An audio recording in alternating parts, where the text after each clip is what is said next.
squad, and a couple of the Koreans right up the top there as well. I think paints a picture of its own, but all 4 of the Thailand members as well. Yep. You're really starting to get a bit of an idea of which of the teams that are doing the best job of bullying this lobby. And look, my boy Silzen's there, all right? My boomer gamer, Silzen, has joined the top 16 club. You know what's weird to me? I have 3 of the 4 top 16 players on my team. I'm in like 3,000 something place. What is going on? And you captained the second. Yeah, I captained the second best player. What the heck is going on? I guess that's just a lot of people. Yeah, you can only pick 1 player from each team too. It's not like you can just like pick all of Team Thailand or something. I don't know. So which team is going to take over the top spot?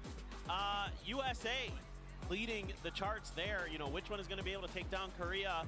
I think they have a damn good shot. I mean, it makes sense, right? Like, they are realistically, they're the only team right now that's kind of in a stone's throw distance. It would kind of come down to Thailand and Vietnam having a good start to the day. But for the moment, it really has felt like it's just going to be USA. And it's kind of felt like it really has been the battle between Korea and USA from day dot. And everybody else is sort of playing catch-up. We didn't do the photo booth. Oh, you're right, we did. Got to do the photo booth. Oh, we really messed up. That's embarrassingly messed. Like, that's, oof. I wonder if we can do it on the way out. Anyway, tell you what, there's lots else going on. You guys can get yourselves some drops over there at home. And, of course, you can get involved with fantasy leagues. Probably a little bit late now, day 3, but something to consider going into, you know, PGS 5, PGS 6. At least check it out if you haven't before. Just see what it's all about. It's a lot of fun. It is fun, especially when you're doing well, which I am not doing very well. Yeah. I don't even know who's doing well. Like, I can't even imagine what teams people were able to put together. Like, a bunch of people have teams. It must just be like you've got a Korea player, a US player, a Thai player, and a Viet player. Yeah. Maybe. I don't know how you made that work. Like, I guess Purdy's having a pretty decent performance actually. So like, if you took him as like your cheaper option, maybe. Right. Dang, man, I was close. I was like looking at it and I was like, oh, I'm like 3,000. I dropped a lot because like first day I was like 440th, and then I was like, oh man. But then like I looked at that top 16. I'm like, how is this even possible? Like, oh well. A lot of our awesome streamers that are supporting us this event, we thank you much. You are amazing heroes who make PUBG esports go round. Yeah. And we are very much thankful that there's so many of you out there who continue to support PUBG esports, continue to make this more enjoyable for the fans. Yeah, I mean, and speaking of the fans, obviously you got to give a shout out to them as well. Big thanks to everyone at home watching along. And now that I'm looking at it, everyone sort of starting to clamber their way into the theater. I guess it's fair to call this a theater, really. It is a theater. I think it had to be its original intention. Yeah. Based on its layout. It's like a 3-tiered theater. Mate, I tell you what, I've been inside of the Sydney Opera House. People would consider that to be one of the wonders of the world. Oh, wow. Just, you know. Weird flex, I guess. Yeah. But this is pretty nice. Like, this is pretty nice. So, it is really nice. Kind of giving me that vibe, you know what I mean? It feels almost like an opera theater. Like, it's a very grand, very tall roof building. It looks like it's got a pit for like an orchestra and everything. Yeah. So this is really, really good. All right, well, we are ready to get things kicked off. PNC 2024 final day starts right now.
생존을 향한 새로운 경험 PUBG 네이션스컵 2024 어느덧 새로운 챔피언이 탄생하는 마지막 날이 찾아왔습니다.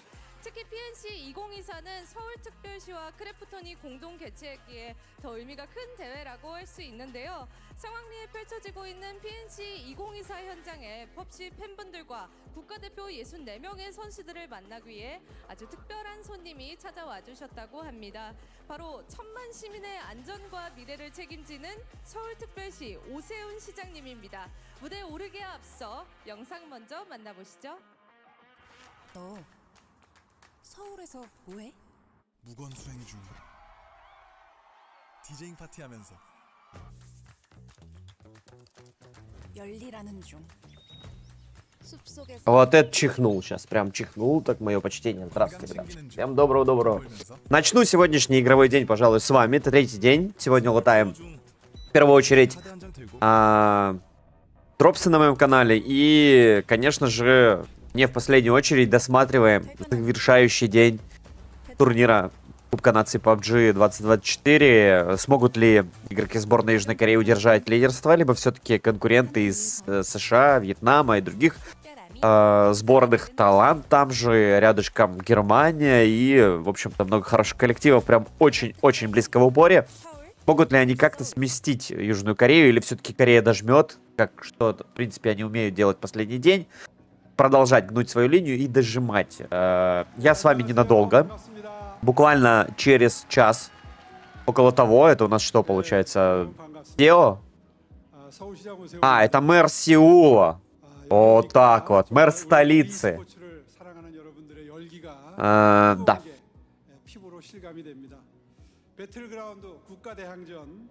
Мэр столицы. Салфеточки поближе, потому что началось. 64명의 선수들이 출전해서 우승을 향한 뜨거운 경쟁을 펼쳐왔습니다. 이제 마지막 Ну, короче, 17 лучших команд. Мы рады приветствовать такой замечательный турнир у себя в столице. Все дела, жила-была. Короче, что пропила. Стандартная история, собственно, с которой нас и познакомят. Так, сейчас не работает. Бот не работает. Сейчас мы бота оживим. Для получения дропсов действительно пишите команду дропс-чат, там инструкция именно. Инструкция и ссылки, что нужно сделать правильно, чтобы получить дропсы. Кто еще не достроил свои аккаунты. Привет, а где Николай? Николай на месте. Николай, тетик, приветствую. Здравствуй, минимум. Здравствуйте, дорогие мои. Всем доброго времени суток. Все, я на месте, я с вами, правда, не совсем надолго. Потом я вас вынужден буду покинуть, потому что буду комментировать турнир от Cyber Hero. Я вас, в принципе, приглашаю тоже на просмотр того турнира, там квалификация. Но если вы не придете, я не обижусь сильно, если вы останетесь на этой, на моей трансляции здесь, которая будет продолжаться дальше, чтобы вы смогли спокойно забрать свои дропсы. В первую очередь, и во вторую очередь, плюс это для истории пусть сохранится на моем канале. Да, и я буду периодически к вам заскакивать, если будет такая возможность, конечно. Не факт, но может быть. Вот. И, соответственно, буду следить за происходящим. Водичка под рукой. Следить за происходящим на киберспортивной сцене вот именно этого турнира. Ключевые драйверы будущего, Metropolitan Government, контента хостинг, eSports Competitions. Короче, им выгодно себе ачивки зарабатывать. Тем более от самой администрации, в принципе, ничего особенного не нужно. Как говорится, выделяй помещения. Бюджеты есть. Страна очень сильно заточена на пропаганду всех видов развлечений. А киберспорт — это в первую очередь развлечение, а во вторую очередь это спорт. Вовлечение больше, заинтересованы они в вовлечении большего количества народа в спорт, потому что это их инструменты воздействия на молодежь и так далее, и так далее, и так далее. Но это я не перевожу его слова, а говорю на самом деле, как все это является. Потому что за всем этим птичьим языком, которым говорят политики, а он политик в первую очередь, а потом уже он функционер, мэр там какой-то еще там он политик, он должен показывать, что все красиво, делать красиво, и, как говорится, вот вам конфетка, а что там внутри, вы, как говорится, уже это не ваше дело. Так вот, собственно, эту конфетку нужно продавать большему количеству людей. Большее вовлечение, больше KPI. Все очень просто. Алекс, привет, здравствуйте, дорогие мои. Кинь ссылку. А где Николай? А на что скинуть ссылку? На Cyber Hero в телеграм-канале у меня,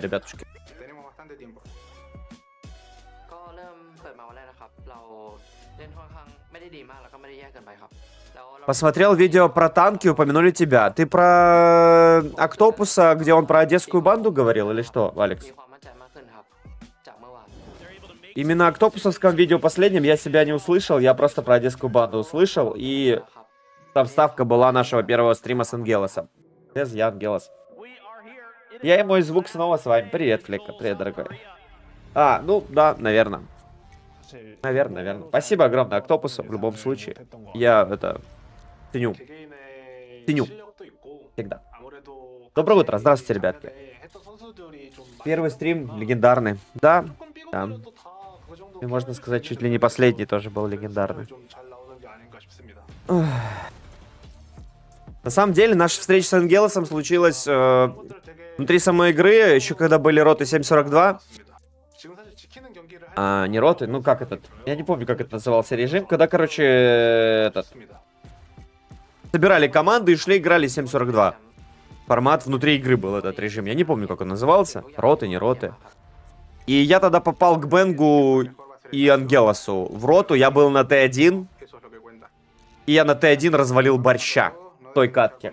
У меня где-то даже был реплей сохранен, но, наверное, он уже утерян, к сожалению, после очередных замен жестких дисков, Windows и прочего. А что можешь сейчас? Нету кодиков, ребятки. Я вчера все раздал, чтобы как раз сегодня не мучить вас и себя.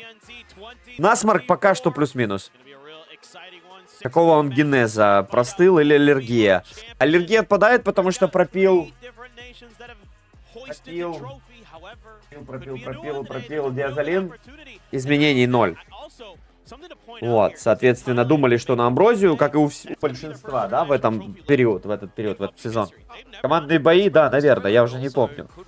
Тюла интервью давал, говорит, ему нравится PUBG, будет и дальше турики развивать. Да, понятное дело, ему нравится все. Вы думаете, он будет давать интервью про турнир по КСу и скажет, мне не нравится КС или Valorant? Ребят, камон, я вас умоляю. У него работа такая, говорит, что ему все нравится. Я волею судеб общался с мэрами. А кодики на фигню, что с дроп совпадают. Спасибо огромное Кумзт. Кумзт закинул немножко кодиков. Не знаю, насколько они активации и какое количество людей. Поэтому простыл. Но это не простыл, это вирусное какое-то. Потому что ни температуры, ни с горлом, ни с чем больше проблем нет. Там турнир. Какой именно? Этот турнир вот сейчас стартует. Т1 против борща, легендарные бои, командные бои. Тогда Т1 были страшный бой. Да, я сжег борща. Я его убил, потому что сжег. Это был перевал? Нет, это был... Блин, господи, Лейквилл. Я был, как раз-таки кишку смотрел. Мы были с респа, которого, короче, направо в город.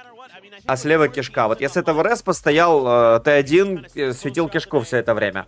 Потом отступил под горку, под красную линию. И там, сначала надамажил борща, когда он ко мне шел. Потом я за горку свалил. И потом он заехал ко мне туда, под красную линию. Решил меня задавить, там, короче, авторитетом. У него еще был этот фугасница, ваншот. Как она там, эта пушка называется? Привет, Джеймс. Так вот, я его сжег, когда он в меня въезжал. Этого борща. Я прям тогда кайфанул. И это была моя первая встреча с Габриэлем Ангелосом, когда я, в принципе, был простым одесскиным. Еще до одесской банды. Это был 12-й год, скорее всего. Может, 13-й. Начало его. Начину поставил. Ну, как говорится, мое... Как ты, мой хороший, чего заболел? Не знаю. Притом, насморк и все. Просто насморк. Ни головных болей, ни температуры, ни горла, ни вообще никаких историй. Чисто вот просто нос, как говорится, стал генератором кубометров этого недобра.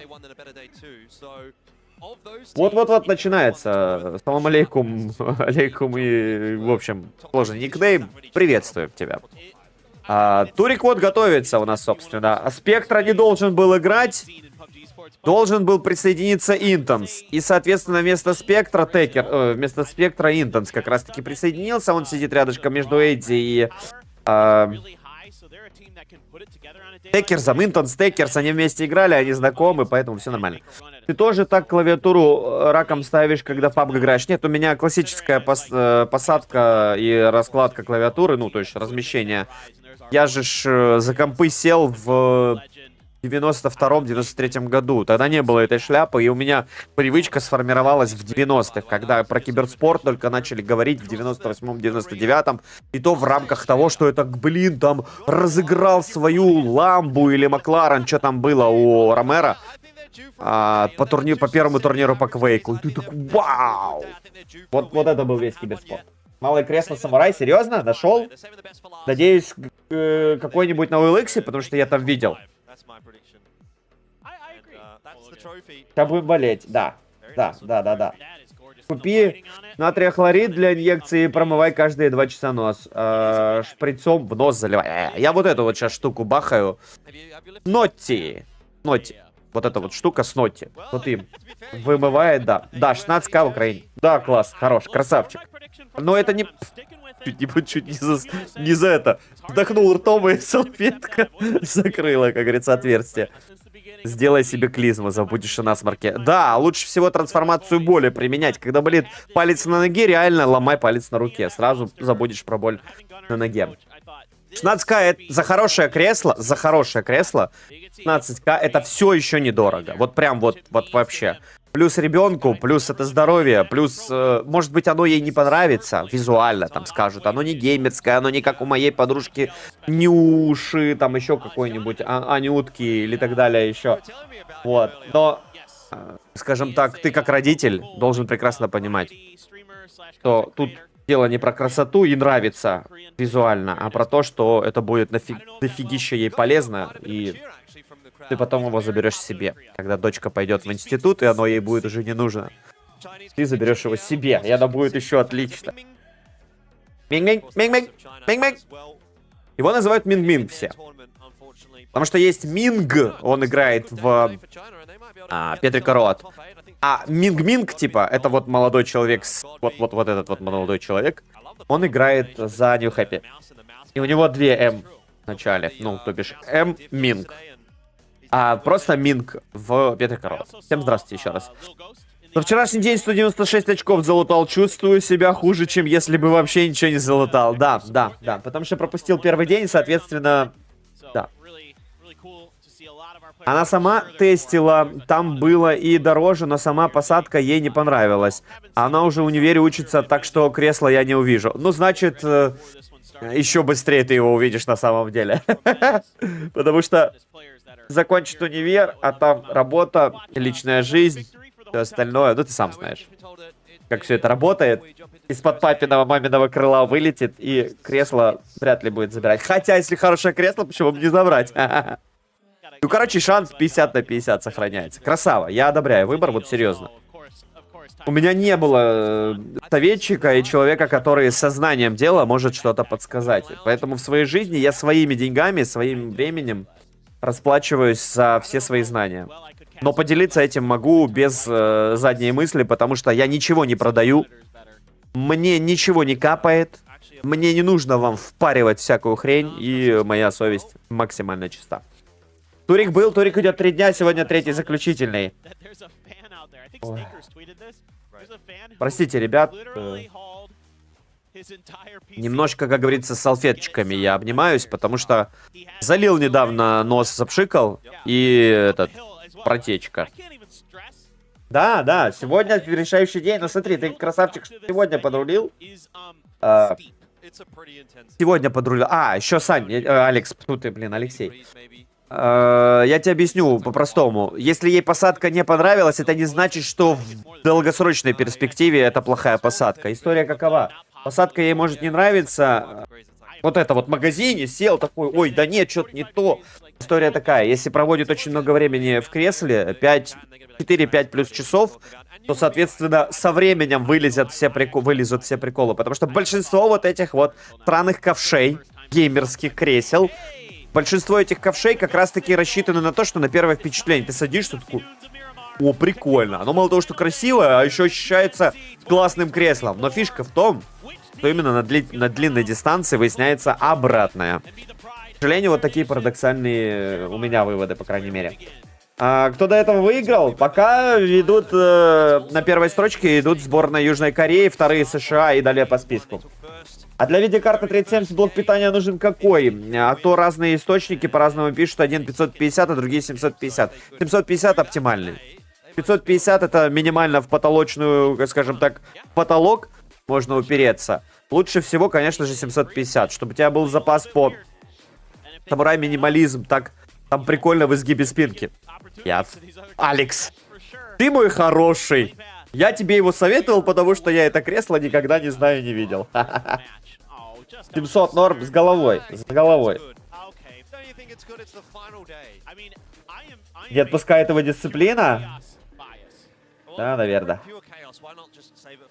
Помочь вымыть. Так вот в том-то и дело, что он начинает вымывает, но пока что это не это. Ну, извините за такие подробности. Но это не решает проблемы в комплексе. Пока что нужно ждать, потому что насморк, начальный насморк 7 дней. Лечение... Ну, короче, любой насморк 7 дней лечения, плюс-минус. Хорошего, эффективного. Для видеокарт 700 хватит с головой. Николай, категорический привет. Здравствуй, дорогой, здравствуй. Летят все на них, а они в минус. Не, нельзя ни в коем случае. На Китай уже ставить 3 года как ошибка. Николаю надо капли, которые подсушивают, иначе опасность отита. Не-не-не-не-не, у меня есть, как говорится, тяжелая артиллерия против отита. Это компрессы спиртовые, которые меня в детстве, собственно, и полностью излечили от отитов. У меня были проблемы с ушами в определенном возрасте, в раннем, да, в юном. 3-й класс точно, 2-й, 3-й класс. 2-й, 5-й класс, где-то так. У меня были проблемы с отитом, я точно не помню, я имею в виду промежуток, вот где-то в этом времени, я помню примерно. И компрессы с ушами, компрессы с ушами. Компрессы, спиртовые компрессы сделали свое дело идеально. Прям просто идеально. Выглядит неэстетично, пахнет, как говорится, в детстве не очень. Ну, спирт там используется. Но результативность была 10 из 10. Потому что отиты меня больше никогда не беспокоили. Это надо полчасика постоять возле раковины и хорошо потрудиться. Но да, бывает такое. Пол-литровый компресс и выпал из проблем на пару дней. Да. Факт. Но я, скажем так, это, более щадящих режимах. Что у нас? Первый самолет полетел, немножко мутная карта почему-то. Что-то с настройками, видимо, немножко сломали настройки. Получили резкость в моменте не очень. Ну ничего, думаю, пофиксят. Очень близко идут у нас 2 первые команды. Прям в затылок им дышат. 3-й, 4-й коллектив. Ну и дальше уже отдельно есть группа 70+, скажем так. Это Аргентина, Германия, Бразилия и Норвегия. И к ним же близко 60+. Турция, Австралия, Япония. Япония, ребята, Япония может... с помощью одной победы ворваться в топ-5. Опять же, Япония, на секундочку. Голос, как в озвучке в видеосалонах Columbia Pictures, да. Это точно. Заполонили планету. Один. Я сам раньше так немного поддул, что-то вышло. Тут осталось, оказалось, что я не умел пользоваться. Да, 100%. Это факт. Я уж думал, у меня мыло резкость поднял. Не-не-не, ребят. Нет, это не у вас. Это, к сожалению, на карте была история. Но сейчас должно быть более-менее, но тут картинка нормальная. В целом, 12-19. Короче, одну карту я точно с вами. Это хорошо, я прям рад, что я с вами могу провести эту целую одну карту. Дальше мы идем смотреть, комментировать, точнее, немножко другой турнир, но эта трансляция остается. Просто я исчезну с ваших вот. То есть с картинки исчезну. И голос мой пропадет на этой трансляции. Здесь будет просто официальная трансляция под дропсы на самом деле. Или дропсы под официальную трансляцию. Но ватчпати никуда не уходит. Поэтому общайтесь в чате, оставайтесь, поддерживайте, как говорится, мой канал даже в моем отсутствии. Своими просмотрами, своим общением друг с другом. Не выясняйте отношения, чтобы я в чатик не отвлекался. Кайфуйте, наслаждайтесь, болейте за ваши пики. Да чё, да вот это вот прям просится, да, это шутка. Болейте за ваши пики в Лиге Фантазии PUBG, кто сделал, кто не сделал, болейте за ваши пики в игре, кто сделал, проголосовал за какую команду. А кто вообще никакие пики, выбора никакие не делал нигде, то просто наслаждайтесь кайфовыми играми, 100% сегодня будет заруба. Потому что нету. Потому что решили, что это слишком сильный регион. И Кракен. Минус Кракен. Тиглтон получил, но отступил. Гизера заряжает. Рядышком тиммейты находят Гизера просто по старой памяти. Не догадываясь, что Тиглтон уже давным-давно переместился. Поменял позицию. Есть закат в спину Тиглтону. Он отхилялся. Готов тут же через зону отрабатывать. Купол накинул. Полетел также Молик по старой памяти здесь. Но флуки. Хорошая стрельба. Трейк отправляется в нокаут. И тут же будет его забирать. Слишком растянулась сборная Индонезии. Не подставляется практически Флуки и забирает свою жертву. First Blood со стороны Флуки. И FP1 увозит Кракена, чтобы поднять его где-нибудь в безопасной позиции. Заезжают они на бетонке. В близнецы не стали перемещаться, потому что австралийцы могли неплохо туда ворваться, собственно, под этот нок. Вот, поэтому вот так вот.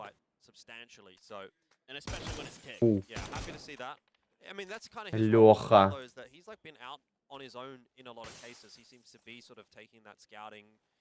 Total kill топ-5.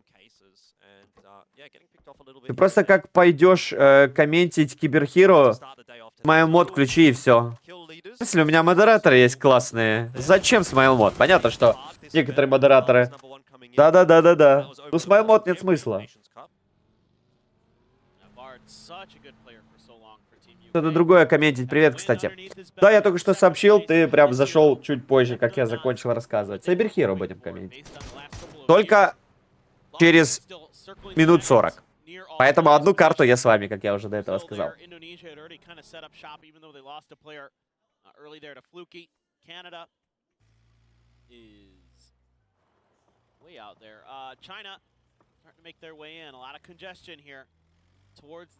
Так, надо... Сейчас. Врум-врум-врум. Так, камеру я забираю у вас, к сожалению. Надо уже отдать камеру. Бум. It's a trap. Хотя можно сделать виртуальную камеру в ОБС. И...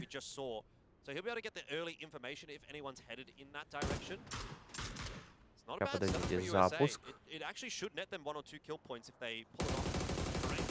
А, не запустится. OBS виртуал камера. Эррор.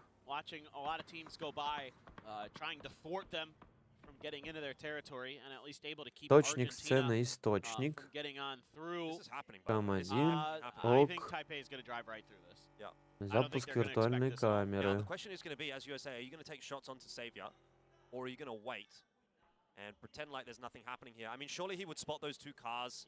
А я, блин, так редко пользуюсь этой функцией, что немного не шарю.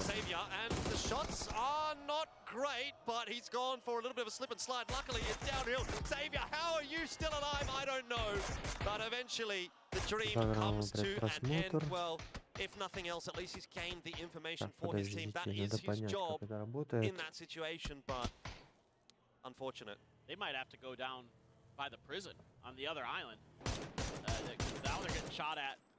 Ой, не то. Точник.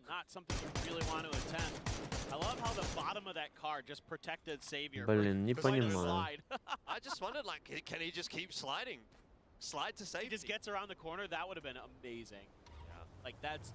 Ёкарный бабак. Как сделать виртуальную камеру? Совсем забыл. Так, запускаем. Это запустим. Это работает. Источник. Там1. О. Всё. Так. Но здесь я все равно выключу. Здесь я ее заставочку. Замена фона.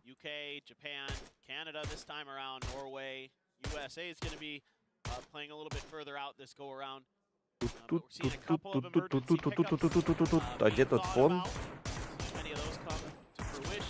блин. in with some На 5.56. загрузках. Miko wants to try to keep this vehicle a little bit more intact. Rex, the IDL for Germany, doing his best.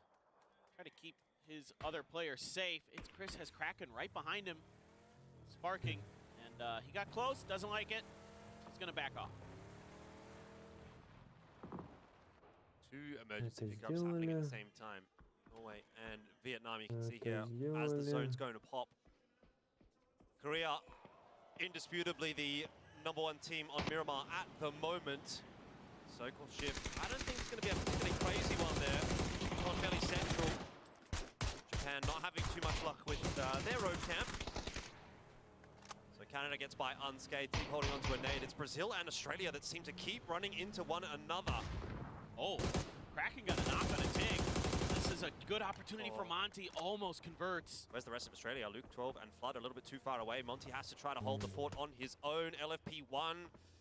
This doesn't look good for Australia at all. I think Monty and Tig are donezo unless Monty comes up in a big way, but they unlikely to connect onto too much. And Brazil just getting away with that cheeky knock onto Tig and deciding to push the issue. As a result, it will be far to the detriment of Australia. Болеет Одескин, а мы за него болеем. Да, Одескин даже не заметил, что это ты. Привет, Серж. Привет. Да, это я. Говорит, зашел на канал Одескина и даже не понял, что это Одескин. Не заметил. Вот такую я камеру сделал пока что. Пяу.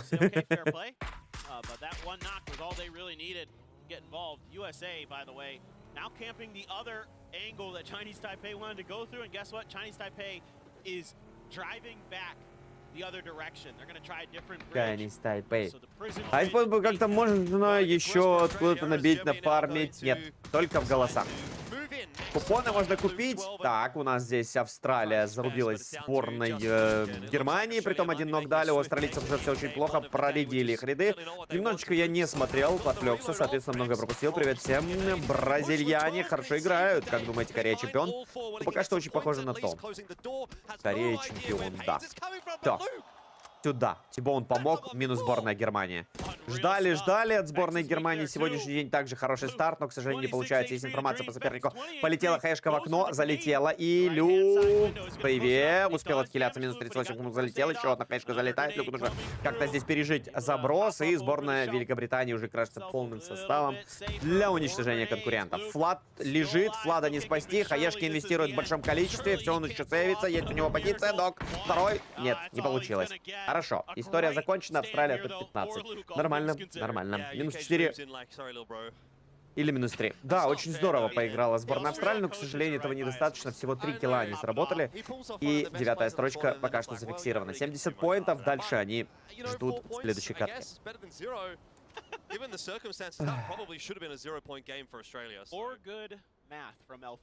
Бразильяне — это фасон трусов. Ну подожди, стой. Есть бразильянки, а значит есть и бразильяне. Давай не душни, Эрнесто. Хоть они и бразильцы, но они могут быть и бразильяне спокойно. Твои знания про трусы, они не значат, что все должны придерживаться этой идеологии.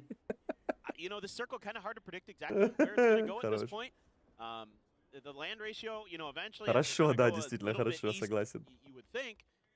Я верю в Корею, Прям вот, ну, как бы Вьетнам имеет возможность, но я вам говорил на старте, до старта этого турнира, что у Вьетнама есть свои трудности. Внутри командные, в виде Клориса. Да, карта все-таки проблема с четкостью, и продолжаются эти проблемы. Не поправили. Не поправили. Кто на северо-восток? Север-северо-восток. Хорошо. Монте, скалы. Корея отлично. Они как бы насидели на Брикьярде. Тебе на топчик можно в гнездо переместить все основные силы. Ну, точнее, Иноникса туда перекинуть. Но он решил остаться в Брикьярде. Достаточно опасная история. Вьетнам с юга подтягивается. Здравствуйте, дорогие друзья. Опа, Винордай. Серега Завинов. Struggle yesterday in that department. They were losing Ionix a lot early. It doesn't seem like that's going to be the case today, at least so far. Someone going to try and breach their position. Vietnam definitely headed in that direction, but there are a couple of other compounds they can set up in. Корея на позиции везет зоны. Этим всегда везет зоной, потому что на серваке сидит их админ. Сценарий пишет тоже кореец, поэтому вы же понимаете, да? Сценарий, когда уже написан, от него есть, конечно же, ответвление. Есть альтернативные вселенные, которые, собственно. Но, в общем итоге-то мы получаем что? Правильно. Сейчас Вьетнам нафидит? Нет, Вьетнам не такие ребята, чтобы просто взять и нафидить. Они не будут врываться в позицию с пониманием дела того, что им там может что-то грозить. Вот такого заезда от Вьетнама не ждите. Это только Аргентина может, но и то Аргентина, видимо, прочухала, что здесь разделенные силы, но эти разделенные силы очень круто действуют. И шикарно просто минус 3. Пипа остался один, я опять чуть не вдохнул салфетку. Всё. Пипа без пупы ничего не может. Эти шутки дедовские. Эми все еще лежит. Нет, все, Эми уже не лежит, Эми уже полежал. Один всего лишь был минус дан игроками команды сборной Аргентины, что в принципе... А, кстати, тиммейт еще один есть живой тут. UK подтянули все это за зоной. Опять же, это все за зоной. Почему Таиланд не перебросил свою двойку дальше к своим? Вопрос остается открытым. Прям максимально открытым. Там того, что это за зоной позиция у Таиланда была на краю. А значит, сюда, если приедут, вам смысла нет умирать за нее. Ну, в общем, объяснение минимальное. Эйди дает минус 1, Эйди. Да ладно. Может быть, он, конечно, чужой добивал, потому что мы не видели, кто ног давал. Но в итоге Джеймс, Луна, хорошо. Канада с другой стороны поджимает. Канада, давай просто добейте Лео, и на этом все и закончится. Пожалуйста, не Луна. Своровал, гад. Хорошо развел, Очень хорошо развел здесь Лео своего конкурента, но при этом это не помешало им погибнуть. Прорываются сюда игроки команды. Не, ну все, это минус Джимс. Слишком вперед бегут. Вместо того, чтобы броски дать хороший, Джимс просто побежал на отморозе. Интенс. Танц прикрывает Эдди, Шенбой лоу-хаповый, Финн носит Адама, Цок... Вдалеке, карта, просинхрон. Шикарно от Интенса залетела на минус Шенбоя. Драфкин тем временем достается Зьякову. Пошли вперед. Эйди и Джимса поднимают. Двойка идет немножечко вперед. Эйди плюс Интенс, я так понимаю. Текерс поднимает своего тиммейта. Дона уходит на север. Корея на краю. В гнездо перемещает свои основные силы. И освобождая Брикьярд, собственно, для сборной USA. Все это в тайминге. Тайкон в спину зашел. Хороший минус 2 сейчас будет выдавать. Тайкон шикарно на минус 3 должен будет отработать. Шикарная залетает еще и по третьему игроку. И это минус сборная Норвегии уже окончательно. Эйди здесь спасти не получится. Спастись слишком затянулись в этой истории парни. Не контролируя спину. Все это за зоной погибли. Сборная Норвегии отвратительно. Привет, привет. План, что случилось? Не удали. Хороший Эрнесто. Если там ничего прям сверх этого, просто многие ребята новенькие приходят. Я новенький. Пишите, я новенький, кто новенький, и задавайте свои вопросы. Просто как бы есть постоянные зрители, которые эти вопросы, ну, от них это очень странно. А вот есть новенькие, это не странно. Поэтому Эрнесто чуть помягче. Чуть-чуть помягче. Как гляну, что там было? Ага. Как получить? Подскажи. В игре написано, смотря официальный стрим, можно получить купоны. Не знаю, о каких купонах идет речь, но у меня есть дропсы. Соответственно, на моем стриме пишешь восклицательный знак дропс, и там подсказочка, что где нужно принять при этом. По поводу купонов, купоны же не ставятся, потому что ты не можешь проголосовать уже до старта первого игрового дня. За несколько часов до старта первого игрового дня можно было проголосовать. Раз нельзя. Даже не забанил. Красавчик, красавчик, я же ничего тебе не говорю. Там месиво. Я на пару минут отошел, да, все, понеслась. Минус Руэр, тут UK еще в спину. Ну, не в спину, в ухо зашли, как говорится. Поделили здесь позицию, Руэн слишком в открытую играл и не смог засейвиться. Эрнесто, я же не наехал даже. Чего вы так воспринимаете странно мои слова? Я же просто порекомендовал. Если я доеду, то же первый узнаю. Блин, сколько мы вместе? Я особенно когда болею, я вообще не агрессивный. Я просто фатальный. Так, там у нас погиб один молодой человек. Немножко упоролся. Так что купонов, ну, я не знаю, каких купонов, честно. Да я норм-все посмотри. Смотри мне. Вот этот смайлики меня смутили со слезками. Я уже подумал, это обидел твою топку душевную организацию. Простите за сопли. Тибоун, все, приехал. Римзи плюс поинт, Вард с Майклом остались вдвоем. Прилетела тут канистрочка, взорвалась. Ну, я банить хотел. Не надо банить. Много новеньких. Не надо банить. Тут Марк взорвался, Майкл также взрывается. Уже от сборной Китая. Раскидывается еще Куполинушка. Ну, в общем, Годвей здесь будет доигрывать до Талова, пытается дернуть своего тиммейта. Получится или нет, потому что Купол зацепит эту позицию. Смэш тем временем падает. Сборная Америки пошла, но под флешку здесь хорошая дока. Лучший Мэтт, просто красавчик. Отличный розыгрыш. И сборная Америки сейчас будет терять своих тиммейтов один за одним или одного за одним. Ну и тут пытается Шримзи закручивать. Шримзи, да, историю решил со сборной Турции. Но тут у Китая разделенные силы, и это выглядит очень интересно. Нам переключили, нам не нужно досматривать. Айноникс пришел я просто посмотреть. Ну а здесь Варс пытается разыгрывать против Годви 1 в 1, да, правда, тут осталось. Да, 1 в 1. Ну, то бишь, последний игрок сборной Великобритании, а Китай заезжает здесь будочку тем временем. Авкарин, хороший, -1, -2, Авкария, минус Вартекс, Лефт его перестреливает, нам это неинтересно, нам все еще показывают Айноникса, который просто посмотреть. Иногда прям... Так, Сеул, давай, без этого. А хотя ладно, Сеул можно, а вот салют нельзя. Привет, Шэдоу, привет. Купончик сам себя не зафармит. Все, минус Сеул. Отлично. Хаймас, кстати, это мой пик. Я переобулся. Я пик свой поменял наполовину. А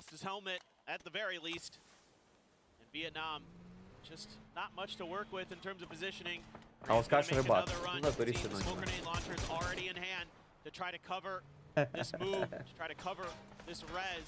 Как этот был? Господи, фильм. Фильм. С Робином Уильямсом и Кучерявым из Лебовского. Хаймас упал, не надо им хак, отстань. Хейвен со стороны, давай, салют. Что нет. Да, это первый матч. Хочется пива или нет, да. Кейн. LFP1 хорошо дал ног, но не Спаркинг. А Спаркинг мне уже не интересен, я от него избавился, к сожалению. Кирявый из Бразерс. Это прям одно. Синонимы тоже. Нейкерс. Хорошо, сборная Китая активизировалась. Хайсаки ног получил, Хаймас терпит. Хаймаса ног подняли. Купол еще один полетит, но... Почему Сеул? Давай салют. Какой Сеул? Она отлетела от камня. Вы видели? Вы видели? Какой рикошет получился? Вообще не подрасчитал. Так, разрезались пацки. Очень сложно здесь находиться, но ждут они, как говорится, свой болик. Или пару своих куполов. Полетят Вьетнама. Так, Шримзи остался последний, пытается как-то выходить здесь из положения. На краю держит всю сборную Китая в напряжении. Есть у него где еще посейвиться. Смотрите, что, как он. Раскидка, конечно, отвратительная от сборной Китая.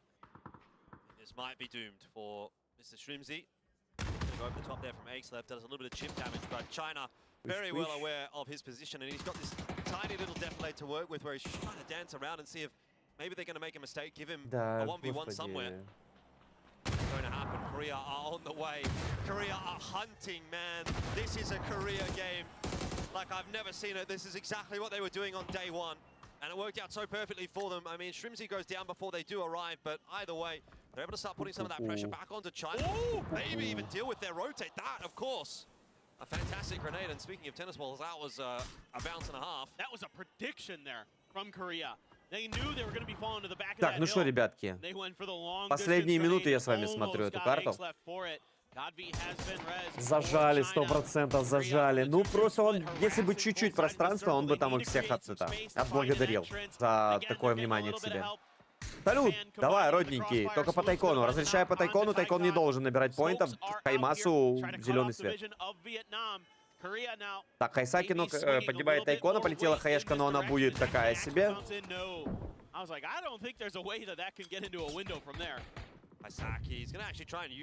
Рейв, странная шутка, непонятная.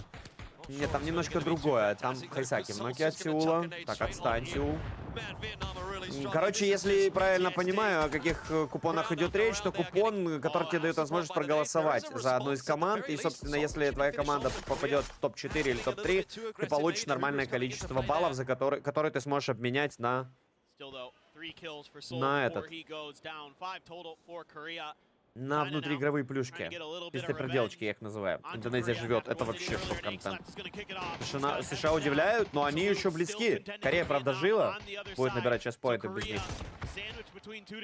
А команды в таком составе играют. Это был выбор исключительно организаторов. Организаторы решили, что лобби из 16 сборных будет выглядеть именно вот так.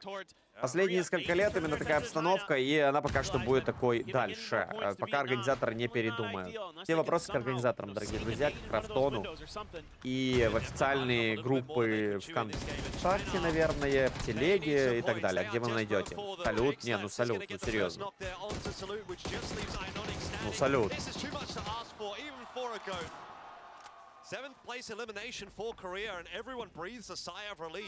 Китай. Кто дал вообще Китаю сценарий переписать чуть-чуть? 5 поинтов заработали уже и в лейте на 5-й позиции. Оп, туда, на 5-й позиции уже точно они оказываются. Еще есть возможность с Индонезией разобраться, по крайней мере, частично. Авкарин взорвался, Хаймас нокается от Синьки, и Вьетнам сам себя, как говорится, здесь приговорил. Завершение этой первой карты. Ну и у нас четверочка нарисовалась. Китай 4, Бразилия 4, Япония 4. Годви упала Таймоника. Гизер забирает Авкарин. Хорошо своровано еще и Китаю выдали. Так, сейчас.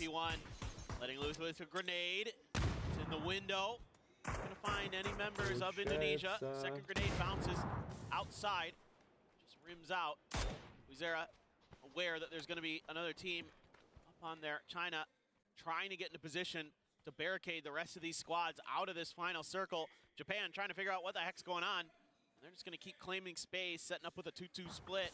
Trying to watch the flank, trying to see if maybe they can do some damage to China while China's distracted by all these other teams. A couple of pot shots back and forth between Japan and China. But yeah, look at the zone control that Japan has at the moment. This is Какой состав Shadow? Ну ты, блин, ё-моё. А, крутые составы. Я думаю, это не вопрос вообще. Были бы очень крутые составы. Сборная Украины был бы вообще шикарный состав. Очень много молодых и опытные старички. Прям 2-2 перемешать бы было. Можно было бы такие двойки сделать крутые. Ну, суммарно четвёрки.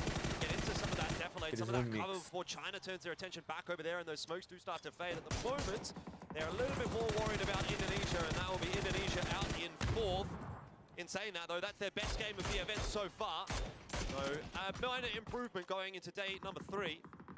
But Brazil pulled the trigger, tried to make the push, and doesn't look like it's working out for them. Так, ЛСПшка погиб. Ля, Китай что делает? Activated in the last day. Порвали бы всех? Да. Составы были бы очень крутые. Было бы интересно смотреть на эти зарубы. Но прикол в том, что... Ой, хорошо, наконец-то. Кто-то Китай здесь будет сейчас коцать. Давай, Гизера, синичку. Сюда, минус Шоувуд, минус Экслэп. Слушайте, Япония может еще один топ забрать. Я вам в начале этой карты сказал. Ага.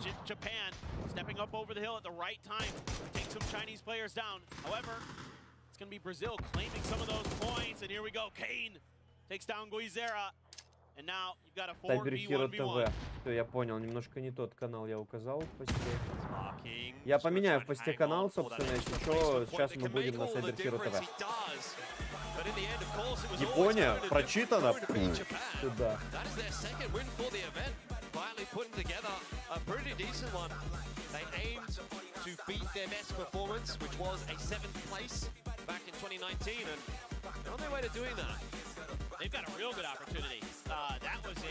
Все, бубски, я пошел на Сайберхиро. Здравствуйте, мои хорошие. Я пошел на Сайберхиро. Присоединяйтесь параллельно, у кого есть возможность на втором устройстве, либо во втором окне открыть. Сайберхиро, сейчас я вам скажу. Сайберхиро, нижнее подчеркивание ТВ на Твиче, либо ссылка у меня в телеграм-канале есть. Присоединяйтесь к нашей трансляции также. Здесь просто лутайте дропсы.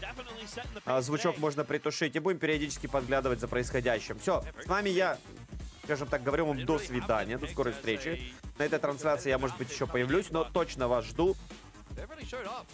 Точно вас жду. Там дропсов нет, там дропсов нет. Матч зайти там понаблюдать? Ля какой. Хитрец, нет, нельзя. Все. А по какой игре PUBG? PUBG турнир от Cyberkid. for a top spot today. Well, certainly not for Chinese Taipei. Unfortunately, the game started quite poorly for them, and that was a nice setup from USA. Good recognition of the rotation path of Chinese Taipei. Again, unfortunate for Australia. If Luke 12 doesn't get knocked there, it's a completely different story. But, sorry, not Luke 12. If Tiggleton doesn't get knocked there, it's a different story. But that 2-2 split did not work out. Some heroics from Luke. Getting, in the end, it was actually 3 points on board for Australia there. But, yeah, not a good start to the day at all. Well, you know what? Got a highlight play in there for Luke. But really, I think for Brazil, I'm very, very impressed with the way that they handled themselves throughout that entire game. Like, the decision-making was really crisp. They get that knock onto Australia. They understand the way that Australia is set up. They punished that. And they basically were kind of fighting from the start to the end of that game. And yeah, they don't get the win, but they played a really, really smart, steady map of PUBG all the way throughout. Yeah, yeah. Not a bad shout either from USA in the end. You know, a couple of members being able to make it into the top 8, so getting some placement points out of that one. Shrimpsy trying his best. That was unfortunate for him, but equally as unfortunate for Vietnam. Once they got into this shack, it just felt like hell on earth really for them. Nowhere to go. But importantly, Korea biting off a little bit more than they could chew. Ends up denying them some points in the end. I think Korea really could have picked up another 5 to 10 points out of that game. They were in a position where it looked like they might be able to win it, but overstretched their imagination. And in the end, they were punished for that by China and by Vietnam, both at the same time, and it sort of fell apart from there. Opens the door up for Japan. And they're very happy with that one. Yeah, I mean, again, the vibes on this team have been really good from the get-go, and they are really showcasing that, look, if they can get into those end games with, you know, their full squad up, they make good decisions. They play the end games pretty well. Yep. It's just they're generally a pretty edge-heavy team, and they're super passive when they play edge, so they're not really able to rack up those kill points along the way to kind of really bolster these good placement finish positions that they get as well. Right, yeah. I mean, they're a solid enough team. It's just getting to those positions. Obviously, as well, on the way to getting to those late game positions, you don't really feel like you get much from Japan. No. Like, they're not getting too many points in the early mid-game. They're not fighting too much in the same vein as maybe a Thailand or a Vietnam is doing. I don't feel that they control the circle quite as well as someone like, say, for example, Korea do either. They don't seem to be quite as decisive or maybe quite as confident, but when things are going right for Japan, they are able to execute on that, which is obviously good to see. And yeah, jumping their way up the standings. We'll see that in just a second here as we do get into all the stats from that last game. 7-kill win. It's definitely not the biggest, but it is one that you will take. I'm more interested, though, in Brazil, taking 3rd place in the end. And 4 kills coming through for them there. It's going to jump them up pretty substantially. Yeah, a solid performance. China, you know, Akeleft really showcasing why he's such a phenomenal player, always up there generally at events as the top fragger. XK is going to be your man of the match. 4 kills, 496 damage, 5 knocks. Really effective stuff there, especially at the end of the game. Had some big knocks stepping up over that hill to keep the other teams away from that end zone circle where Japan was really controlling the space. Yeah, it helped that there was some mutually assured destruction on their southern flank, but overall, you take those. 17 points in total for them, 14 for China, 9 for Brazil, a couple 7s, lucky 7s. Yep. Indonesia, Vietnam, Thailand, Southeast Asia, you know, showing up in this game. But, you know, that only gets you 1 point closer to Korea and USA. Yeah, I mean, the top 4 for the event being Vietnam, Thailand, Korea, USA are still in the top 8 for this match leaderboard as well, which generally means that they're still going to be putting distance between themselves and the rest. Just no one seems to be able to topple these 4 at the moment. In a second, we'll get a look at the overall leaderboard and see what that gap is looking like, but Vietnam doing enough to quite catch the leaders of Korea just yet. Still the 20 points behind. USA 6 points behind Korea. But therefore, Thailand to play with as well. But Japan and Brazil coming into their own once again. I mean, I will say this is good for, like, us, what we wanted, right? Right. Leaderboard hasn't changed. No. Like, at all. Hasn't blown out. Yeah, look at where Japan is. Oh my gosh, they're in 5th. Yeah. Can you imagine if they make a run? I could, actually. I could imagine them making a run. But based on what we've seen, eye test-wise, I could definitely imagine them putting together a decent enough day here to hang on to 5th. I'm not sure that I'm going to stretch them any further than that, but they've shown that they can put together good games when the games are looking favorable for them. So I have some faith. Looking forward to what Brazil can do as well. You sort of paint them as your team that could potentially pop off at the start of the day. Well, it's a decent start, but need a little bit more. Absolutely. Argentina, nothing really from them. Germany continue to kind of slide down the scoreboard. It's very reminiscent of what was happening to Australia yesterday. Now it's kind of happening to Germany. They were slowly sliding down a bit yesterday as well, but now that is picking up a bit of pace, and we might see them on that second half of the scoreboard after Yeah, for sure. game. It's definitely in that danger zone.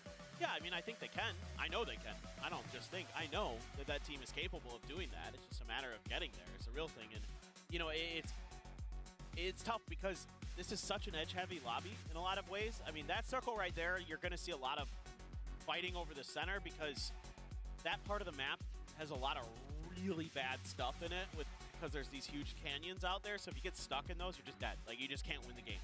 The players are just too good. It just isn't possible. So you have to prioritize some of those center circle compounds a little bit earlier than maybe normal. Right. So playing edge there, you only have like a couple angles where it's like there's those long, thin mountains. You have to like come from like the top of one of those to really get there. But yeah, still really interested to see how that's going to happen. But again, nobody blew the door off things, so this is still kind of wide open, honestly, with 5 more games to go.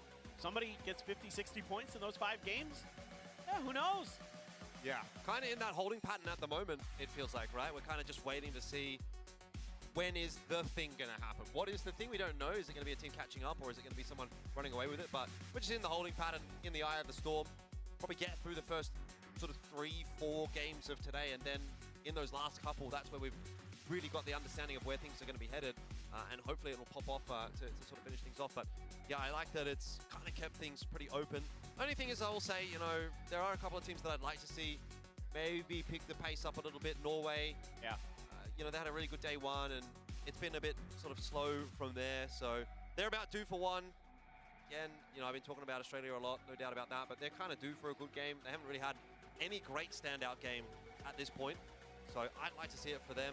Germany definitely sliding down a little bit as well. Turkey have been a little bit more of a, you know, consistent force, actually. They've had a couple of decent results here and there, but these are the kinds of teams right now that are sitting just below the top 8, that if they do sort of continue to fall off the wagon, unfortunately it's going to be too late to catch up. And even at the moment, China's kind of slowly starting to catch some of those names, like Australia, like Turkey. They're only 16 points behind those 2 teams. So the way that China's been going from day 2 into day 3, it seems again that their improvement from day 1 to day 2 might actually be mirrored here for day 2 into day 3. And I'm not going to say they're going to be a threat to go super far in this event. There's no way really that they're going to make it into the top spots, but they could definitely sneak in a top 8, which based on their day 1 performance would be incredible, really, because they were 16th. They were dead last. They didn't have any placement points on day 1. They had 9 kills. That was it. I mean, that is shocking for that squad. So yeah, Akeslef, I thought in particular in that last game kind of went back to his old self. You know, he just starts finding his timings, hitting his shots, and he starts kicking doors open for you where you're able to get further into games than maybe you normally would, because he's just that good. And this is kind of one thing I thought coming into this event. Like, I think in some ways, if you're Team China, you just put your eggs in the Akeslef basket and just just follow him around the map in some ways. Like maybe one player like Godvy's out there getting some recon, doing some spotting in the early to mid game. But then after that, you just kind of let the game come to Akeslef and let him take over, and he can do some really special stuff. So our batch prediction looks familiar. USA, Korea up there at the top as usual. Thailand has made its way into the top 5. Speaking of a team that's been making their way into top 5s, it's Brazil, and they're almost in the overall top 5 for this event. 82 points, 49.5 kills. I really like this team, man. I think they can do something big today. I don't think they can win. Probably not. It's pretty unlikely, but it's in the cards potentially, and I think a top 3 finish could happen again. Yeah, for Brazil. I would like to see it. I love to see those sort of underdog storylines playing out on day 3, right? A bit of a run from behind. I think that's always the most exciting option when it comes to the final day of PUBG. Argentina got some fans in the crowd. No surprises that is the case after yesterday. Back-to-back wins. The only other team to do that in the event so far was Korea on day 1. Those are 2023 Argentina jerseys.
But analysts, English. Casters, English. Okay. Yeah, so I guess in total, English. All right. English wins 2-1. I can't say I've really ever listened to the Korean commentators, so for me, I just have to choose. They're hype as heck, that's for sure. That's true.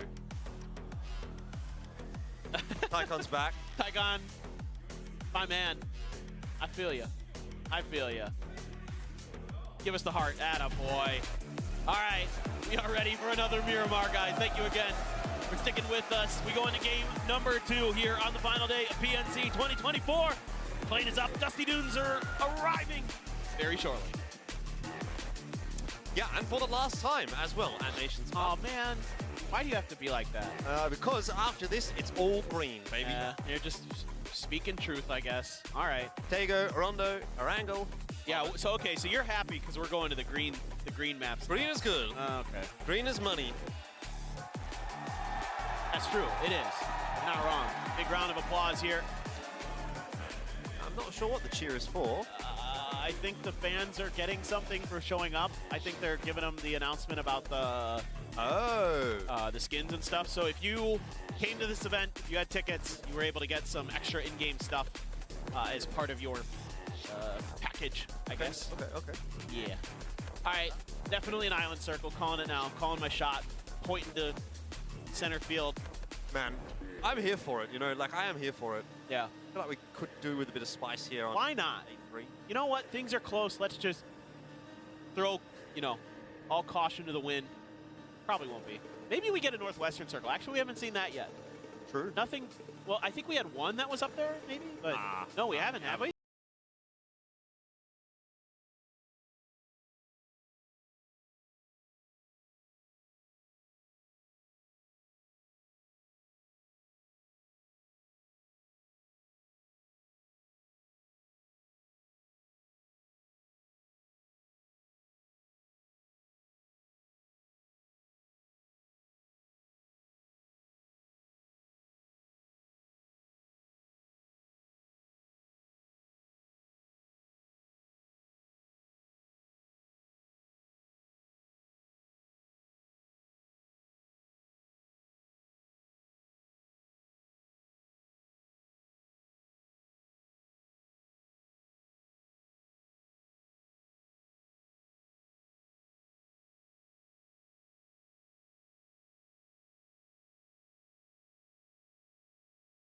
Something a little bit different is always good.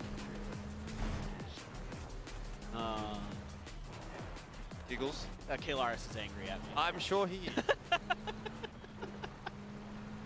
But that makes me happy, so it's okay. Alcantara being highlighted by observers here. Okay. Are they thinking that? know. Do they know? They've got the script. Is that where Indonesia's going? They're saying that's where the zones are going to end. That'd be sick. I don't know if I've ever casted a game that's ended like that close to Alcantara. I've seen them end like west of El Pozo. I don't think I have either. And those are fun as heck. I think that's the one last year where Korea had their 20-kill game was west of El Pozo, if I'm not mistaken. But anyway, I don't think anyone's going Alcantara yet. I mean, look, if you get a quick rotate to Alcantara and maybe you cut loot to get there so you can get a little bit better position in the circle sooner, not a bad idea. Maybe that's where the observers are assuming Korea is going, actually, now that I look at the map. Yeah, a big wrap from the northern side of Korea. They're doing something different, that's for sure. Suppose it is a bit of a different zone. We will see. But early days, you're not really expecting too much to be happening here, especially with a zone like this. It's a lot of room for people to move into. You're not necessarily going to have too many people kind of cutting into each other on rotations, especially with the space out there for like Korea, for example. Just sort of opening up the map a little bit. And teams like Australia coming through from Power Grid and Brazil from San Martin, they're going to just move early. The teams behind them will backfill in. I mean, if you're Brazil, moving early seems to be a bit of a problem right now. Oh, no. Oh, no. The torque is really not good on this thing. Not sure where they got their driver's license. It's really hard to get the Murado out of spots like this because the torque isn't very effective on this terrain. Gonna have to give it up. Oh, man. Oh, well. It's San Martin. I think they can be okay. I would assume there's going to be other options. Try it again? You could just go hit it with another car, to be honest. that'll get it out of there. Oh yeah, there is another car coming over. Don't you worry about that. LFP1, he's coming to save the day. Yeah. This is the right way to do it. Another way is a grenade if you're really desperate. But that's like, you shouldn't do that unless you absolutely have to. There we go. Very nicely done. But again, those little has two dogs named Spark and King. Oh, that's interesting. That's okay. All right, Sparking, I see you. I mean, it's not clever, but it's cute. Well, you don't have to do him like that on the stream, Yes, bro. I do. I love Sparking. Why have you had to do that? No. Poor fella. First Kalaris and now Sparking. You're just trying to make enemies. Is that what it is? He knows I love him. When is it my turn? I'm wondering. Oh, Or are you just not going to I was dunking on your mask skills earlier. You're not trying to banter with me because I'm here and I can defend myself. You just go for the little guys. Yeah, exactly. Guys that are at home and can't defend themselves. I'm an absolute coward. I see. Yeah. That's truly bullying. Well, this is dangerous now for potentially Thailand. Germany as well, who knows? I don't know if they have any idea. I mean, okay, Mika suspects there's a spray on a Jacob, down to 18 HP, trying to escape the safety to get inside the warehouse, get some heals off, but Mika not quite ready for Nurens, has a barrel, makes short work of him. He's crawling away, trying to get somewhere safe. Nurens, though, gonna think about a grenade. Jacob taking grenade in the back line. Lyrics out in Narnia. Not really close enough to this battle just yet to help out, but the grenade is going to get the finish. So first point of this last Miramar is going over to Thailand. This is a really big deal for Thailand, though. If they lose Nurens and Jacob early in this game, their chances at the title here in Nations Cup 2024 might be in significant danger. They've still got to negotiate a 3-on-2. It does look like the other couple of Thailand members are coming across. And Brazil even firing some shots on in here. But as Lyrics and Fluky, you don't want to go charging into this position without any information. You can just run around the wrong corner, and there goes two Thailand players, which is just disaster, really. So they have to be very careful about working their way in here. And Brex with a shotty, he could just do it to him. Bap, bap, you know? Absolutely. I like what you're putting down because I think Thailand might be walking right into that trap. This is a great angle for Brex to hide himself. Only a level 1 helmet there, though. That's a little bit concerning going up against a 7.6 gun if that first shot isn't absolutely immaculate. Spider Sense is tingling, though, for Thailand. They are not overcommitting to this at all. And I guess the reason for that probably is that Nurens and Jacob are also feeling somewhat comfortable in their position. So there's no real reason right now for Thailand to overcommit to anything. At some point, they're going to have to clear Germany out. They must have saw him come in here. Maybe. Because the way that they're maneuvering and the way they just threw that grenade, absolutely they know that something was up. So I'm not sure if they saw or heard Brex. Now they're going to try to make a push off that blue zone grenade. He tries to hold an angle, but Fluky finds a tight one of his own. Yeah, I Takes think you're down right. Brex. They must have known. That was too good. That was too good from Thailand. So Germany just getting unsettled a little bit, but more importantly, Thailand keeping 4 players alive and getting a couple of points on the board again early this game. It looks like the danger has more or less passed, and Thailand seem to be aware of that as well. So honestly, that's best case scenario for Thailand. No, they played this pretty darn well, and this is concerning for the other 4 teams, or the other 3 teams that are at the top 4 with them, that they're just kind of racking up points for free there. You know that, but that's great for Thailand. That is really nice. Quizera, a little bit of tap with the Mini 14, but not much doing. Just gonna do a little mountain climbing. Get up there. Can you actually vault that? He's trying. He is trying. There he goes. Man, that is so steep. That's steeper than the hill that we have to climb up to get to this venue. This guy's been hitting the bouldering gym. Got that chalk on the hands already. That's what they put on their hands, right? It's chalk? That's right, yeah. Oh, sick. I know a lot about bouldering, I swear. Yeah. You know? No. No. I went maybe like twice when I was in my early 20s. Yeah. It was fun, though. I enjoyed it. Japan way out. Our previous game winners in the blue. USA edge of the southern side. We do have Chinese Taipei again angling towards the USA, but right now Purdy's on the move, and it looks like the majority of the rest of USA is in vehicles, beginning a bit of a pre-rotation, getting ready for phase 2. Typically, these circles like to go south of El Pozo, but we'll see. They don't have to. So that's why if you look at the map, which you should be looking at the map always in PUBG Esports. It is a very great way. If you're not watching the map stream, I don't know what you're doing. Yeah. You're just failing. You're failing the PUBG Esports test.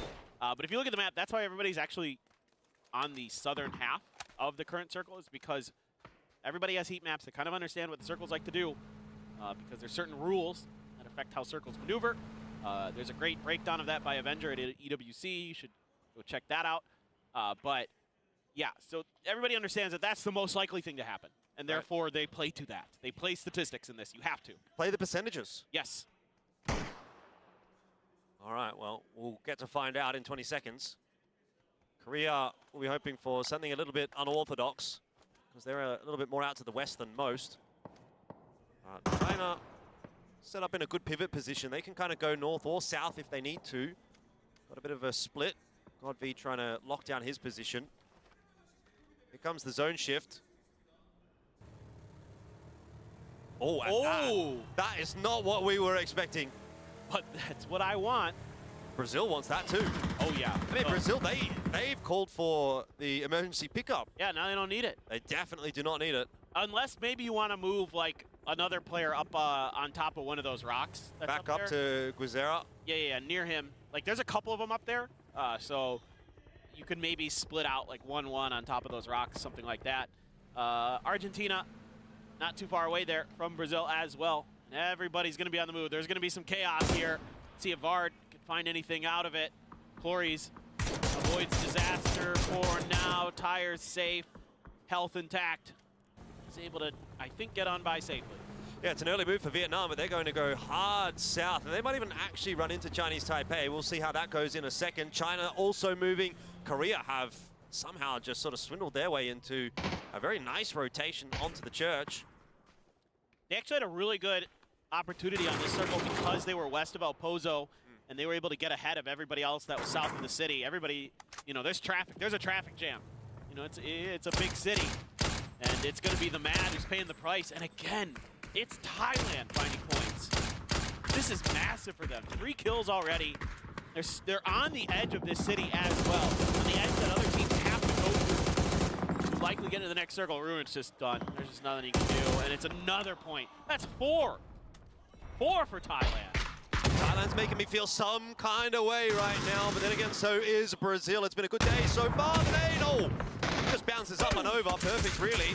Brazil are right there on the receiving end of a bit of a firing squad, to be fair.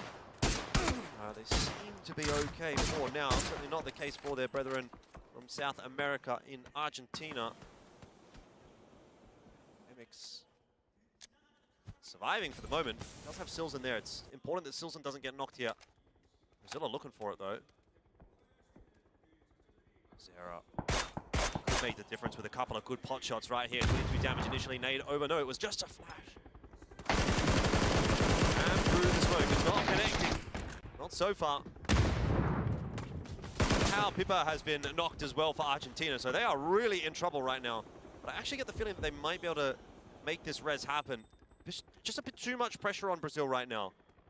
Is there an angle here for Guizera once that smoke drops? But he's got an Onyx to contend with over on one of those. This is one of those other rocks I'm talking about. That's up on this edge of the craters. And an Onyx is using this to get as much info as he can. I think that's Loki. The GOAT. In my book, the GOAT. Made it to PNC somehow. He did make it eventually. But the champion of PNC, the champion of PGC, will be showing up once again. Not in the lobby, but in person to support Korea. Australia trying to contend with the UK over on this western flank, as well as harassing China. Axlab, you okay? Yeah, you're fine. No problems. Just doing some aerial ballet. Next zone shift, this could be another big one. Next Olympic sport there, aerial ballet, PUBG car driving. Oh. It's going to keep going in the same direction. Going up over the northern side of El Pozo. Japan might not be in a bad spot to get themselves another big game right here. I'm watching Australia in close proximity to China, and that is piquing my interest because that seems to constantly be a battle between these two teams. Nay's being cooked by Axlift and by Monty. First one tossed out by Australia, but Axlift looks a little better, went maybe a little too deep. Tiggleton knocked by Markland meanwhile, so that'll be a problem for Australia again. Looks like Tig's just going to be taken down. I don't see anyone getting in there for the rest. Monty's so isolated away from the rest of his team. Oh, no. This is unfortunate. Might get 1 point out of it if they're lucky there on the Xiaowu DD, if that finish can come through, but the Sandstorm popping maybe will actually help China out here. Oh, but Michael? Hello? From downtown, that's a solid 400 meters away, maybe more, that he's able to find some of those shots to land. That's a long, long ways away, but yeah, Australia, these 2-2 splits on Miramar have been getting punished, Elfish, and you know, they're just trying to kind of hold their back lines, and it's getting kind of torn apart on these drive-bys that other teams are doing. Oh, there's a knock from DraftKings. Argentina still has some fight in them. It looked like it might fall apart, but still kicking. They're causing damage. This is going to be wild because there's a lot of teams stuck in Pozo right now. It is going to be bloody getting out of there. Oh, what a grenade for Fex. Another one to follow it up as well. Right in the ball there is Smash, and it doesn't matter. The nade's not required. Jacob, hands of Faust. What kind of shenanigans is he going to get up to? He wants to clean out Germany, and he does. There goes Chris.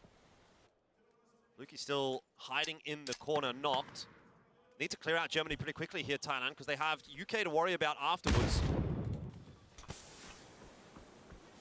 Smokes down for Germany, trying to get its Chris alive. Payne, oh my goodness, Payne doing some more work. He has been tremendous this event, and he is punishing Thailand. They are down to 1 player alive, 1 knocked. Back over to Japan, who suffered a couple knocks of their own. Smokes are down. I think actually that's reasonable. They wiped out Canada, it looks like, and they're going to be good to go. And Onyx, high ground, paying dividends. Finds Savior out in the blue now. Yeah, Korea starting to flex their muscles on this lobby once again. Once we get into the mid-game, that's where you do start to see the goods coming through. Another very aggressive split from Korea. Really a 1-1-1-1 split, if anything. Kevin's going to come down from the north as that zone starts to shift in. China all in one vehicle, coming in quite close by USA and Vietnam. Zone shift goes central enough. It's great news for USA. They're going to have to move again. Yeah, this one, again, I was starting to think this. Didn't really get a chance because there was so much fighting to mention it, but this was going to likely start heading south. Could have gone north, like northwest, but because of the terrain in the craters, sometimes it's unplayable. Goodbye, Thailand. Right into the waiting arms of our Argentina.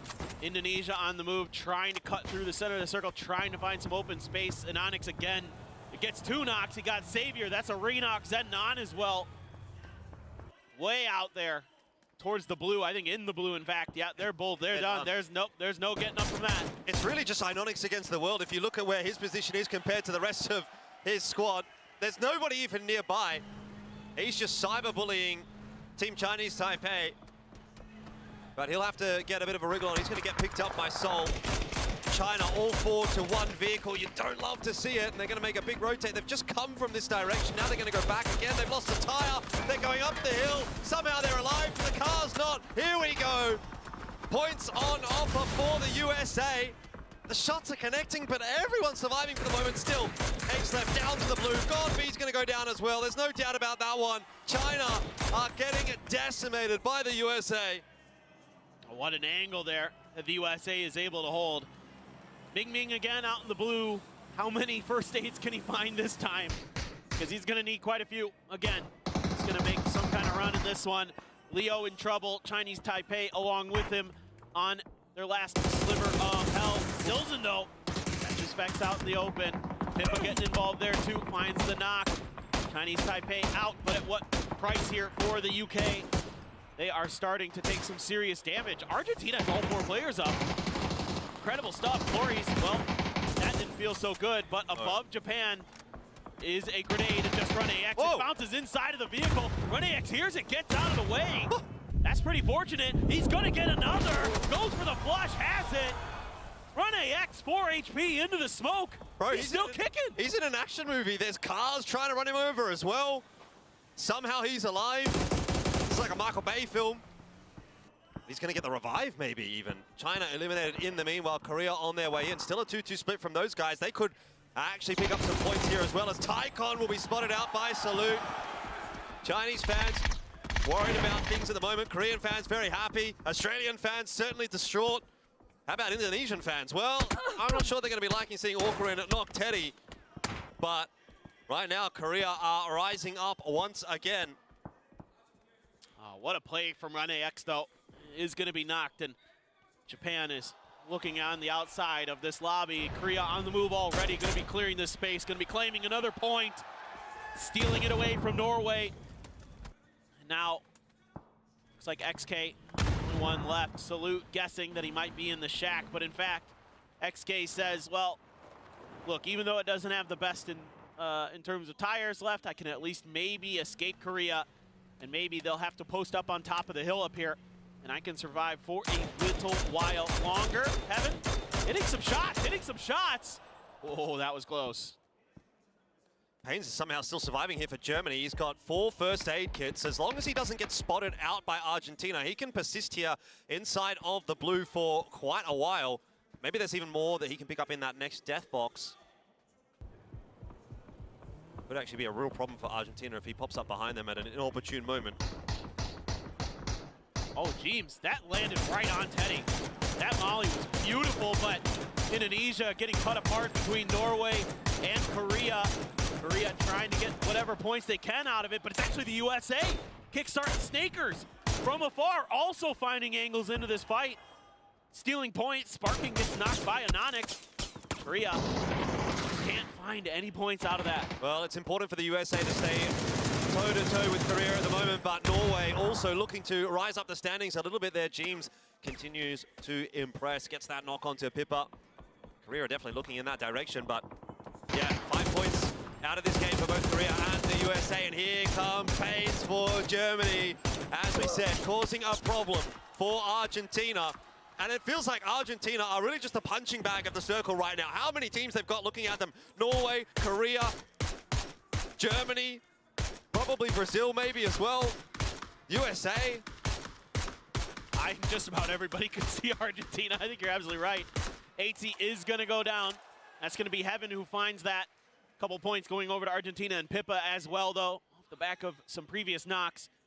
And Onyx will be lifting his teammate. Salute is there. Got 2 kills apiece for Heaven and Onyx and Salute. 6 in total now for both the USA and Korea. So they're neck and neck throughout this match. I mean, just imagine it comes down to those two. 4v4 in the final circle. Ooh. I mean, I'm just hoping it comes down to Korea, really, because the vibes are at an all-time high. Whenever Korea's on the screen right now, everyone's making some noise. Unfortunately for Pains, his dream run is going to end, but I have to say, nice job. Good effort. Down to the final 4. Argentina have a duo. But Brazil, they're making a run in for things today, man. If they could put together another good game, just one good shift. Yeah, send it out to the west. They need just one more good game, and it goes north. And it's going to be Korea on top of this hill, trying to keep anybody else from climbing in their direction, both literally and figuratively on the scoreboard. Salute, Heaven, going to be tasked with watching the flanks potentially. See how Korea wants to organize themselves. Shrimzy already trying to make a bit of a climb, and an Onyx trying to reposition there to cut off some of these angles from the road. Salute kept at bay by Kickstart and the USA. Purdy gonna grab some level 3 gear and a Groza. Get to that late game. That gun, absolutely the best in the business in those situations. Maybe the P90's better, but Groza really, really good too. Definitely not a bad shout. The main point of contention at the moment is Argentina and Brazil. Both teams not inside of the next zone. Looks like USA have a relatively straightforward rotate. Shrimzy and Purdy kind of figuring that one out for the moment, but Brazil really has to deal with Argentina. And Argentina don't have many ways forward but to go through Brazil. Here comes USA.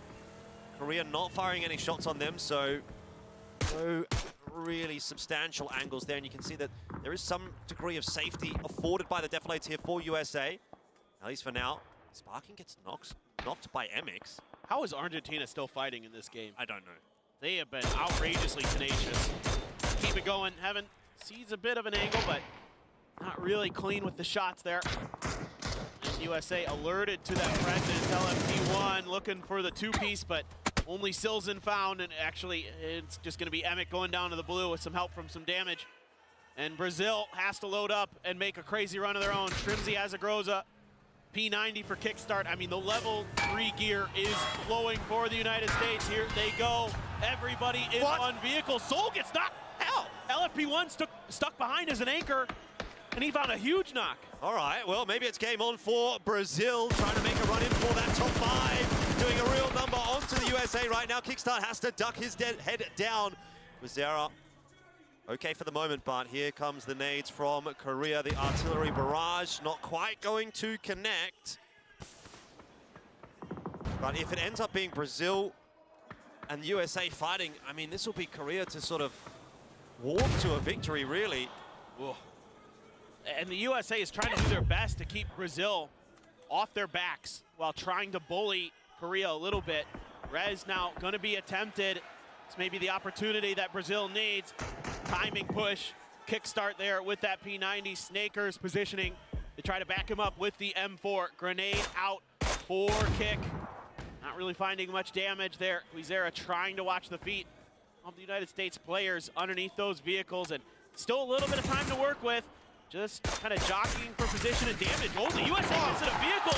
Trimsy pays the price, and it's going to be the point going over to Korea. The vehicle's on fire. Curdy trying to get out to safety is going to do so, but at what cost? It's an absolute disaster for the USA. They've been collapsed upon by multiple teams. They are the meat in the sandwich, and while they have, you could argue, maybe a bit of a better position inside of the zone than what Brazil does, it sucks when you're getting pushed from both sides. And have a look at Korea coming out on the left side right here.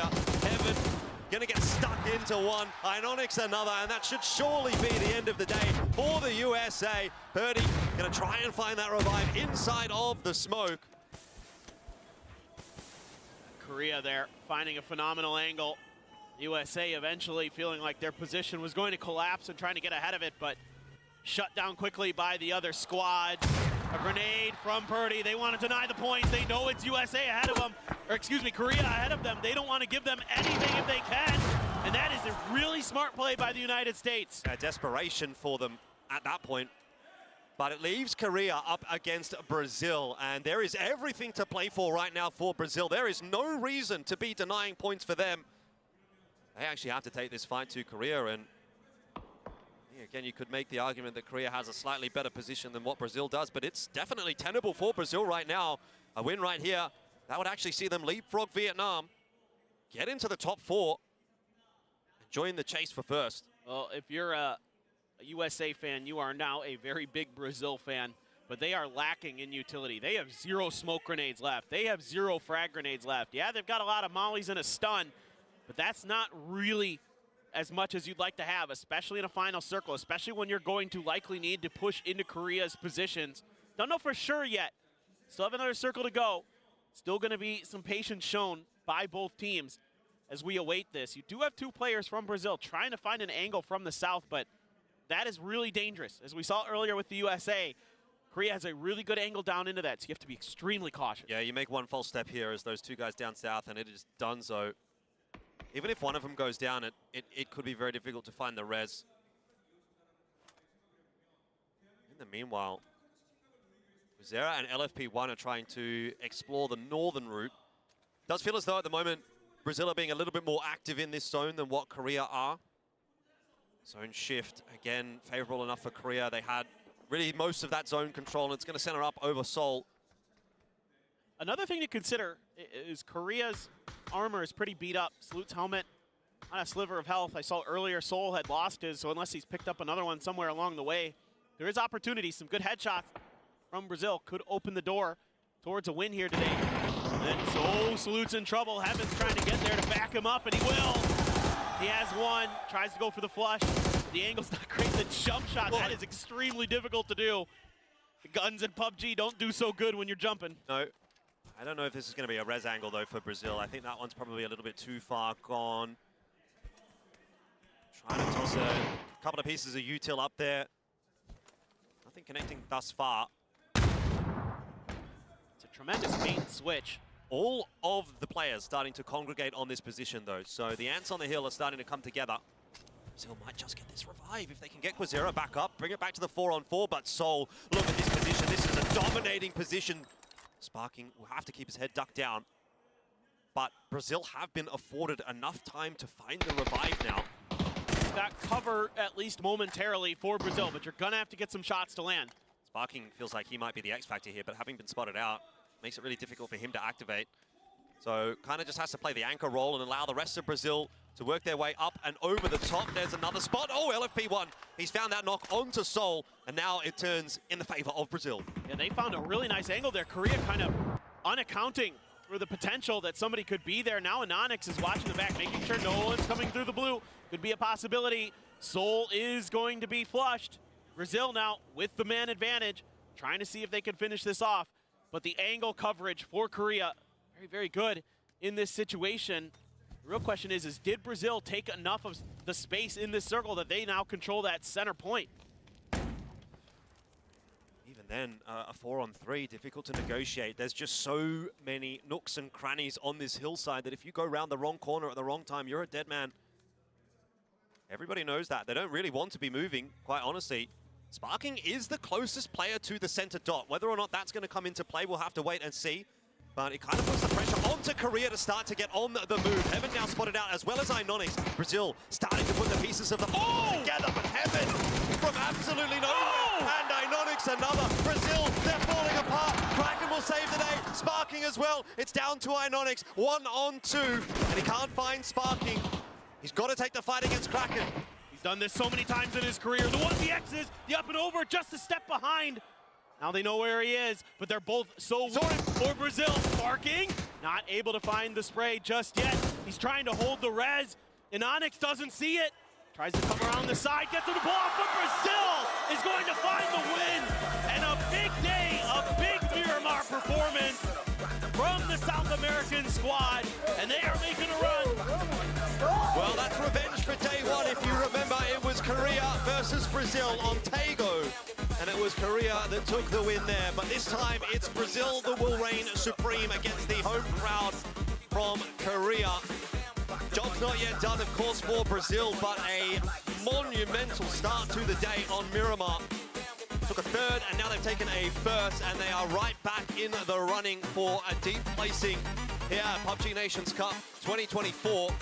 In saying that, though, Babythin, obviously, Korea taking a second, as many kills as they did, they are going to go rocketing further and further away from USA, and in that case, everybody else as well.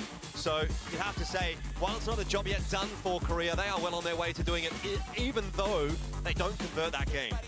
Yeah, I mean, I think, you know, Korea is probably going to be more upset with themselves than they should be.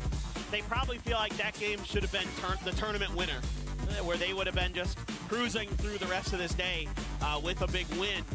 But one little mistake, one unaccounted for angle, caught Sol and broke things open for Brazil to take control of that circle, to take control of space. They still almost took that game back into their own hands because Heaven hit some ridiculously good shots. I mean, that double headshot, I thought for a moment might change the destiny of Korea in that match, but credit to Brazil. Tenacious play there at the end, really understanding that terrain nicely and giving themselves a great opportunity. Slow and steady there at the end, but it got the job done. Yeah, madness. What a day we've had so far. Both the Miramar games really delivering. I so enjoyed that final 4-on-4 between Brazil and Korea. And we get a little bit more like that, then I'm super, super pumped, and definitely get behind the Brazilian dream right now. We'll be jumping up, I think, into 4th place off the back of that game, so continuing to improve. China, that was a rough one for them. Same for Australia, Turkey, Canada. Have a particularly great game there, and importantly as well, Thailand went out early there as well. And admittedly, they did get the 4 kill points early on in the game there, Thailand, but haven't really improved upon their scoreboard all that much there for game 2 of the day. And so that will leave Korea and USA kind of out in front still. Not a whole lot of moving and shaking going on as far as the top 2 or 3 are concerned, but in the middle of the pack, there is still a lot happening. Argentina popping their heads back up in that game as well, and man, I don't know how Brazil was able to negotiate that one, but phenomenal stuff. USA stuck between a rock and a hard place. There's a very, very tough endgame for the USA, and honestly, you know, this decision to deny the couple of points, it kind of had to be made. It's the absolute correct decision. The 100% correct decision. You have to in that spot. You are in a horrible position where there is a very slim chance you're able to fight out of it. And both Brazil and the US and Korea are on your tail as the USA. So you've got to get those points away from them. You can't fork them over. That's the right play, 100%. Also want to give a big round of applause to Japan. They had a great one. But guys, we're going to throw it down to an interview. Let's talk to Bella. And the second chicken dinner of the day goes to Team Brazil. I'm joined here with Kraken. Congratulations! 브라질의 크라켄 선수 인터뷰 만나보겠습니다. You know, Brazil has shown that they're here. They're not here to play. Yesterday and today you secured another chicken. So how's that chicken dinner feeling? Tá te perguntando como que você está sentindo de ter ganhado mais uma vez o chicken hoje? Qual que são os seus sentimentos? O sentimento é muito bom, porque a gente tá vindo numa crescente e acho que dá para buscar. 네, 저희가 지금 너무 기쁘고요.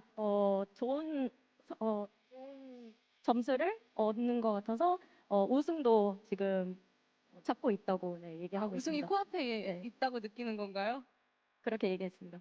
제가 어제 존재감도 이렇게 다시 느끼는 어제 존재감을 뿜어내면서 오늘도 치킨 확보를 이렇게 한 소감을 물어봤는데 아주 자신감이 좋은 것 같습니다. Kraken feels that, you know, they're doing great and they feel like they have a fair shot at taking the champions title today.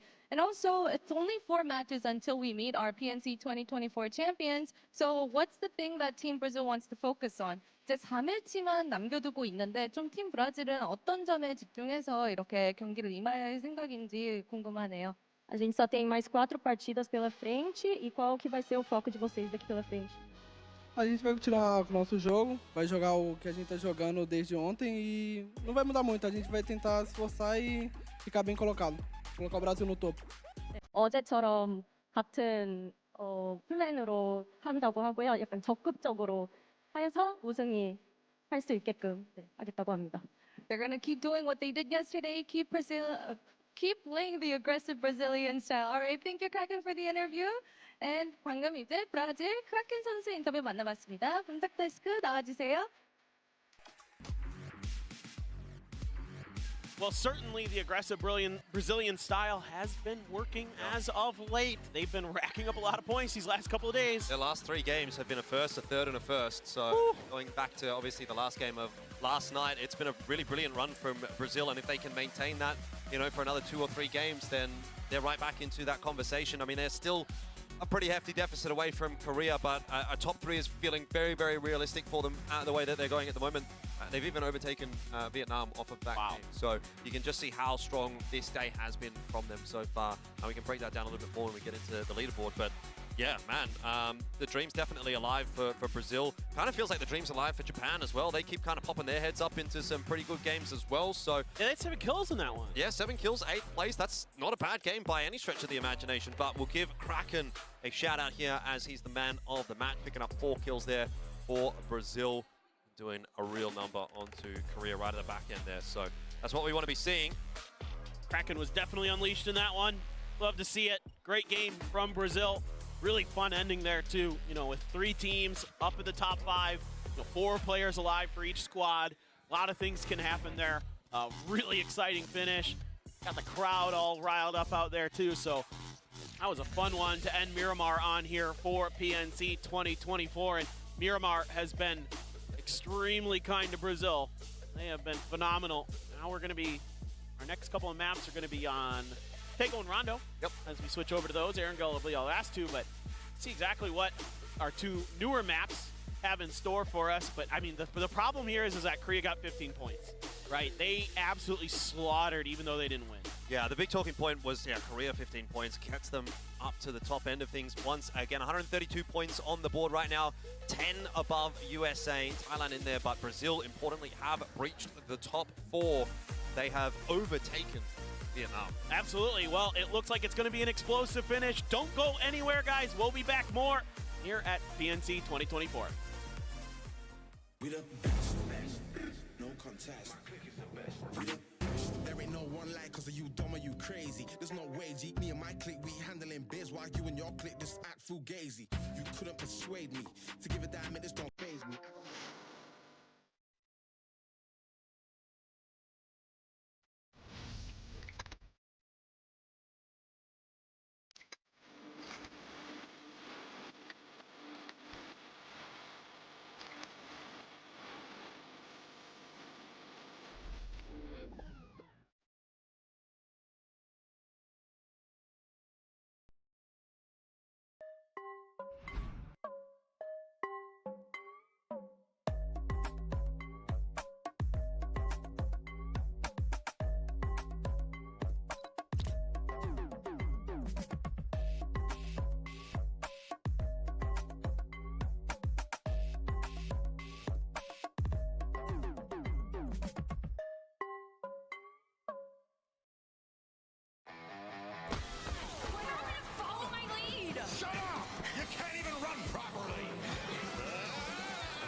And we are back here at PNC 2024.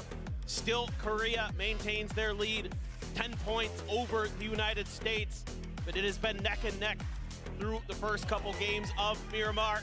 Now we go over to Taego, the map that is in Korea, as take a look at some of our fans out in the audience. I'm not sure who those, I'm not familiar with who that is.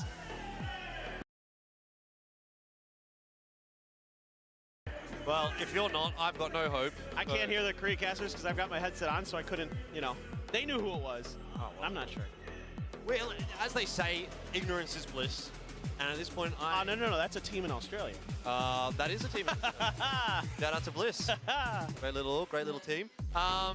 Ignorance is bliss as far as the winner of this event is concerned still as well. I don't think we can lock anything in No, not even close. I'm definitely looking pretty favorably upon Korea and USA still, but is Brazil an outside chance? If they can maintain this run into a third game, yes, then they're definitely part of that conversation as well. Got to give a little special shout out as well to Japan. I think they've done a really, really good job at this event so far. And a really solid start to day 3 as well is kind of keeping them kicking. And we were saying, well, maybe they want to try and aim for a top 8. At this point, they can definitely aim for even a top 5.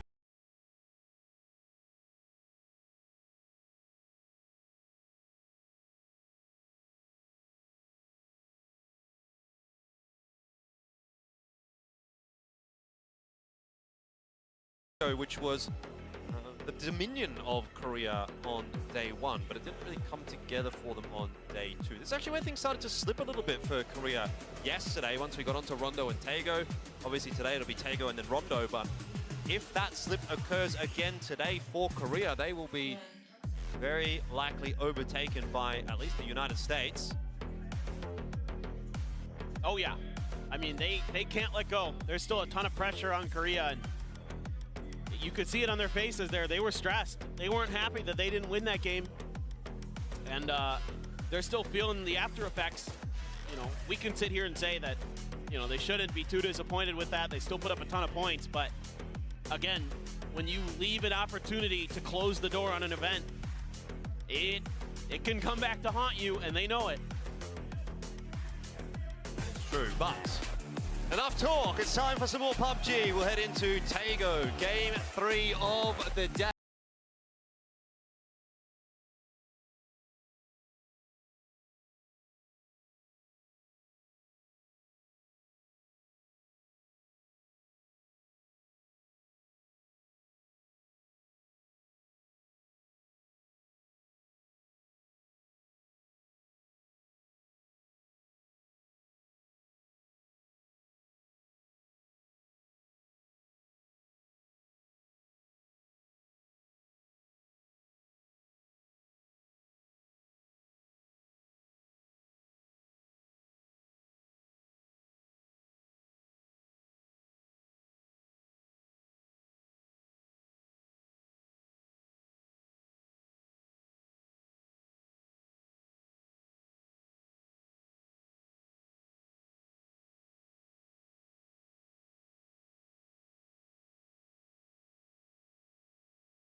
maybe not quite as egregious as yesterday. That was about 40-45% of the map was unplayable. Here it's maybe 25-30%. It's not as bad. Indonesia again getting a favorable first circle pull. They weren't really able to put much together with that on Miramar in that last game. But, Japan in there for a fast rotate. Like to see that. Yeah, it's been a bit rough for Indonesia, but maybe they can have a solid. What's going on here? Solid game. I might have just cursed Indonesia. Ocarine and Pains, do they know of each other's presence? Well, Pains is looking for something. I think he saw where Ocarine dropped and doesn't know. Maybe Ocarine saw where he dropped. Would you? Yeah. Would you believe they're both looking for each other? That very well could be. I think you're absolutely right. Based on the way that Simoy is driving, I think you're absolutely right. Now Pains realizes, I think he hears that car and realizes he needs to hide. Duck and cover. Things have gotten a little bit more difficult. He's very isolated away from his team as well. Here comes another car. Simoy's flipped. Oh no, not like this, Simoy. That had to be so stressful in that moment if you assume that that player's still in this compound. Good news for them is he left. And now you gotta think like, oh, he left. Did he go to the compound to the east? Did he go to the mountains to the west?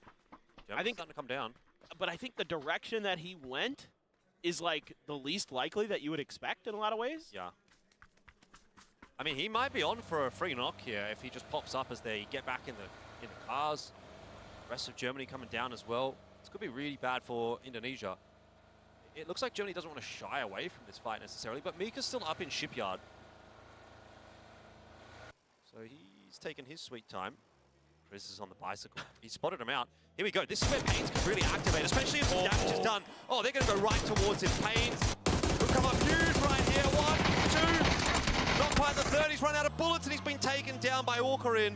But if you're Indonesia, are you going to really turn around right here? Chris is on that bicycle. He's pedaling like a madman. Go, son. Go, son. Get there.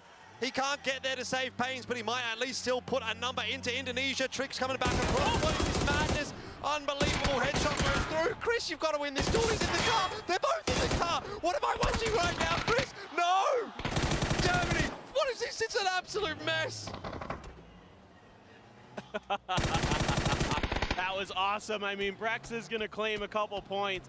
Simoy had been knocked, but Trick doing a little bit of trickery there. Seat swapping with it's Chris. I love how they both got in the car. It's so funny. It's Chris was trying to, I think, go to the other side there. Take him down, did not work. China hungry for points. And they're hearing these shots. And they're trying to see if they can clean up what these two teams started. Rex, grenade up and in the window. Oh, it doesn't bounce in, it bounced out. Just went the wrong way. Just a bit outside. Now China still continues to watch this fight, but there's only one player left here for Indonesia. The underhanded grenade up and over the wall. Actually, there's a hay bale there, so it can't get far enough. And now Trick is in trouble. I just want to see some more bicycle warfare, honestly, but I don't think we're going to get it. Trick's going to swap out for the pump. It's the most It's Chris thing I've seen so far this tournament. Yeah. I don't know. I don't know what to say, but Germany have got a couple of kills. They've also spotted out Trick, and he's got nowhere to go. So I'm going to cook the nade.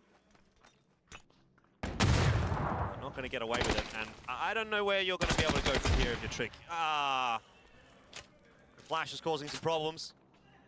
Well, now he's given up the game. They know that he has a shotgun. He's doomed. There's a gas can.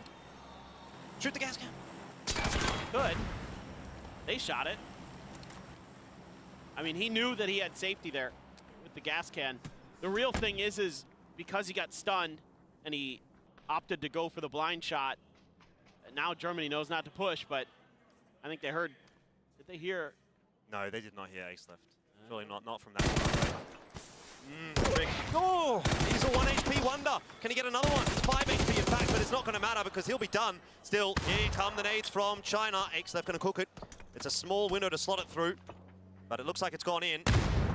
There'll be some damage on the Trick, and Mika stuck in the corner here. He'll be good if he can even get one. think they know where he is. Do they? Exlex might not have spotted him out there. Well, they think he's gone into the barn. But difficult shots. Oh, Exlex has made the mistake of trying to jump over the top. Rex has been finished off in the meanwhile, but Mika has just got nowhere to go. China are trying to batter down that wall. Mika can't get away. That's the end of Germany. Good enough. Well, that's quite the start. Oh, here comes Korea. Seoul gets Xiaowu. Trying to come up one over the wall. Some grenades are coming in to try to finish what they started. Xiaowu, very, very weak now. China trying to find an escape valve, but Anonix coming from the other side. Teams continuing to cannibalize each other, but it's Godby from afar with the Dragunov. Was holding the off angle. Seoul hits a headshot as well. The madness continues here west of the airport. I mean, look, any fight that starts with bicycle warfare is going to lead to some madness. I think that's my methodology when it comes to PUBG. This one still has not ended just yet. Korea. Look, I will say, Favorthin, this is kind of what we saw Korea doing when things started to go wrong for them yesterday. When they started getting involved in the early fights, when they started looking for third parties, they themselves often were on the receiving end of some third parties. So it might actually be better news if this just dissipates, goes up in a puff of smoke, steam even. Absolutely. I think now you have to just retreat and change your plan. Run AX, trying to do damage to Japan, but Finn totally ready for it. That's going to be, I think, a free point for Canada. Yeah, nothing the rest of the players on Japan can really do about that. They were trying to get there, but playing with fire a bit. Imhawk trying to watch some kind of angle to see if he can help. Oh, no. Bro, forgot to put the hand brake on. It's done. I think I've seen that in an insurance ad once or twice. That is a sunk pony. Saw it in an insurance ad. You'd be better off with insurance. Yeah, you'd be better off having insurance in this scenario. If you too screw up so bad that you lose your car. Couldn't be me. I'd have to have a car. Exactly. Well, it seems like things have settled down a little bit, but it was always fun. It's fun. It's fun. I like getting those early fights. Fun. Actually, might be a bit of a spot of bother here for Brazil, but just gets down okay. Pops out in the car. Yeah, and for Brazil, you don't want to lose this momentum you've created. You've got a great early position in the center of the circle. Bit of a split. Don't give up anything extra. Big chance again for Brazil. They've already put 3 on the trot if we count the last game of last night. In terms of good games. Oh, he's dead. Oh, first shot didn't connect. Thought he had him. I thought so too. Dragunov, great gun. Can be a little bit unyieldy. Yeah. Tough to shoot sometimes, but man, do I have fun with that. Really, really fun. Argentina. This is southeast side of the circle. Kind of near where Japan and Canada were scuffling, sort of. Norway's over there as well in Gangneung. And then you have Turkey to the west of that. Centered up is Brazil, Chinese Taipei. Phase 2 circle. Just doesn't do too much. Removes all the unplayable territory at the very least. So not a ton going to change here for our players actually with how chaotic it was. Really just a couple teams needing to make moves. Argentina, one of them. Japan's making a move as well. Trying to get themselves into a spot they can get deeper into this game. Claim themselves some more points, continue this high that they've been riding. I mean, they're only 1 point ahead of Argentina right now, only 6 points ahead of Germany. So they'd like to really keep the pressure on to maintain this position that they found themselves in, currently sitting in a spot where they could finish at the highest position that Japan has ever done at a PNC. Ooh, Savior, ouch. Quick to get out of there. This is going to get a little bit worse for Argentina. I mean, they are just in a massive crossfire right now. You've got Turkey kind of having a bit of a look here as well, potentially. So, Emic. Car sliding. Taken down pretty easily. And Japan on the other side as well as Chinese Taipei. So there's kind of like 3 teams around Argentina right now. They're just going to have to try to skedaddle. Get out of there. Low.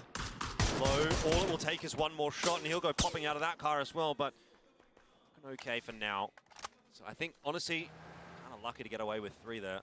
You found the edge of a field, but you've got some vegetation to help out. However, you also had Japan very, very close. XK unloads with the first frag, has 3 more in the bag. First one a bit too far. See if he can get the second to follow up. Trajectory on it, hard to tell from this angle. Again, just a bit too far there. Zennon on the ground, Turkey coming close. I have to assume he heard that, but maybe not. He's just out in the open. The Mad would love to have that spray back, I assume, because I think he had Zennon pretty dead to rights there. Grenades are going to come up short. For now, Zennon lives on. Yeah, a little bit of a miss for Turkey there, and they're sort of recognizing that that was their opportunity, so they're going to back off in the meanwhile. You have UK doing the same against Vietnam. It hasn't been quite up to scratch for UK at this event in comparison to previous, especially when you consider this is the 2022 winning squad from Nations Cup, including the coach, all 5 of them back, but haven't been able to replicate that success. That's just the way it is. Yeah, it was just a real struggle from the get-go. I mean, again, I think on that first day, they were trying to play with the same style, same mentality that they had when they won, and it just wasn't quite suited to the meta of this particular event. A lot of other teams were out on the edge. They were getting caught up in a lot of battles early, looking for the feet. XK, so close there. It's tough. That is an extremely narrow angle. Hot foot. The feet are hot, but shots are not cracking though. Yep. Able to connect with one there.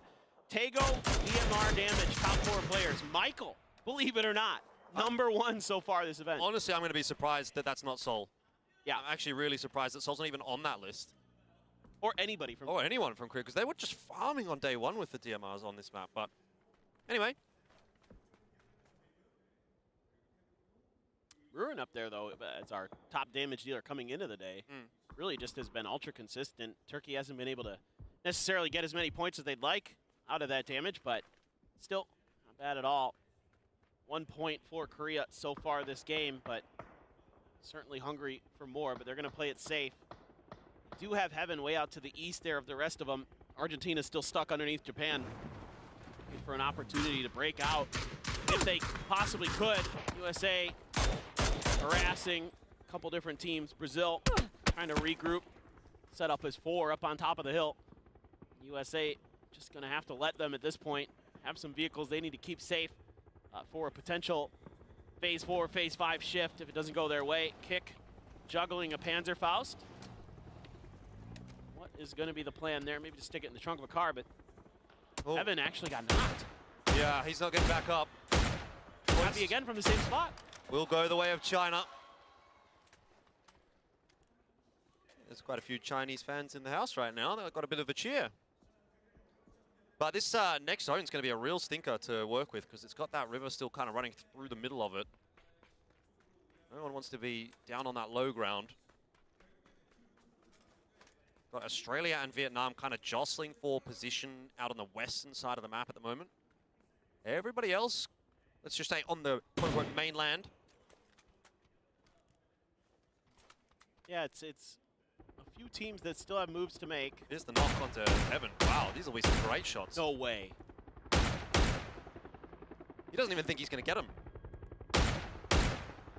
Oh my God. Ooh. That is outrageously good.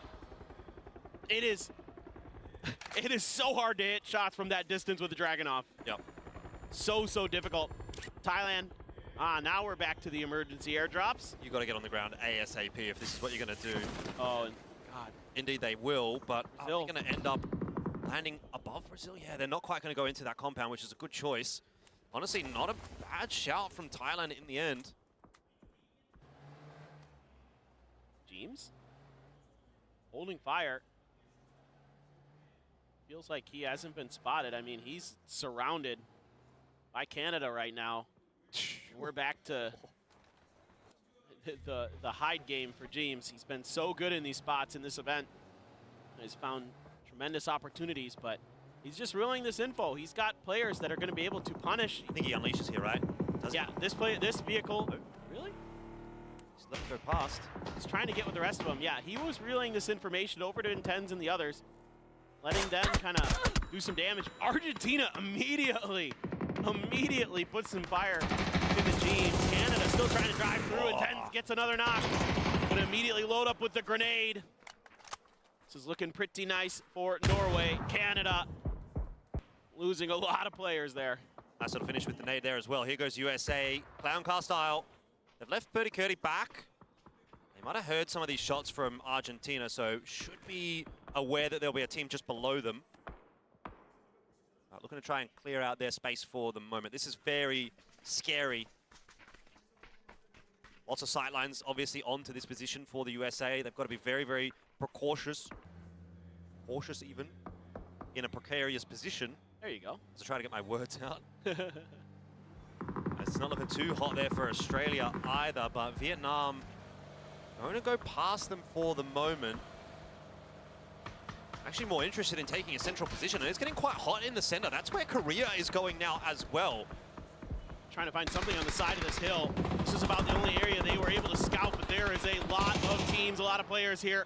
Salute's going to see Vietnam, tries to drive on by. So, but it's just a crap soul, and he's gone.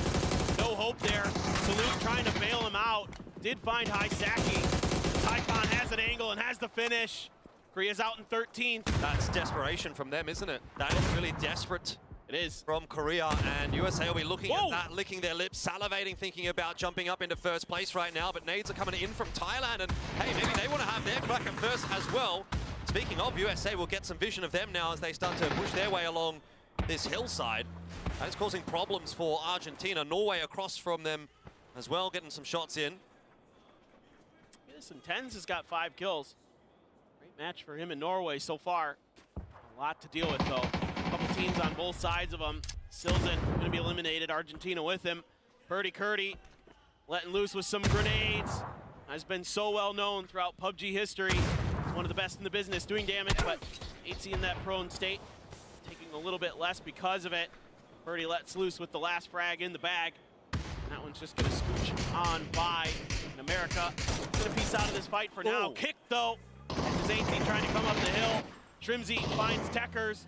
All of a sudden, Norway just down to 1 player. USA on the rise. It is an 11-point gap at the moment, but if those 2 kills do get converted, which they may well just because of the zone, USA will be raring to go. They're going to get their wriggle on as well. They want to move their way towards Japan, who are sort of bunkering down behind this shelter. It's going to be a breach from the USA. They are not stopping at all. Kane, he naded himself.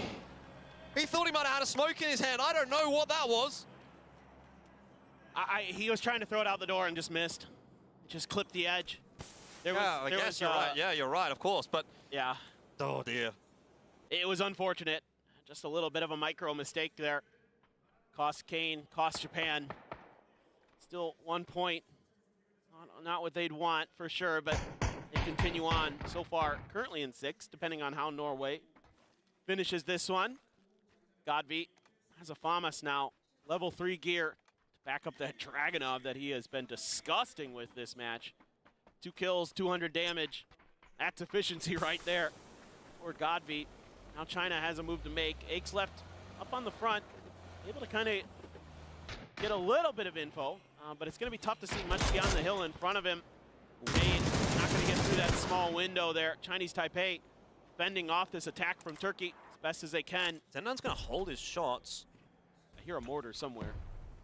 Waiting patiently to see if Turkey are going to overcommit to this one. Code Marco, that's a little bit of a better toss. It's going to force London out, or maybe not. He's just going to decide to take it. Somehow he's not taking any damage. I don't know how he survived there, but Lunlun and Zendan combining to find a couple of knocks onto Turkey to trade back that onto them.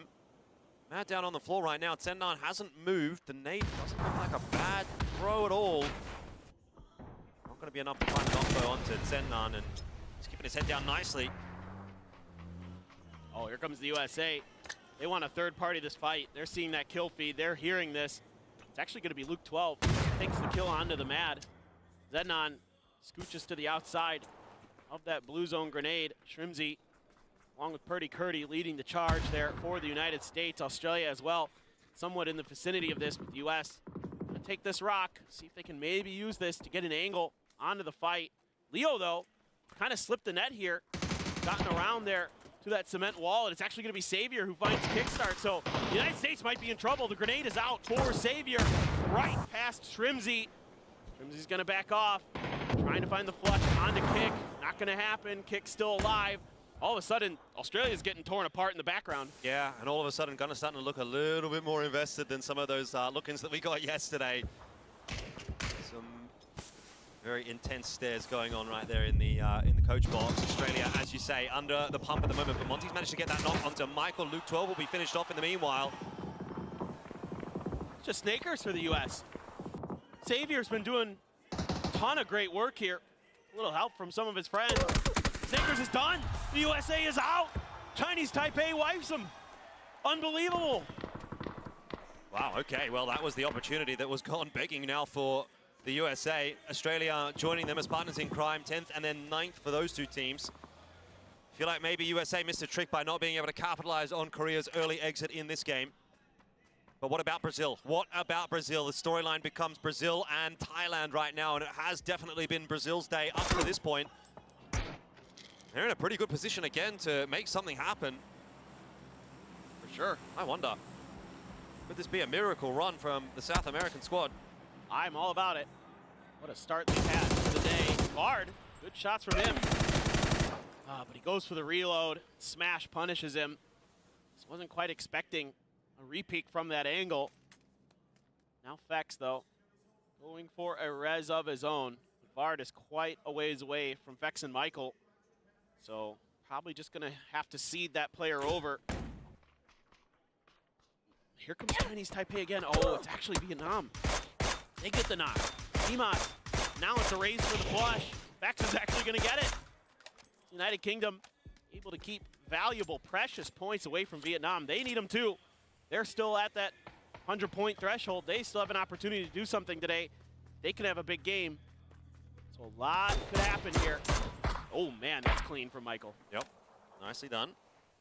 UK starting to put together a pretty decent game here, but it is just down to the last couple.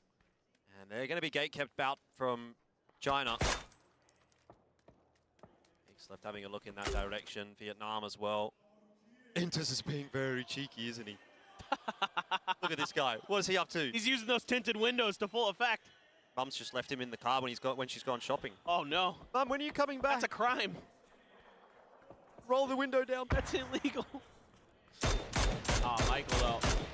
Down and out. Oh, Dimas found the point. The grenade landed just before he could do anything about it. Leo claims Fex's life. UK out in 7th. Chinese Taipei on the move in this game. Starting to get some confidence. 7 kills. Who knows? Sometimes those games just kind of snowball. You just start getting that feel. He's there. Oh, he saw him. As soon as he gets out of the car, I mean, that was the problem. Just should have stayed in. Maybe there was some sense from Guizera. I mean, just seeing the car, though, you're just kind of watching it to see if anybody's hiding behind it. Yeah. That could be it. Oh, Thailand. They need a little bit more firepower here, I think. I mean, Akesleft is out in the blue taking some damage, though. Lyrics and Jacob trying to hold this northern flank. Vietnam so far content to hold down this little cement fortress they have. Now, as China, you have a decision to make. You're on the edge of the circle. You can maybe wait this out a bit longer. Yeah, but you're going to have to move in this next one. Although you don't have to move too far. Now it's Thailand you have decisions to make. Center up. Try to hold a different angle. Tough choices. I think maybe you even look to see if you can maybe third party if there ends up being a fight between Vietnam and China as those two teams try to work their way in. Thailand can get involved in that. They don't, like that. Definitely don't want to overcommit to it though, because Brazil will be right up their backside if they do. It's actually a very difficult looking position to play for Thailand. It feels like they've almost got a little bit too much to cover. Here comes Brazil, and nades, they're going to go right on top of Jacob. This could actually be disaster for Thailand. The nades, oh, they're just bouncing all over the place. Somehow Jacob's alive, but that one will get him. How did they know? Just some shots from China, and they just assumed somebody was at this rock. It's a smart guess, but they're paying the price. Fluky found an angle, but he's out of 5-5. LFP1 might actually just be able to get res here quickly, as there is enough of a hill to play with for Brazil, and they duck down. Fluky's gotten knocked as well. Disaster for Thailand. Yeah, as we said, it just felt like a little bit too much ground to cover for Thailand, and they are not able to deal with the combined push of China and Brazil. Maybe the better option was centering up indeed, but it's too late to make that choice for Thailand. Brazil will actually end up losing one. Yeah, just too many teams hungry out on the edge there. 4 points, and they kind of get caught up in the chaos. Godby's been knocked. Sparking as well for Brazil. What a shot. What a spray down from Aches left.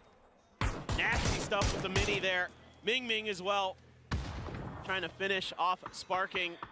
Kraken wants Guizera, wants that P90 back up and running.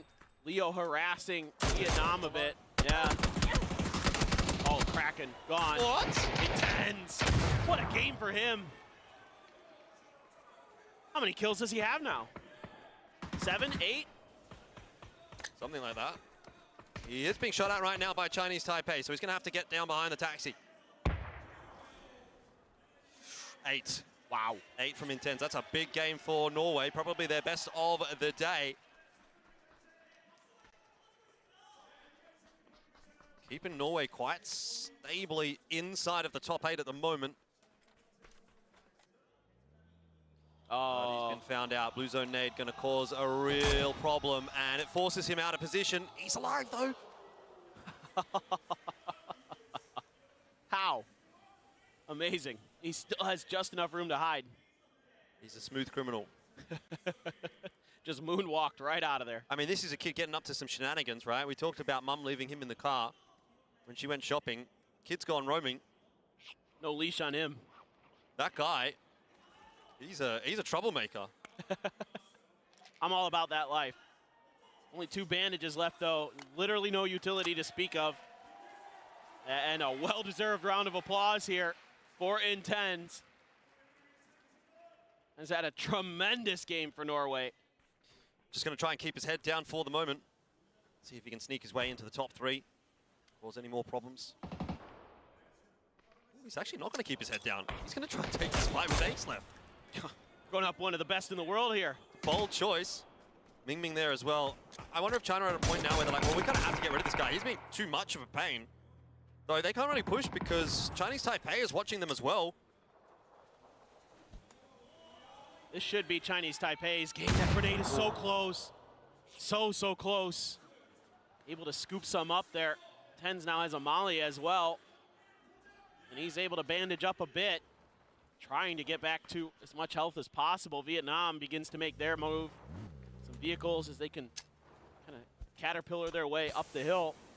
Still have China on one side, Chinese Taipei on the other. So a tough position for all these teams. But think about this, we're about to hit phase 9, and we've still got 10 players left. He just keeps popping up. Oh, they've got to be so furious. Like, get this guy out of here. Oh, it's not quite gone far enough. He's got one more. Ooh, that bounced. Oh, he's got a knock. No, he got too greedy. As soon as he left his little pocket of safety, that was the end of Norway. But a good run from Intense, and he might have done a bit of a number onto China. Who can capitalize on that, though? Not Vietnam. Chinese Taipei have sent Sen Nan to go investigating. And he has found eggs left as well, so... might have been a little bit of an over-aggression in the end there from Sen Nan, as Big Thing will find that trade. Chinese Taipei, they're losing members here and there. Vietnam, they've been quiet, but they have been lurking away under the surface. Leo trades one back onto Haisaki. Himas trying to save the day. Taikon's going to go down now as well. It is just Himas. This might be a 1v1v2. Push around the corner, but he's shut right down. Xavier is going to be there to hold the line. Going for the long distance spray, and it is going to be Chinese Taipei. Finding another win on day 3 of a PNC, on the final day of a PNC. Huge performance from them. I am very impressed with the way they played that game. And you could just kind of sense it coming. Midway through that, 7 kills, and I was like, man, they're just feeling it this game. Got a little scrappy at the end. It did. It was by the skin of their teeth, really. But a win's a win. Can't take that away from them.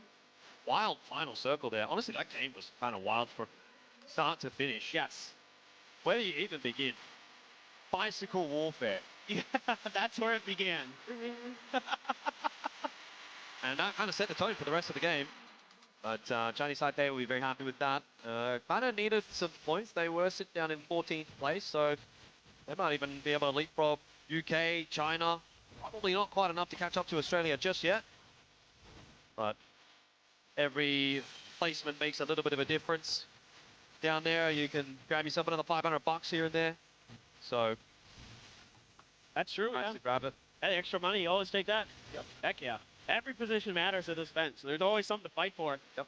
Down to the very end. China, I mean, yes, the tournament has been a struggle, but they've played really good recently. And here we go. The bike. The bike. It was less about the bike and more about the seat swap shenanigans as well. Pains maybe a little bit unlucky not to quite get that third one, but have a look at this. I think there was a point where they were both in the car at the same time. Just madness. Madness. Yep. Not a lot you can do there. You just kind of look at each other and go, huh. All right, well, let's get out and try again. Get the pan out in the back seat. Yeah, there you go. Start thunking away. This looked like it might actually be really dire for China because Korea showed up there, but Godby was just disgusting with the Dragunov. Hit outrageous shots and knocked Free out early, essentially. Yep. Just one on to Heaven. That was 2 players left and not much they could do from there. Salute and Seoul shut right down by Vietnam. Good defense there. Vietnam getting deep into the game, but not really accumulating a ton of points. So I think the good news here is if you're a Korea or USA fan, nobody really did a ton of damage to catch up. Yeah, I mean, in particular, Korea will probably be breathing a sigh of relief because it looked like for a moment there was a position where USA would be able to get away with a few more points than what they actually ended up taking. It ended up only being the 4 kill points there for USA. They just sort of got stuck in a bit of an awkward fight and taken down one by one. So even if they would have survived another 5 minutes or so, they really could have actually rocketed up at still, what, a 7-point gap at the moment for USA to overcome, which is, I guess, the main goal right now for USA is, if not overtake Korea, at least just keep it within 1 game's worth of points, which is what 7 points would be. You could overtake that in 1 game if things go your way. Yeah. I mean, as long as you're within even 10 to 12 points, like then you can go for that win, you know, and try to take over. You don't want to be there, but that's at least something to think about. You can keep yourself within shooting distance for these next 3 maps, and there's a real hope that you can get it done in that final game. If that would be a great finish. I mean, I'd take nothing better than when a team can win it in the final game. Definitely could be a possibility, but yeah, I mean, it was a long map there. It does so much fighting from top to bottom. I mean, Argentina was stuck in a weird position for a long time. Sure. I'm trying to even like just mentally ping pong around the map to think what happened. Yeah, USA, if they win that fight against Chinese Taipei, they're in the winning position potentially. Who knows? Yep. Crazy stuff. Thailand a little quiet there. Got caught in the middle of a lot of players. It's too spread out. That was an awkward spot for them to be in, really, wasn't it? Like, it felt like they had all the options. They could have set it up, like you said. That was definitely something they could have thought about, but in the end, they decided to kind of keep that 2-2 split going. And I don't know, I mean, Jacob getting naded by Brazil, that felt like maybe a little bit of bad luck, but from there, the house of cards just kind of fell apart. And you could kind of see the position that they were in. There was a lot of angles looking at them from multiple teams. So maybe there was no getting out of that for Thailand, really. At the end of the day, we can look at it in hindsight and say, well, the decision that they made didn't work out, but if they would have made a different decision, would it have worked out necessarily anyway? Because it felt like they were maybe in a bit of a rough spot anyway. So conversation for another day, conversation for smarter minds than mine. Chinese Taipei, though, 14-kill win over China, who got 1 kill second place. That's a nice little bump up for Team China, but also for Norway, who've been a little bit quiet, and mostly thanks to Intense. Again, for Norway, really feels like they are living and dying by the individuals, right? A lot of their points are just coming from individual efforts. First day, it was definitely James. Here for day 3, Intense. As a team unit, maybe not quite coming together as much, but the individuals are popping off at least. Yeah, no. I mean, they've had some tremendous performances in these late game scenarios by single players who just really find some magic and make things work that you wouldn't expect to. Leo, 7 kills, man of the match. Huge stuff. Him and Xavier doing a great job there. For Chinese Taipei, the longtime veterans of PUBG esports.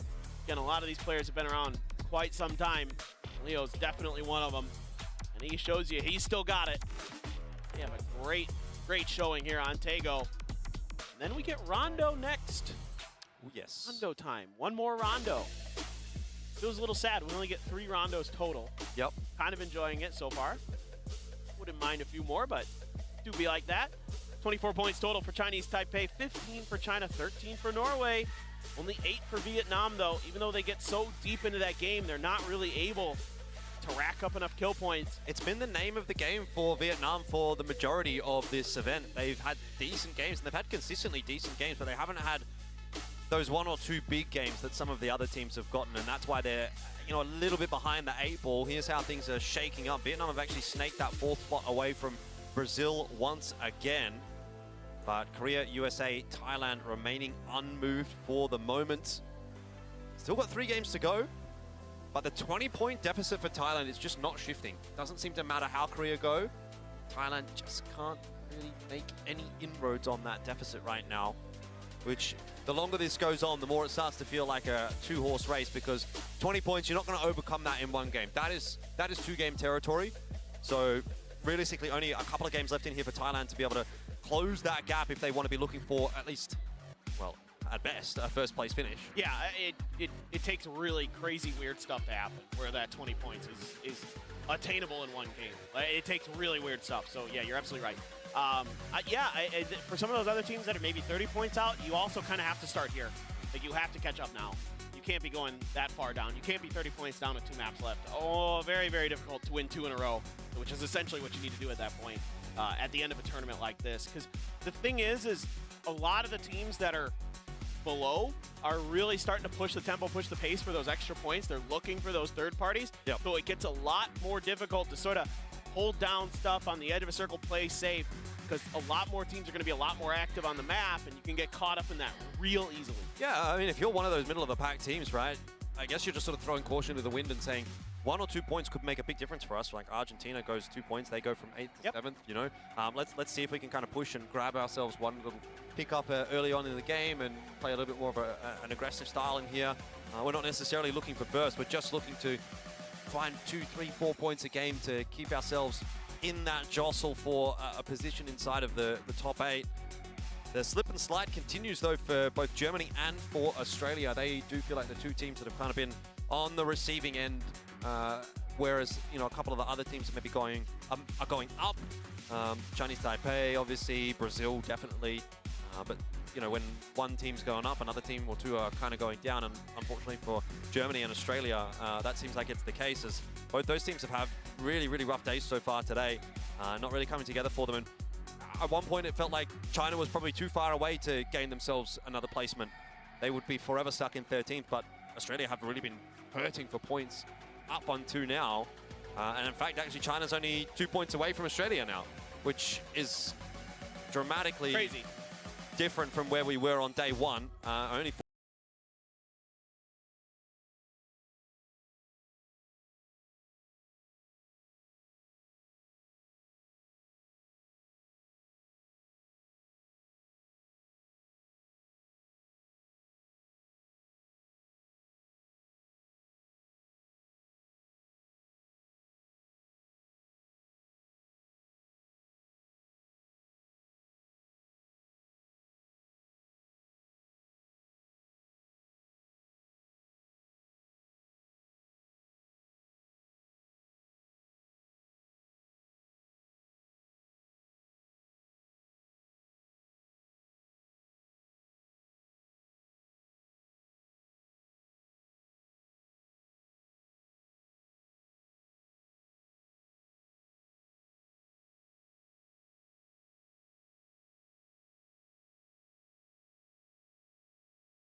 normally we expect to be one of those teams we're considering in PNC, at least in recent history, as a potential winner, but still, they haven't really been able to put it together at this event. Not really able to get in those placement points. They can get kills, but they really have just been at a disadvantage in a lot of those edge positions. Haven't been quite able to find that same success that we saw in 2022, 2023. Well, it is time. We are on the downhill slope now for day 3 as we head into game number 4, and it will be Rondo. All eyes are turned towards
you know, much to your chagrin. distaste. Yeah.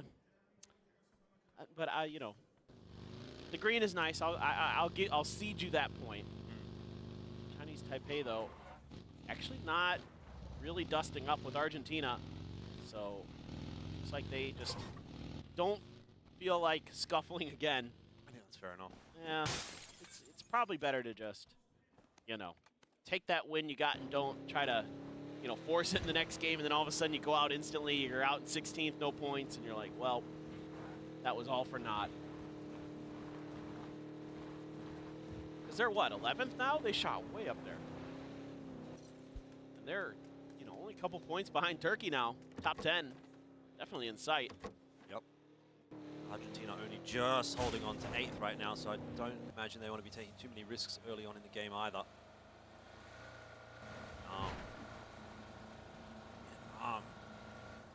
What they're going So close, dude. They're so close to greatness. It just feels like that, doesn't it?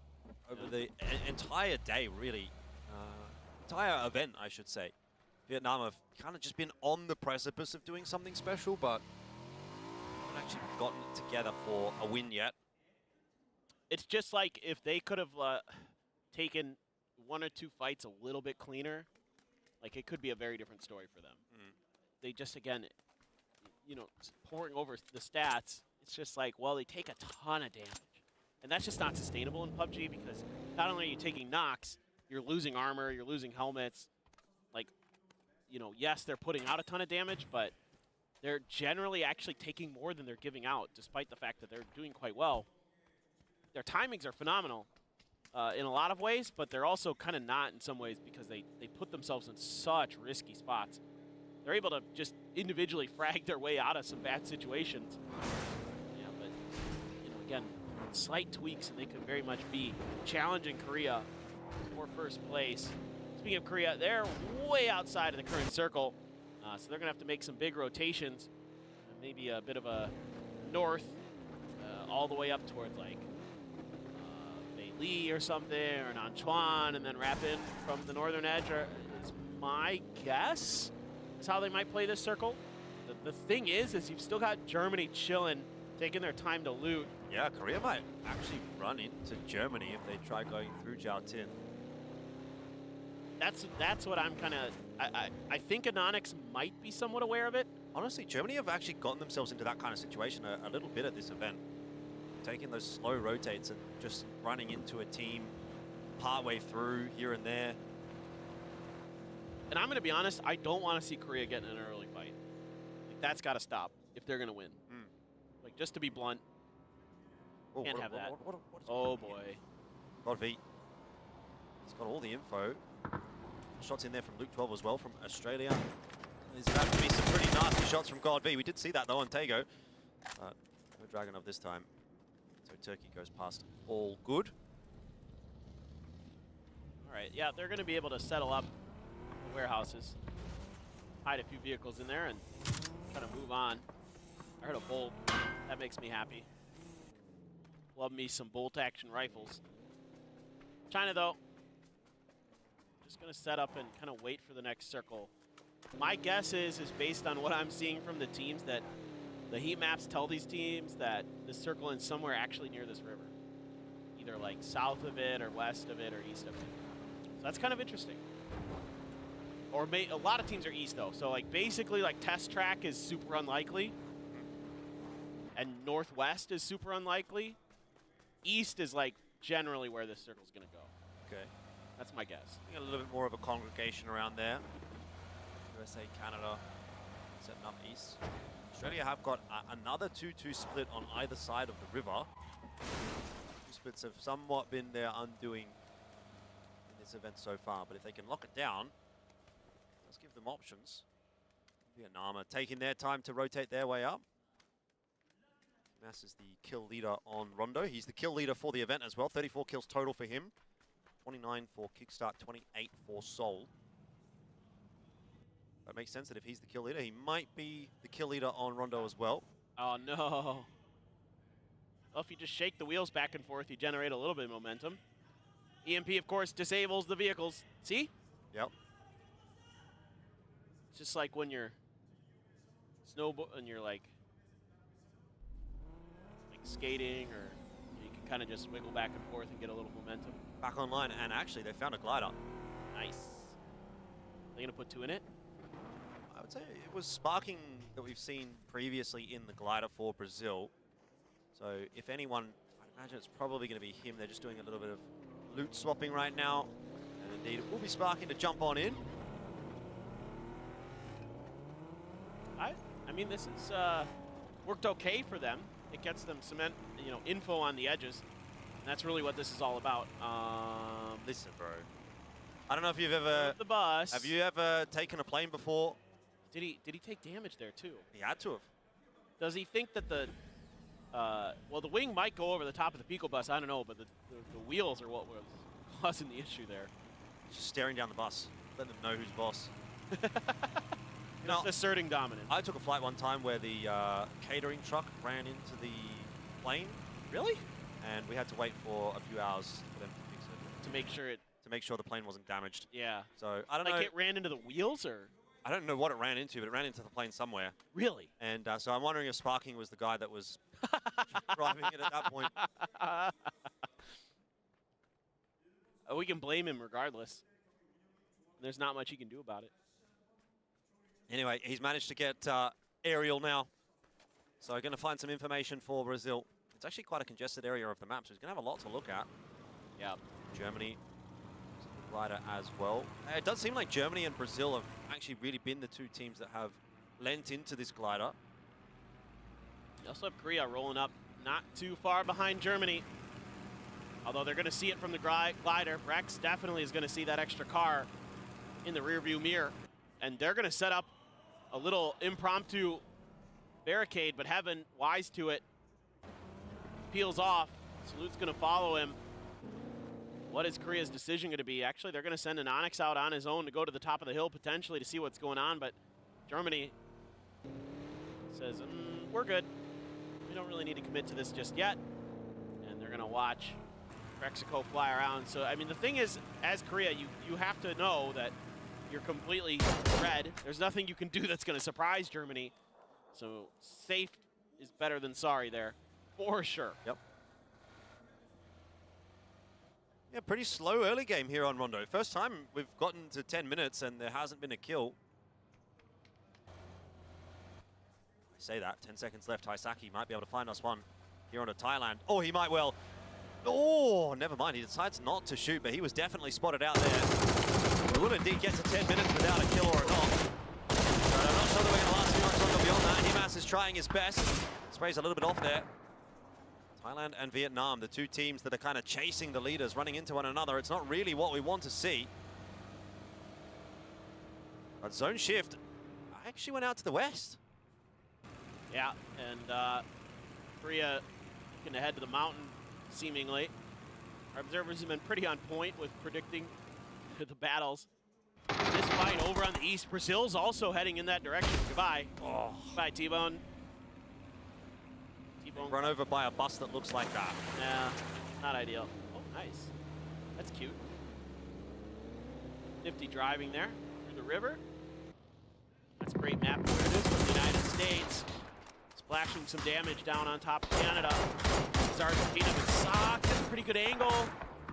Finds quite a bit of damage, but no knocks just yet. Shinboy as well, peppering towards that Pico bus, but Pipa able to peek back behind the rock. Is this battle going to continue? Looks like Argentina's not super interested. Sparking is stalking Himas. Getting all that info for Brazil, who are kind of following Vietnam on that southern rotate. Here goes USA. This will be a big moment. You'll hear the Korean crowd cheering quite a lot if China's able to get up in this fight. They are hoping to see the demise of USA. It would mean a Korean victory here on home soil. 2 more games to go after this one. I mean, you have to be thinking that there might be another team out on the other side. And the thing is Norway might be doing them a huge favor here because they're dropping in a spot where China might have to kind of deal with them because Norway might have angles down to this. China realizes it. They're trying to get underneath the angles of Norway so that Norway can't punish them. USA did a little bit of damage there. Norway gonna go for the Kings of the Mountain play. See if they can just rain damage down on all these other teams. I mean, the view lines from up here are ridiculous. Of course, yeah. I don't think China have fired a bullet just yet. They're trying to keep themselves quiet because they heard USA pulling up. They know as soon as they fire, they lose their element of surprise. USA have been more than happy to fire a few shots off. Can't really challenge this, though, as the USA. It's just a horrible, horrible angle to try to fight to. You have to let other teams deal with that problem because you have enough of that mountain to cut yourself off. Your center circle. You can't afford to be taking fights there because if teams from the east get wind of it and see like maybe a player from the United States gets knocked, they will rush to punish you because your eastern side is pretty open. Vietnam and Thailand in close proximity once again. Fluky, oh, Himas not able to land the headshot that he needed. So Thailand will be made aware of Vietnam's position. Fluky, he'll back on up. Doran's okay. He didn't quite go around the corner far enough. Smart idea with that grenade to cover that door for Himas. I like that. Meanwhile, Sparking's just like watching this fight. Man's paid for pay-per-view. He's got to come check this out.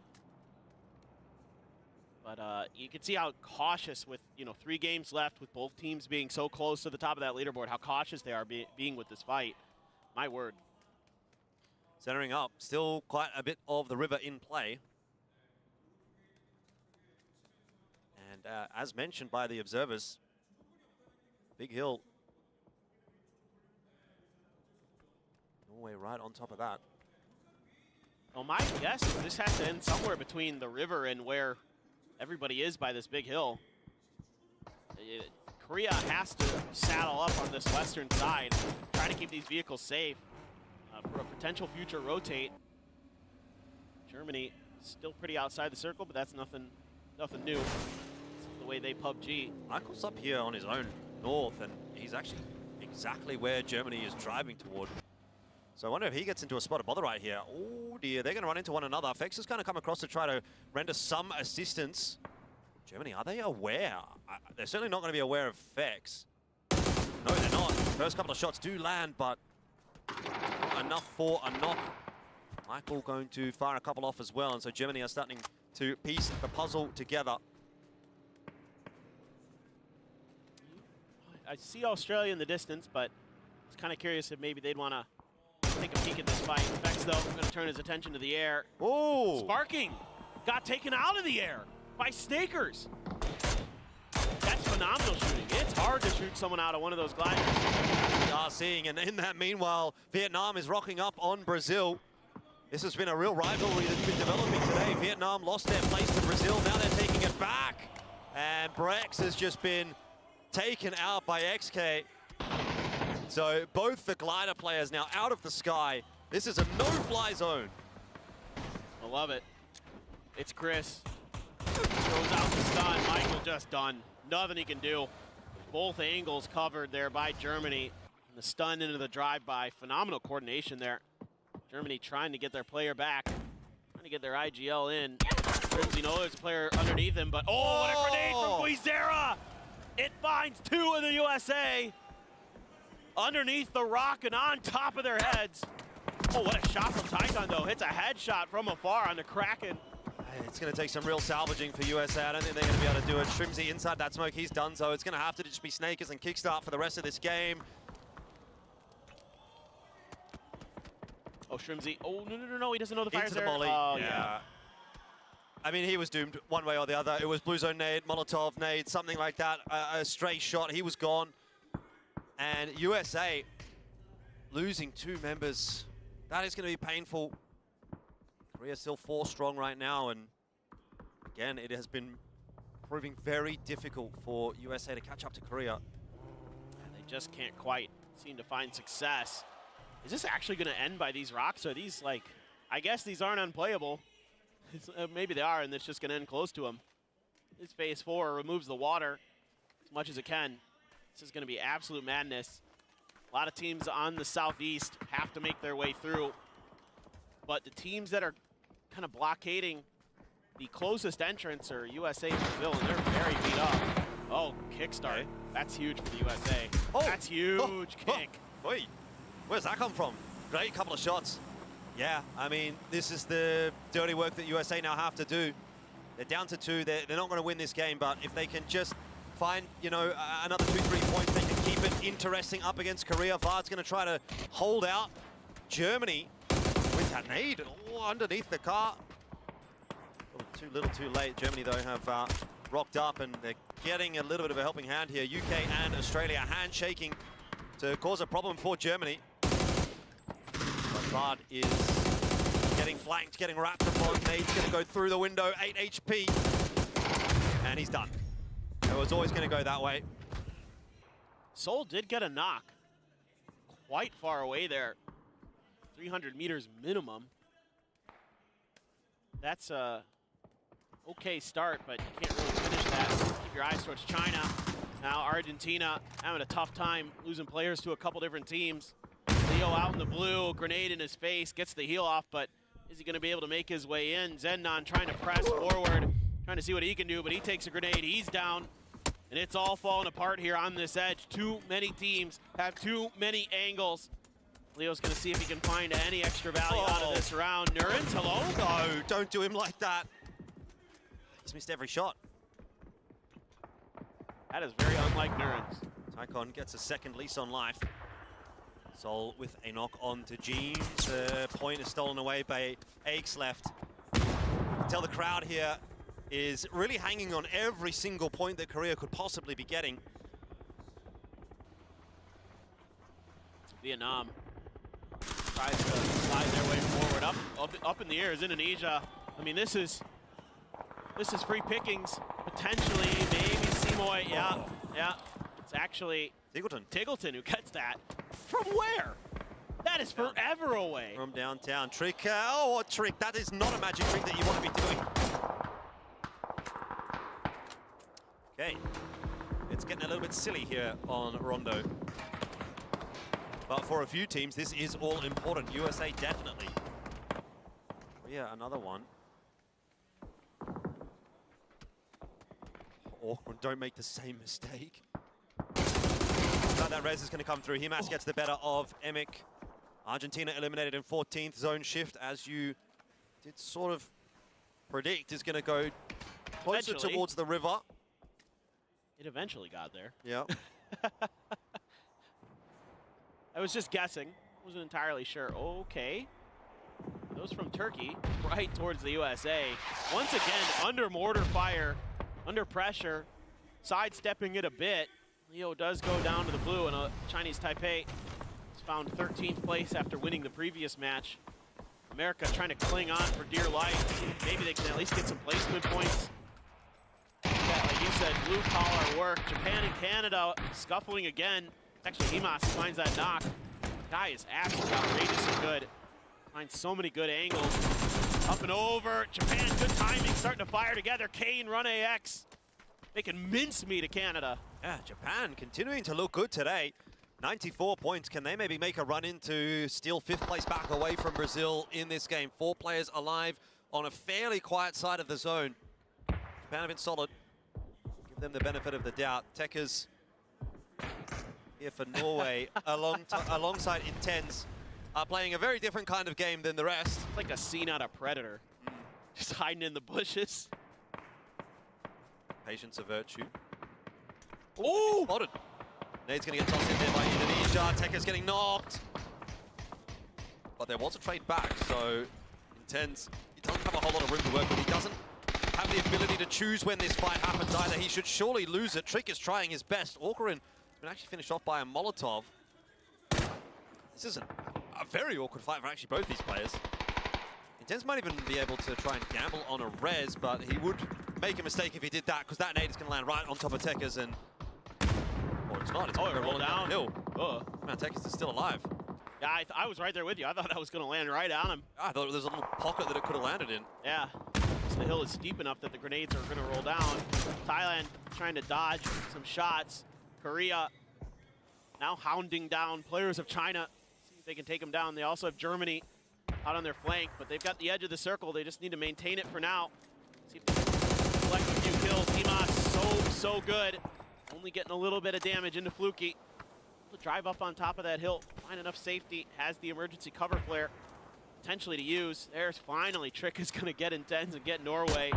Now a whole bunch of China lined up here potentially for Vietnam. One knock for Taikon. Can they find any more damage? Have to keep Thailand in check though. You have to be aware of that angle. Patience a virtue for all these teams right now as they wait for the next zone shift to come through. I think it's going to go north or east, I think. I would say so. Australia did lose Monty earlier on. But I was just going to say, you know, we haven't talked about Australia much. We haven't talked about Turkey much. They've been kind of keeping their heads down. But this is a winnable game for both of those teams. The loss of Monty will definitely hurt Australia. But they are on the quiet side of the zone. Have a look at this from Trick onto Korea. He's doing a public service for everybody else in the lobby. And attempting to keep it interesting going into the final 2 games of the day. USA will be breathing a sigh of relief. They've actually closed the gap a little bit on Korea this game so far. They have a tough position. They kind of have to hope that everybody else is cannibalizing each other out on the edge. Korea losing yet another player. They're down to just one. Nurens, Thailand, trying to see if they can go right up the center of this circle, make their way through. Vietnam smokes out already. A lot of pressure put their way. Trick looking for the last one. Trying to make it a hat trick here. Jacob does find Taikon. Thailand trying to use that angle, but China trying to use ball. Jacob just spun and killed Ming Ming, by the way. After Ming Ming tried to make the mistake of challenging him in that spot. Flood and they're doing a lot of work on it in Japan. Yeah, Japan's tried to send Australia. They've lost a couple of players early on in the pick. Luke around the corner here. Loba getting helped out by Singleton. Get knocked by a kickstart in the end. That actually might be Luke dead.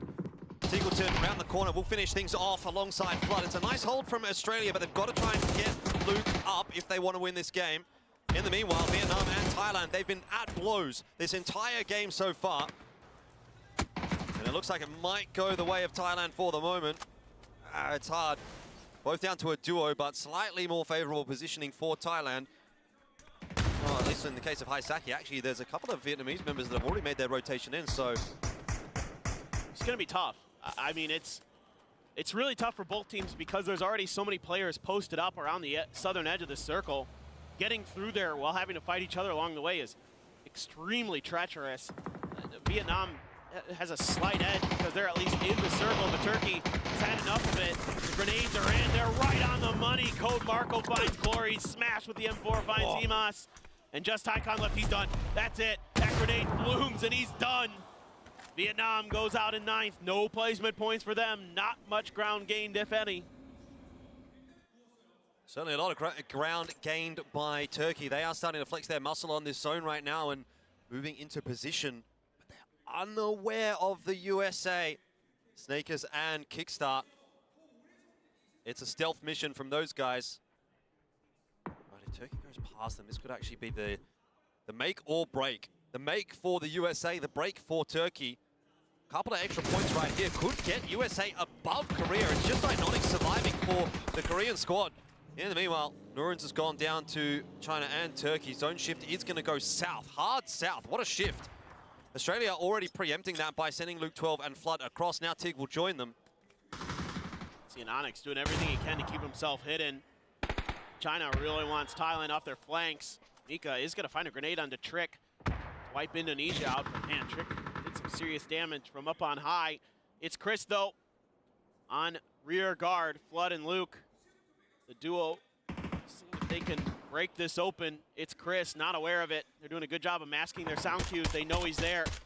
He's making a lot of noise with those gunshots, and they're gonna let him feel it. Oh, the molly was right at his feet. Luke follows up with a barrel kill, and that's a clean sweep of Germany between China and Australia. Yep, Australia still need to fight their way in, though. They've got to jostle for some positioning. They're outside of the circle at the moment, and China will have an angle on Australia once they start to push their way in, and that is a real big rivalry that's developed over this Nations Cup. China will be looking for some revenge for sure. Meanwhile, Turkey kind of keep their rampage going. I'm just waiting for the 2 remaining members of USA to try and make their move. When are they going to pull the trigger? Ruan on his way in as well. Haven't spotted them out either, but you get the sense that if Turkey lose a player here, that might be the go signal for USA. Snakers and Kickstart. Lyric's able to get the heal. Honestly, from the position that they're in, unfortunately having now been spotted by Ruan, they're probably not going to get that team wipe onto Turkey, who are going to turn around and try and deal with them. But there was a world where if things went the way of USA, they might have gotten in behind Turkey and picked up a whole squad wipe. Now, though, Turkey will turn their attention to their backs. Got to take the points when they're available, though. Definitely. I get what USA did, but yeah, they've been kind of stuck in that corner for so long. It's hard to really make sense of the world around you at that point. Stuns are out to try to keep them at bay. They're still getting a little bit of help from Thailand. Lyrics gets the knock onto the mat. Akelef just runs in and Thailand, he's had enough of this, and he's done with them. Goodbye. 5 kills in this game for Akelef. Phenomenal stuff, but a grenade from Smashes could be doomed for the USA. It's close, but it just bounces a bit too high. Did a lot of damage. They've been suffering in the hands of the mortars yesterday. That must feel a little bit like PTSD. Another mortar strike, but in the form of a grenade. So far, so good for USA. That one's going to go well too far past them.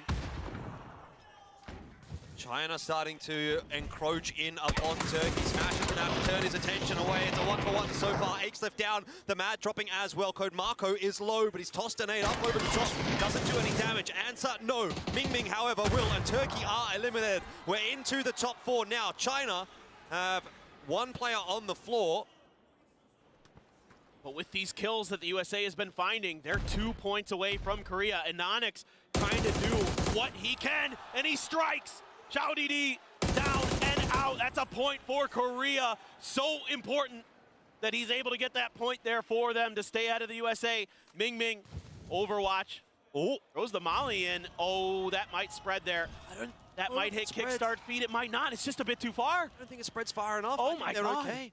They found this little cave there. They're the little cave goblins hiding away underneath China. What are they going to do here? How do they get out, though? They're going to do some trolling. They're cave trolls. I think they're out of this next circle. I don't know, man. They can definitely cause a bit of a ruckus still. They got to go through Tiggleton and Australia, I think. China's like, yeah, screw it. We're going to end Korea's round. There's only 1 of them. There's 2 of USA. We'll let Australia deal with that. Nonix, tough situation here for him. China on the hunt. Again, it would take a miracle. He's pulled them off before. He's one of the best in the business. Heads popping up around him. His shots ring out. Oh, this is really difficult for him. Oh, one. Looks for the regress. The grenades are at his face. The stun is in his face. He should be dead to rights here. Yeah, goodbye. Great work by China. That's Korea out. America has a real shot. Well, Australia's going to have their crack at the USA. There's been some banter between USA and Singleton. Oh, Flood. He's lucky to be alive. It still kind of feels like this is China's game to lose. They're on that high ground. USA and Australia might be forced to fight one another. Left is going to start to work his way down. Australia are literally living on the dot, so Zone's going to center up on them. Maybe they just keep their heads down, don't move, hope China and USA come to blows, which is exactly what's going to happen. Luke 12 will look to try and steal some of those points away. Kickstart behind a tree for the moment. Snake is underneath the cliff. He's surviving. Indeed, Flood will steal those points away, and Luke 12 got another one. It's Australia versus China. Tickleton's got the knock. Here we go. It might finally be time for Australia to have some success. We've been waiting all event for them to get something together, and the zone is favorable for them. They've got that finish. It's a 3-on-2. It's their game to lose. And they're right on that center dot. Some stuns out by China. Just going fishing a little bit. See if they can catch somebody trying to dodge the flashes, but there's plenty of terrain here for Australia to work with. Oh, Ming Ming just took a lot of damage from Tingleton. He gets the knock. A 3v1. It's been a long time coming. God V though, could he play spoiler? A 1v3, it's impossible, and finally there's some success for Australia. I had to wait so long for this moment. I really did come into this event hoping to see a win for Australia, and they've got it. It's probably a little bit too little too late, unfortunately, for Australia to really make some inroads in the top end of things, but at least they can get back in that fight for the top 8. A very impressive game from Australia. Really well-timed fights there. China had a tremendous game. The Aussie coaches are very fired up in the crowd. That's what I'm laughing about there. But no, I mean, China had a great game here. They were doing such a magnificent job of working the area underneath that mount, just constantly harassing teams, finding kills, finding their moments. Really, as good of a game as it was for Australia, China was so active around so many different teams and racked up a ton of kills. Oh, I forgot about that. More sparking. Trying to get out of the air, and then Rex suffered a similar fate. I mean, another really crazy game, wasn't it? Like, fighting from day dot, really. Got to give some credit to USA and Korea, though. At the end of the day, I feel like they're the real winners of that game. Keeping the points ticking over, even though things were going horribly wrong for the squad as a whole. You know, the duo of the US lads and obviously Inonix for Korea, those sort of extra 5 points or so that they get from the placements, from the kill points here and there, they make a massive, massive difference. And I mean, that battle is still very much alive, but for anyone else catching them, it feels like it might just be a little bit too little too late. Thailand and Vietnam, they had decent games, but not enough to really close the gap. But you got to be happy with some of the fight we're seeing from some of these teams that were at the bottom of the leaderboard. You know, they come in today and they say, well, let's just give it our best effort. Let's still make a run and see how high we can place. And, you know, China and Australia having great days today. Really, really, especially China is having a really solid. This is what China should have been every day. Exactly. This is the China we expected. Yeah. Didn't quite pull it out. USA as well. What a game from them. Exactly, exactly. I think China will be a little bit disappointed not to get those couple of kill points onto the USA members. Just sort of pipped to the post there by Australia. All right, let's hear from somebody who just won a game. I think Australia. 론도의 치킨은 팀 오스트레일리아 루크 선수가 가져갔습니다. And the chicken of Rondo goes to Team Australia. I'm standing here with Luke 12. And that was an intense hide and seek, so you came in at the right time. And how's that chicken feeling? 이번 치킨 가져간 소감부터 물어보도록 하겠습니다. It feels pretty good. It seemed like we were struggling to get our foot in the door, and yeah, we did it. We clutched up pretty big, got some massive knocks at the end there, and we're pretty happy with that one.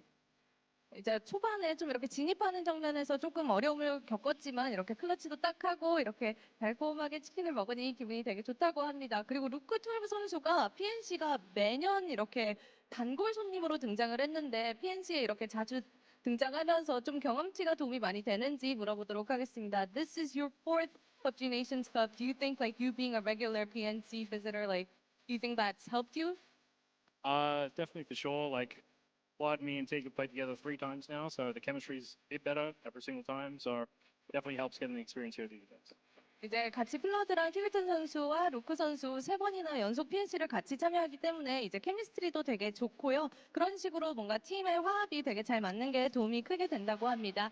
루크12 선수 만나봤고요. 분석 데스크 나와주세요. That was Luke 12 and back to the desk. Yeah, and you can hear there that these guys have been playing together for quite some time, especially at PNCs. You know, they said it's their 3rd one, at least for Flood, Luke and Tig. So, you know, they know each other very well. These guys had to have played together a ton back in Australia. So the vibes are good, the synergy mostly there. You know, obviously not the event they wanted, but you're at least seeing it come together at some point. Yeah, Luke and Flood definitely played together back in Australia. I don't think Tig ever actually managed to get into one of those top teams. I think he was already overseas. He was already in America, yeah. That Luke and Flood were playing together.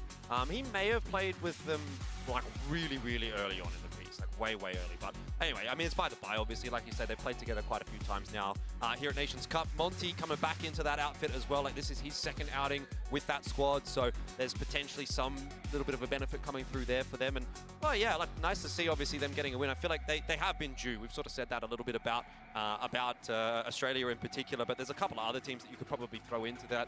I mean, China's kind of due, especially now that they're starting to look a little bit better. Man of the match there is going to be Tiggleton. Luke 12 gave him a little bit of a shout out there in the interview as well. Sort of said he got some of the critical knocks at the back end. Got some nice kill steals in there as well for the lads. Those extra points going to go a long way for Australia, who really are, at this point, kind of desperate for some. But another repeat performance like that one would definitely get them back inside the top 8. And this at least has gotten them into a striking distance of a top 8 finish. For sure. And again, every spot matters. So they're going to fight tooth and nail the whole way. But the USA gaining ground here. They're going to be really close to Korea. I can't remember what the separation was. I think it was 7 points. I think they're 2 points. Going into that, it was 7 points. And I think, yeah, it closed to about 1 or 2 there. Yeah. That's crazy. Yeah. Just a great decision there to just hold your ground. You know, get a few extra kills, wait it out, get those placement points. You know, and Onyx thinking something similar, but USA had a slightly better spot to do it because of their earlier rotation. You know, Korea, they're stuck underneath that high ground, got punished by Indonesia, who they just, I guess, lost track of that or just thought that Indonesia had gone to the other side or something. They kind of were running out in the open, and in my mind, you had to be like, well, Trick's been fighting Norway up there for a while. That was a little weird to me, but it seems like maybe Korea falling apart at the seams a bit. Only 2 points now. Yep, USA. Ooh. Right there, the 2-horse race seemingly. What you want to see, isn't it? It is. 2 games to go, 2 points at the difference. Thailand and Vietnam, 20 to 25 points away. Lots Close. to play for. Close. Well, guys, we only have 1 more break. We've got 2 Erangels come up to find out who is going to be our champion here at PNC 2024.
United States. One more player, Lyrics. Oh, kick just barely wins that. Norway somehow still kicking in this. Dimas, good for one, good for two. Fantastic from Vietnam. Really not giving them any space to reset at all, and that was perfectly executed from Vietnam. It was. In the end, Argentina will chase him down. Dimas has been spotted out as well. Argentina once again go back to pole position for this game. It's a 3-on-2 now as they finished off Dimas. Run's gonna go around, Kane down. Surely this is over. I mean, the production team thought it was over. There was some lights going spinning. They thought it was done, but now it's time. That looks about right to me. Some big knocks, and it's so close. Just needs one more tick up. Well, it might not come down to the mortars, or may it? Oh! Sparky! Maybe Sok can find Soul if he tries to cross here, if he gets a little bit greedy. The shots just do not connect, nor even onto Heaven, and then Finn comes running around the corner. The comms from Canada, just not it. So that'll leave Sok alone, and he is a fish in a barrel. And, well, Korea have an unorthodox way of fishing, but it works. And they get themselves a third win.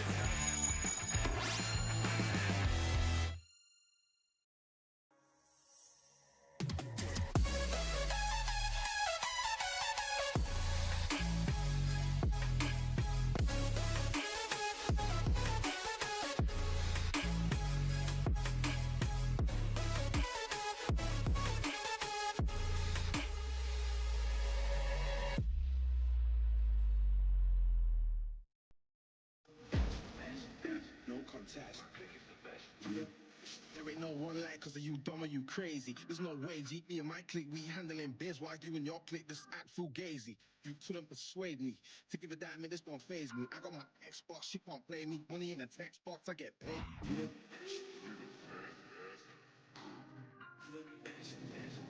No contest.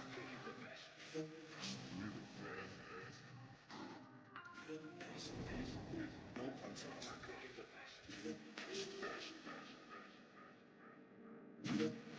No rest for the wicked, I'm bad and I'm blessed. Put it to the test, yeah. For the rest, there ain't no contest. So what's next? Got me leveling up, I'm obsessed. I bring the fire like I'm possessed. My personnel and my clique is the best. There ain't no contest. There ain't no one like cause of you dumb or you crazy. There's no way, G. My clique be handling biz while you and your clique just act fugazi. You couldn't persuade me to give a damn, this don't phase me. I got my Xbox, she can't play me. Money in the text box, I get paid. We the best. No contest. My clique is the best. The best. No contest. My clique is the best. The best. No contest. My clique is the best. The best. No contest. My clique is the best. The best.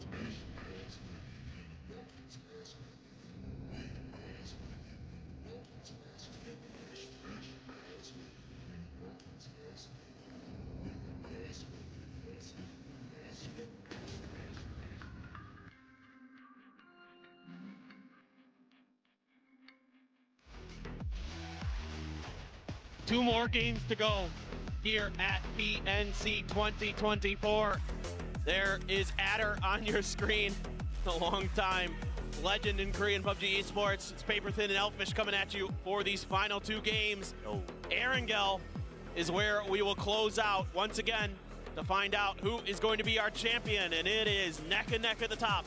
Nice, isn't it? It's ending where it begins, obviously. PUBG, the original map, always a favorite, and right now the favorites on your screens, Korea, only have a 2-point gap over USA, and that gap has slowly but surely been diminishing over the course of today. Hard to really get a read of things, obviously.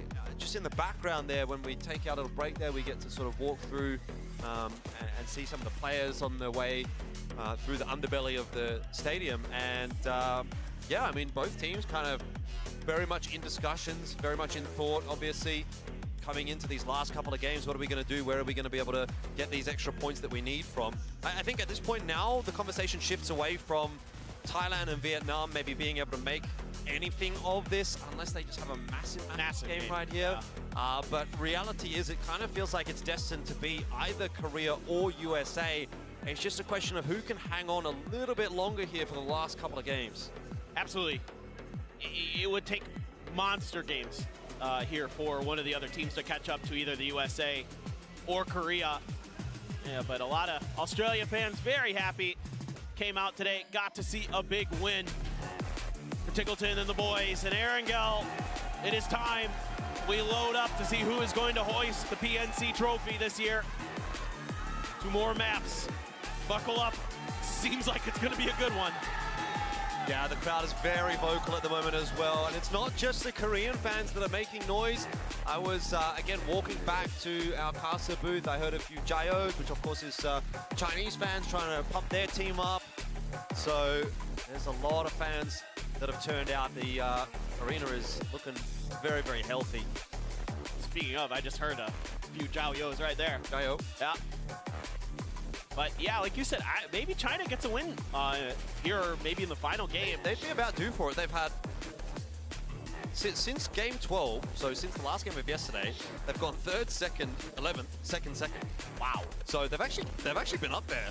They've really turned it on. They've really turned it back around, but haven't found that win yet. In the same vein as Australia, maybe they're due for one, and as you say, it would have to happen now rather than never, ideally. But we're on to Erangel, and lane path is going to be a fairly western-leaning one. So, first of all, my eyes are drawn to Korea and the stretch that they're going to have to make to get out to Yazzie, maybe pick up a car or two on the way. They're not going to get the whole way there. A little bit faster for USA to get to the ground there at South Georgia Pole.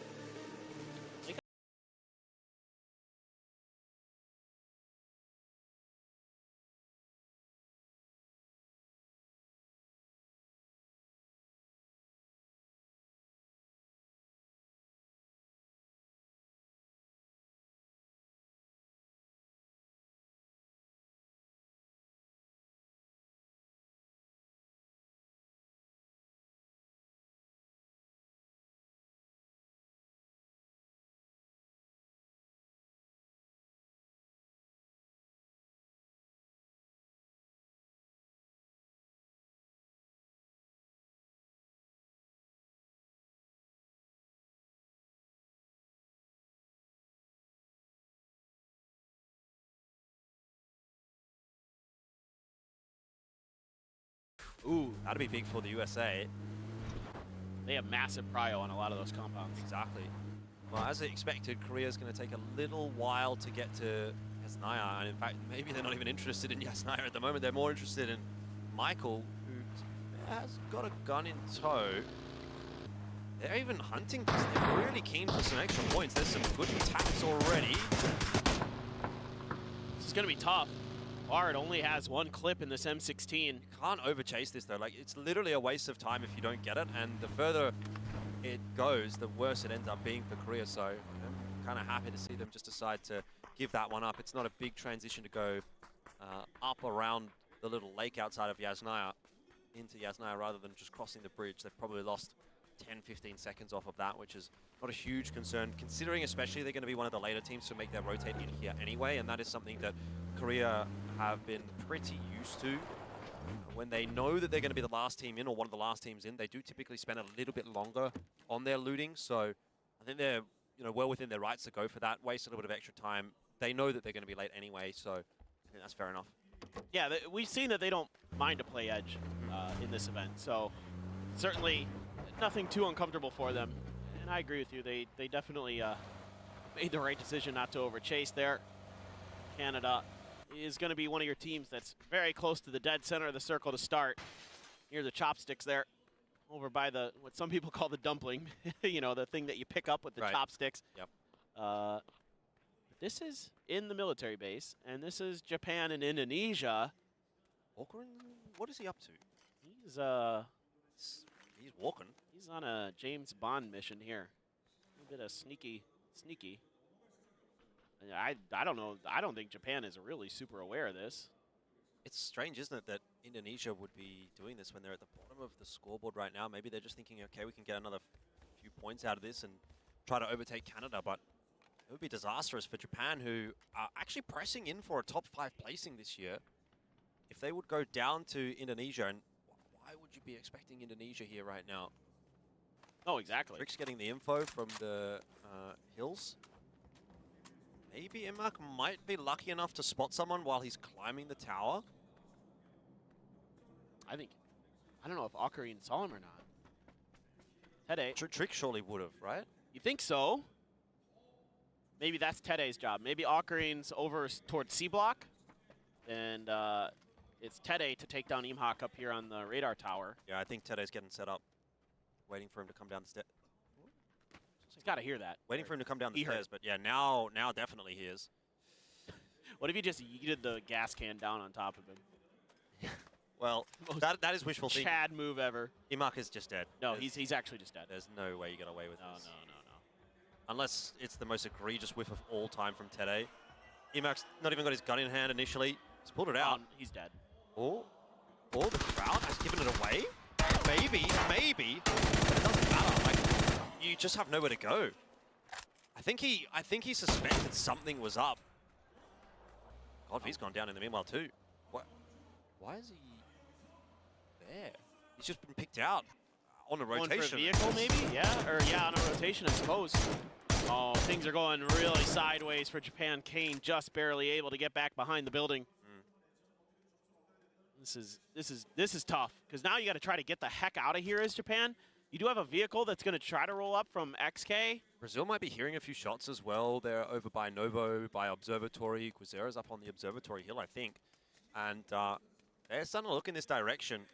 Be wondering, is this worth us having a bit of a crack at, right? We need to actually do a fair bit to catch up to Vietnam over these next 2 games to take that 4th spot. So maybe we do have to take a bit of a risk and get into a little bit of a fight here in the military base. Good counter move by XK.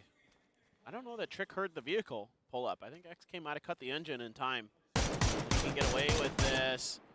Trying to do a little bit of bait. Shots are heard for sure. XK now cut sound as much as he can. Trick continues to move down the hill as the rest of Indonesia sweeping through the C block, looking for some kind of prize, but XK maybe finding revenge. Saw him through the tree, goes for the spray, and he's got it. Very nicely done. I don't know, man. I think that's fair enough, you know? Yeah. Indonesia, I just don't know. Oh, no. Seymour's got the Panzerfaust. Oh, no. Today with a double barrel. Looking for it. We're not going to get an egregious whiff. That's really dangerous now. Today around the corner. Can't actually find him. But headshot in there. Those bullets got through the fence. Oh, he's nearly killed himself. This is wild. This is just madness. What kind of fight is this? Okay, finally somebody got knocked. The counter, Tede, though. Here for a good trade. Japan must be ropeable right now. There's no sense in this for Indonesia, right? Japan are thinking, we're on for a top 5. Why are we getting contested on the military base? It's frustrating, for sure. You know, this is the kind of thing, though, again, that teams towards the bottom of the leaderboard just start hunting for points. XK spotted out by Ocarine. Really getting the smoke, but Brazil also above this fight. There's just almost no way XK gets out of this unless he somehow gets to his vehicle. I don't think there's really any hope here. Yep. I don't know if Indonesia gets out of here either now that they've been spotted out by Brazil. Sparking getting the knock onto Seymour. Tede was spotted out as well, so there's really only one more Indonesia player to look for. Brazil will be aware of that. They would have been kill feed tracking that. Seen Trick get finished off. I know there's only 3 Indonesia players here. Sparking spots Tede on the cross. There is a smoke for him for now, but not a lot of coverage. Man, this is a risky cross from Tede. I mean, come on, like, you're against the best players in the world. That is just never going to work. I'm not sure what is going on here in the military base. I mean, it's just, you know, end of the tournament stuff. Yeah. This team's trying to, again, just trying to get away with stuff they normally wouldn't. Ocarina has 1 bullet for that mini. Norway That's center-ish, like north center. China's, I think, just behind him there. Aches left is the one you see off in the distance. James is looking, but they're going to play the edge of the swamp there. See if they can hold on to a bit of real estate. No idea what the circle is going to do. Very tough to judge in this particular phase 1 circle. So teams just finding whatever territory they can. A few shots bring out James' way. I think it's Thailand that's actually shooting at them over from the west. But it's going to be quiet. A lot to work with on Iron Gale in this circle. And other than that military base fight, we should be okay for a little bit. Yeah, seems like it's going to settle down for the moment. It's a big rotate, though, for Brazil to be making out in the blue. Next zone shift will be an interesting one. It'll tell us whether or not we're going to get any chance of a quarry finish, which is what we're hoping for. Yeah, it's possible. Tell you what, though, Australia, right in the middle of that one. Don't mind that. Take that. Now some of these compounds near the field and around that area, very, very, very, very, very valuable. You would really like to have those, if possible. Turkey going to try to cut through a couple different teams, Australia and Canada, taking some parting shots their way. Monty, it's a bit of a spray. Not really able to find much. Smashed just a bit of damage, okay, but yeah, leading that. Tough shots for sure. Definitely, especially with the little dips and bobs and bounces that the cars are going to be doing, driving over that. Much impossible, really. USA on the way in. They're actually traveling down that Western Highway, the Western Coastal Road. Beautiful place. You know, go for a holiday there, really. But I think USA have got some more important things to do. To remind you of home a bit. Yeah. Except our coast is the East Coast, not the West Coast. Ah. So, but if you just turn around and look the other way, yeah, just hold yourself upside down. But you guys do that anyway in Australia. So. Yeah, it's true. Did for a moment there see one of the USA guys looking at maybe getting in a fighter? Have they done that at all this event? I don't think they have. Mostly it's been like Brazil, Germany, Thailand a little bit. Not too many other teams have really gone for much glider play. Yeah, an interesting time to pull it out, that's for sure. Thanks. Turning China away from that rotate, and this is actually kind of going back to the rougher looking games that we saw from China on day 1, where they just could not find a position to hole up in. They have no hope of getting any further right now, so they have to backpedal, and that's going to be right into South Korea.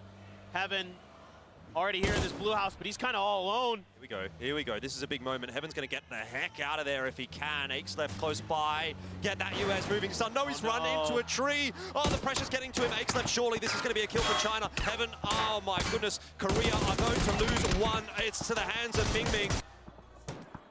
Oh, Mingming gets traded back by Salute, but what do you do here as Korea? Do you commit to this fight to try to save your member, or do you play as 3? Surely the answer is play as 3.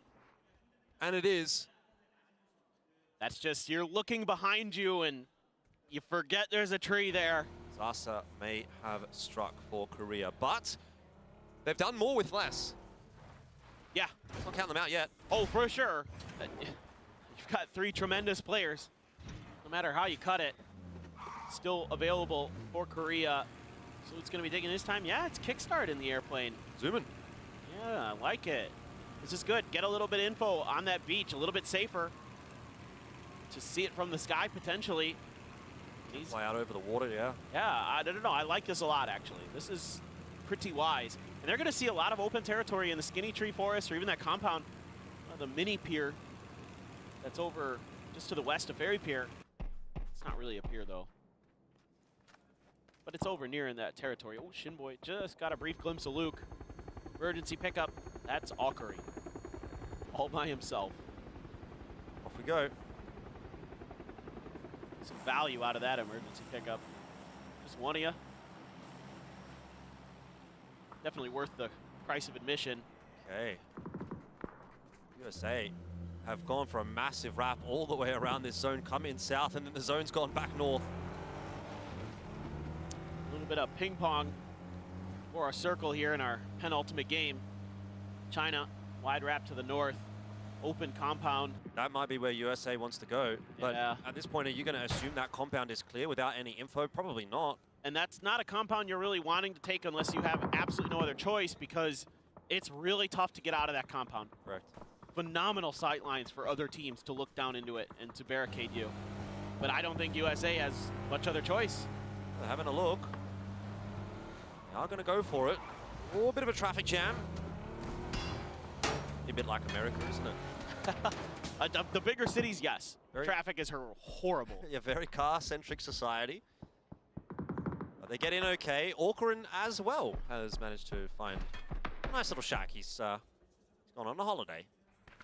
Yeah, like I said, he's getting value out of that emergency pickup. Well, there's one knock on to Vietnam. This is tough. Able to cut off enough of those angles with the trees. Turkey trying to see if they can open something up. UK was kind of maybe angling in that direction, but opts to peel off. Glory's stuck in a shack. Not sure if he has a vehicle out there to get out. I assume he does. Korea, though, gonna have to chew through some blue to find some safety. There is the western edge of the hill, northwestern side, still available for them to potentially make a landing. Brazil kind of making a weird movement just behind them. China has some safety in some houses, and they're just gonna plant their feet and wait this one out. USA trying to, this is what USA has to do. They have to get ahead of this next circle because they know they're gonna have to break out eventually onto this, whatever your choice of animal that this hill looks like. This could be really bad for both Korea and for USA. Chinese Taipei. Caused a problem for USA earlier today. First couple of shots, a little bit of a whiff there. Purdy getting the information. He's lucky to be away with his life. It'll send him packing, and the rest of USA are just walking it. James causing a problem here for Inonix. This is real danger territory for Korea. Inonix is going to go down. Korea down to just 2. I can tell you he's definitely not getting picked up. In the meanwhile, Brazil are trying to crash in onto China, who are a trio, but they got that initial knock. They're defending their territory quite nicely. Norway on the chase. They know it's Korea. They're going to try and chase them down. Brazil dominated by China. Jeez. They are fragging out. They are really much more in sync. Sol and Salute somehow have gotten in front of Norway and have actually gotten into the zone. Zone shift's going to go right over Australia. Don't get me excited. The old dynamic duo for Danawa trying to find some kind of safety, but they're going right through Thailand. Big fight over on the eastern side. Chinese Taipei as well crashing in here. Meanwhile, Vietnam completely wiping out Turkey in the background. Akarin probably dead. Yep, he's gone. Salute has been knocked. He has been flushed. Seoul, I don't know how he's going to survive. Yeah, it's going to be Tiggleton. Oh my, that is a 0-point game from Korea. All USA needs is 2 points here to equalize, or maybe even then go ahead. Fard gets the knock onto Code Marco. That'll be the end of Turkey as well. So many teams dropping like flies right now. Vex with an AWM. 3 more placements to hold on to for USA. They haven't really set themselves up too kindly in this zone just yet, but all they really have to do is hang on and, you know, get a little bit of a dribble. A drip feed of points would be enough this game. Yeah, they're just looking to see what's going on the backside of that hill ahead of them. There's maybe just enough room. There's also a crate. Does it have anything left in it? Oh, it does. Very nice. But there isn't a lot of hill left in this circle for them to use, so that's just a grab and go for them. Meanwhile, United Kingdom trying to keep Vietnam out of this one. Grenades are exploding all over the place. Okamas almost walked right into death. So close. A sliver of health left. Vard cooking a grenade, takes some damage, and that kind of threw off his aim a little bit. Yeah. Might have moved that cursor out of position just enough. I would say so. Taikon surviving for the moment. He most definitely will not be here. Might be the first point for USA this game if Kickstart can land one of those shots. In the end, Himas will go down to Kickstart. So 1 point on the board for USA. The gap closes to 1. Good for a spray there, but Aches left. So clean today. Really looks like a completely different player. Hitting some phenomenal shots. Trying to get this res in. Ming Ming is there. Chao Wu, I think, should be okay. Vietnam has been taken down. So any real hope that maybe they had climbing back into this tournament. All but gone. Lyrics sprayed on onto Germany. They're cutting underneath. A great grenade from Kickstart. USA potentially getting closer, but there's a knock. Snakers has been taken down. Oh, well, it's hanging in a fine balance right now for USA. They're going to try and dump some smokes. Chris is in the perfect spot to make a difference here. Up over the top. He could have a massive angle onto USA. He's going to go for the nades instead. Nuran from Thailand. USA, they will have to be thanking their lucky stars that Thailand have rocked up to try to help them out, but it may not be enough. Still another knock onto Purdy. This time USA down to 2. That might be where they do their best work, though. We saw Shrimsy and Kickstart in the last game getting a lot done. Germany eliminated in 10th place. Thailand have done that.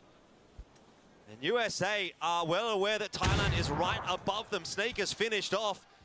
Korea will be cheering along, watching this as Thailand actually may rip the hopes and dreams away from the United States of America. Shrimsy, trying as he might, will not be able to get them above Korea. It's 138 to 137. Both teams at the top of the scoreboard suffering this game.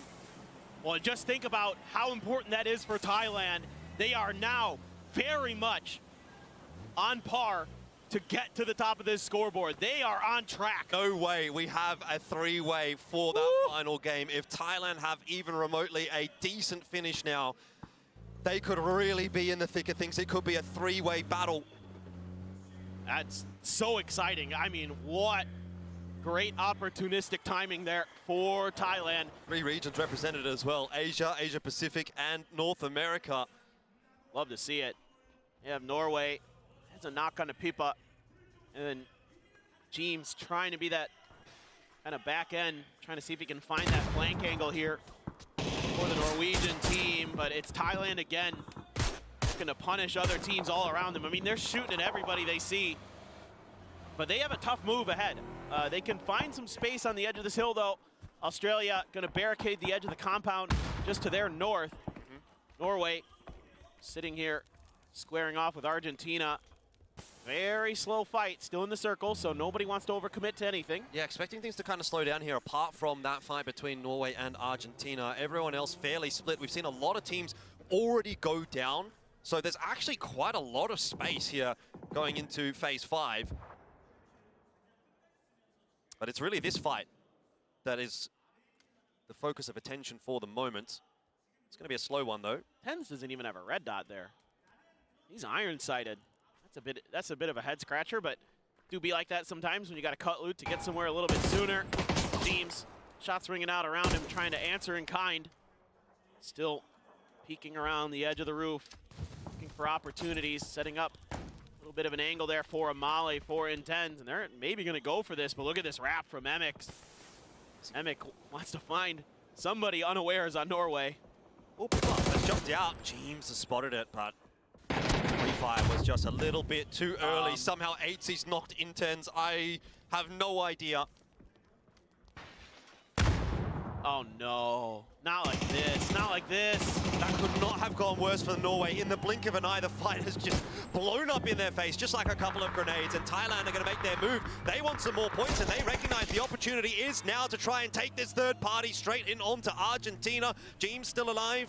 Thailand rock up as 4. They make the cross comfortably. Zone shifts away from them, but it will be a staging ground to play from if they can clear out Argentina. Fortune favors the bold, and Thailand making a bold move. Try to find some safety inside of the circle. Quick look at the Thai coaches there. Very stressed. Oh, I would be too. No doubt about it. This is going to be a tough move to make. China, in the meanwhile, able to find some safety towards the center. More center than just about anybody else, other than maybe Chinese Taipei. That's the spot that Australia gave up as well. Yep. Australia gambled, tried to barricade the southern side of the circle, and instead Thailand was able to find an opening towards the other side. However, Argentina didn't want to take that fight. Felt like they needed to reset. They were able to do so, moving up to the north just a little bit. Now, the real question is Thailand, what do you do here? Going into the next circle, a little bit of a tough position to be in potentially. Might have enough of that hill in front of them to stay in for one more. But after that, likely have to leave. Argentina trying to keep track of them in the meanwhile. P90 for Emick. Looking maybe put that to good use, but for now, Thailand continues this very slow approach.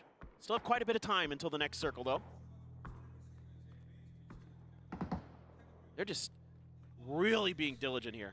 I mean, you can tell that they know that they have a chance. They know what this opportunity is. They know what it means. It is a big moment. I mean, realistically, you're probably just going to do enough to get on par with Korea and USA. Look, a good game will get you above them, but it's not going to be a massive gap either way. It'll probably be 2-3 points above, 2-3 points below, as long as you can close this game out somewhat decently as Thailand. But the circumstances right now, every single point matter. Yeah. You're currently 11 points behind America. It's penultimate game. One more game to go after this. A win here and they might be in the lead. Yeah, definitely, but not by a long way. No. That's crazy to think about. Just America and Korea not really being able to find any success. The door has been opened. Thailand looking to make their way in. Smokes are coming down. Trying to work their way up the edge of the circle. Very aware of Argentina being danger close through the bushes. But Argentina actually playing for position. Not really opting to try to gatekeeper challenge Thailand there. Doesn't feel like they have an advantageous situation. Feels like next circle will kind of force the issue one way or another. Maybe let those other teams that are on the southern compounds kind of identify and deal with that problem. However, Thailand might have other ideas, to be honest. I wouldn't be surprised if they try to take a fight here. Might have to. See where the circle shift ends up going, but I can't imagine it's going to favor Thailand all that much. Might just center up. China would love to cop the feed right now, and they do. It's good for Australia as well, good for Chinese Taipei. Canada not feeling too perturbed by that one, but again, Argentina and Thailand will both have to move, and eventually, those two teams are surely going to have to come to blows. Absolutely. Canada still 4 strong, has a role to play in this game as well. Argentina trying to hold the line. P90 so darn dangerous. Here we go.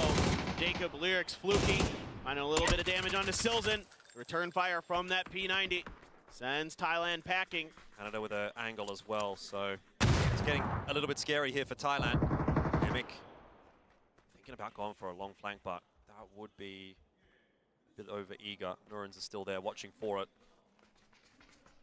Thailand really just want to keep their heads down as much as possible, but like, oh, do they 3-2-1 fit? No, they just take the shots. They might have had an extra half second there that they could have used to potentially just get the insta knock onto him, but instead they just have to keep pushing their way forward. This is a very scary spot to be in. You cannot wait here for long as Thailand. No. I think they've got to keep going forward. They might actually have to breach Chinese Taipei, and that nade might be what allows them to do it. Fluky, he's pulled a rabbit out the hat with that. Whew. That's huge. Can't get the second grenade in the door. Smokes have to come out here for Chinese Taipei to try to buy themselves the opportunity to go for the res. Australia, a bit of an angle into this as well, but Lun's grenade finds a bit of damage into Jacob. Jacob still can't get it. Find the angle. He's at least going to blow the door open. Can they find any more to come through? Lun trying to hold the angles. Adnan has one. Oh. That's 2. Lun as well. Here comes the Molly to try to go for the finish. Lyrics hightails it towards the door. Chinese Taipei holding firm, holding strong. Compound defense has always been their strong suit, and they're going to wipe Thailand out. Maybe not quite enough done from Thailand to keep it interesting for the top 3, but gets them within 12 points of Korea. It's still within striking distance, potentially. One big game could get it over the line for Thailand. Not the case anymore, of course, as part of the conversation for this final couple of minutes of our ultimate game. 5 teams remaining. Canada dislodging Argentina. We're into the top 4 again. Australia and China both jumping up into the top 8 now. Unreal from them today. Their destinies are just intertwined. And China might even be able to go above Australia if they can knock Canada down a peg and then beat Australia for the final spot here. Of course, there's still Chinese Taipei to look for, but China is just dominating right now. 13 kills this game. As a trio. They're up to 6th place now. They just surpassed Australia by 1 point. Australia has some work to do. They're going to take that spot back. Not done yet. Oh, what a spray there from Lun. Australia will be looking for the back-to-back. They could join Korea and Argentina in being the teams to do that at this event. They are pushing their way forward to the building that they actually vacated and allowed China to move into. Now it is back in Australian hands. They've got to be careful they don't overextend here. Luke 12 maybe just spotted out for a second there by Left. This is not a fight that Australia want to be losing members in because Chinese Taipei are still circling as well. You'd argue that Chinese Taipei will be more of a threat to China right now. But Ming creeping around the side. He's whiffed a spray there onto Flood, who's very lucky to be alive. Surely at this point, Australia are recognizing that building in front of them is empty. The real question is how does Chinese Taipei want to play this? For now, it seems like they're going to pump the brakes. They're going to take a pause. China made an aggressive push towards Canada to take the high ground, take the potentially winning spot. But if Phase 8 just centers up a little bit, it's going to be right in between all three of these squads. Left opens up, Lin down. Xavier and Leo trying to hold the line. That's one. Leo doing good. Looks for another. Bing. A little bit of damage. Stuck behind the tree, and he's able to pop around, take Leo out.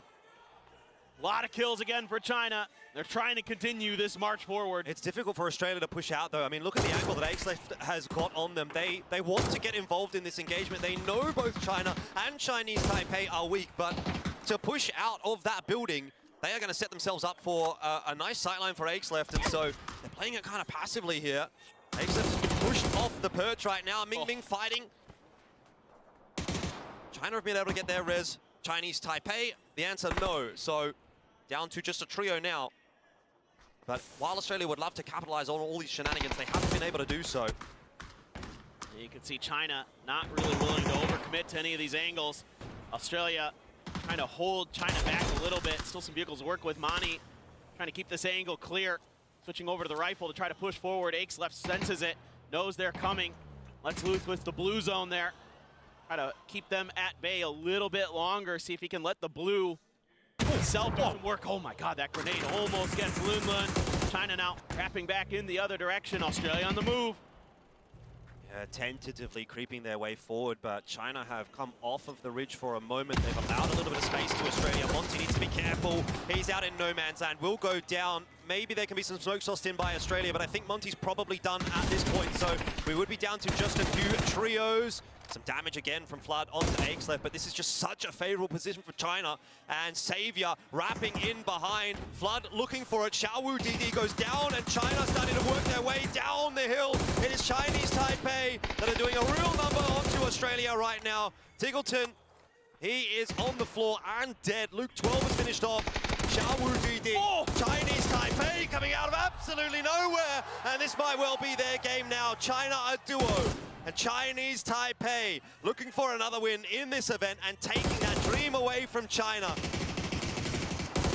Oh, they went to blue to try to deny. Still a point there.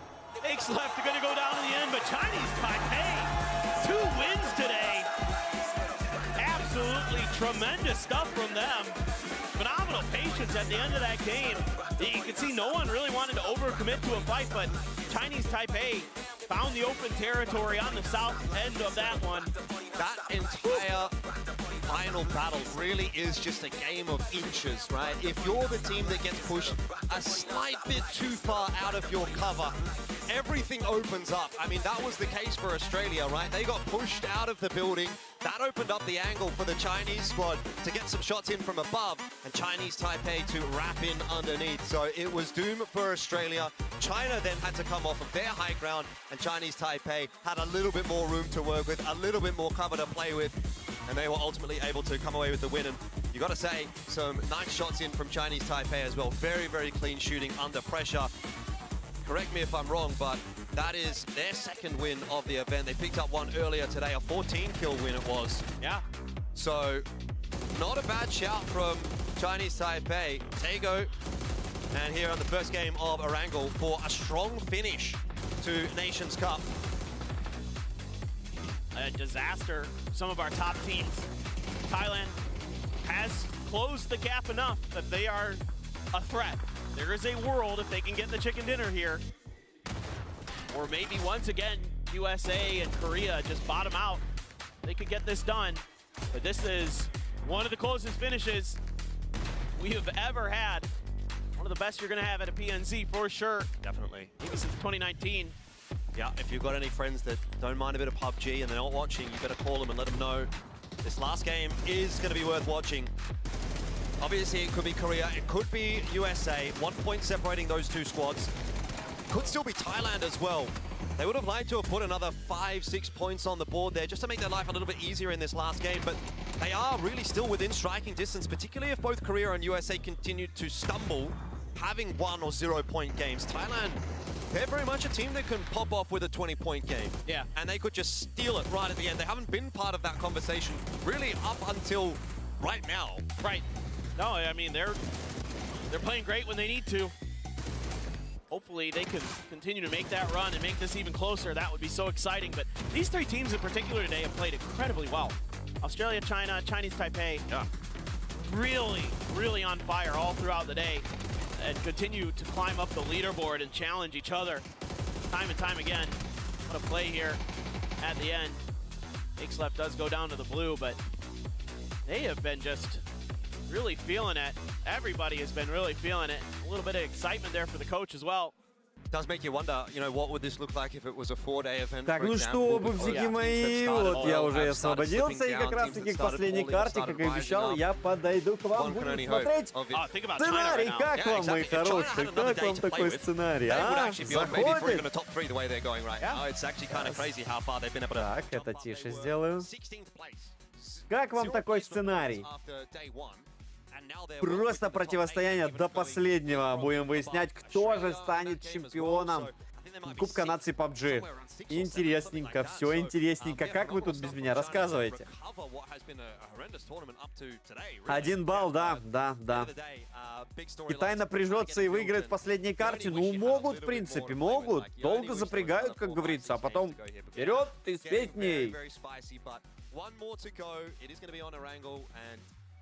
I keep saying it, but it's anybody's guess as to who gets to walk away with the victory here at Nations Cup, and that very much remains true going into that last game. And no idea, literally no idea who's going to be coming out of this one. China, 16 kills, goodness. 15 киллов для Китая. Кто их, как говорится, активировал? Проплатили, видимо, софтинку. Chinese Taipei gets the chicken dinner, 7 kills along the way. Australia, solid finish, but China's just kind of matching them and slightly besting them along the way. Thailand, though, doing some serious damage. And they're going to be so darn close. Savior this time. Again, one of the other very, very veteran players from Chinese Taipei. Президент позвонил, пригрозил. Да-да-да, не будет у них этого социального рейтинга. Но выиграл Тайвань, кстати. Прикольный розыгрыш для Тайваня. Я видел кусочки, всю концову не досмотрел. Бразильцы, господи. Таиланд были близки, но там немножечко упоролись в Аргентину и так далее. Дальше подсыпались. Корея чудит. Классическая история сценария. Собственно, хватит ваших ротаций успешных, удачных. Айноникс, сколь всякую ерунду я разрешаю, как говорится. Ну и дальше по списку. Хочу взглянуть, что с моей Лигой Фантазии. Я сегодня вообще не проверял, не смотрел. Поэтому, собственно, прямо сейчас иду смотреть, что с моей Лигой Фантазий. Правит лидерборд. 31 место, 364 ПТС от 440 у победителей. Я, как всегда, выбрал неверный пик. И тут сотка вообще отличия. Я на 7-м месте у себя. Мистер Крабс на 1-м месте. А в общем зачете я всего лишь 5209 место, 488, 120 поинтов набрано у 1-го места. Играет Тайкон, Спаркинг, салют, Флаки. Так отлично, отлично. Спаркинга я поменял, он сегодня набирает поинты. Что вы будете делать вообще, а? Салют 120 ПТСов, салют сегодня поднабрал. Джимс до сотки добрался, Спаркинг 61, Глорис, Мэшганнер, это понятно, Пейнс ничего. В общем, сборная Германии не показывает, Хаймас 28. Хаймас сегодня прям плохо. Короче, я уже все, вывалился из борьбы. 138 поинтов Корея, 137 USA, 126 Таиланд, 12 от первой строчки, Вьетнам 116, бразильцы 108, пятые, Китай шестые, с нижней части турнирной таблицы прорвались они, посмотрите, да? Не, китайцев, понятное дело, что можно было пикать, но Кто знал, что они вдруг одуплятся? Это же классические китайцы. Они могут проваливать до конца, а могут активироваться в последний момент и на последней блатной козе, как говорится, в лучшие призовые заехать. Но, опять же, все равно, сколько бы народу не пикнуло Китай, сейчас они просто немножечко, как говорится, отыгрывают.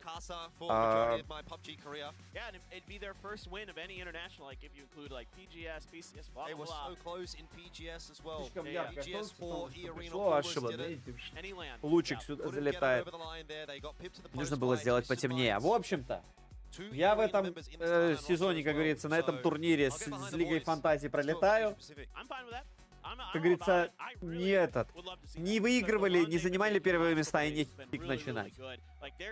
Со вчера, видимо, даже 150 за сегодня не будет. Нет, сегодня Хаймас очень плохо. Я же говорю, Вьетнамом все плохо, я зачем-то поперся в Хаймаса, а надо было оставить как было, и было бы что было. До конца, как говорится, до талого додавить.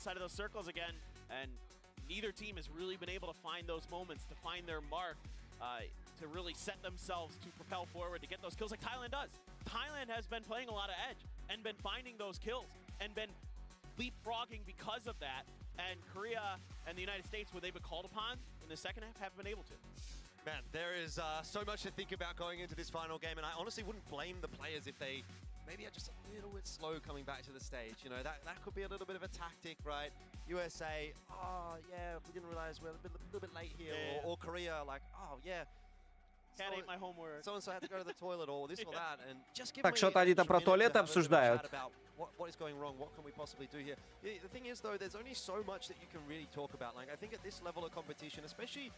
Еще одна катка, да, ребят? Еще одна решающая. С какого места? С 3-го или 4-го? По очкам 1 поинт между Южной Кореей на первое, USA вторые. Короче, я вам говорил, да, что этот турнир может забрать сборная, которая его еще не забирала. И если в последней катке корейцы отдадут победу либо Таиланду, либо, более вероятно, сборной Америки, вы помните, что я вам говорил? И это на правду. Что Америка все еще держится. Да, тайцы на 3-м. Да, тайцы на 3-м, представляешь? Америка на 2-м, тайцы на 3-м. Это вообще удивительно.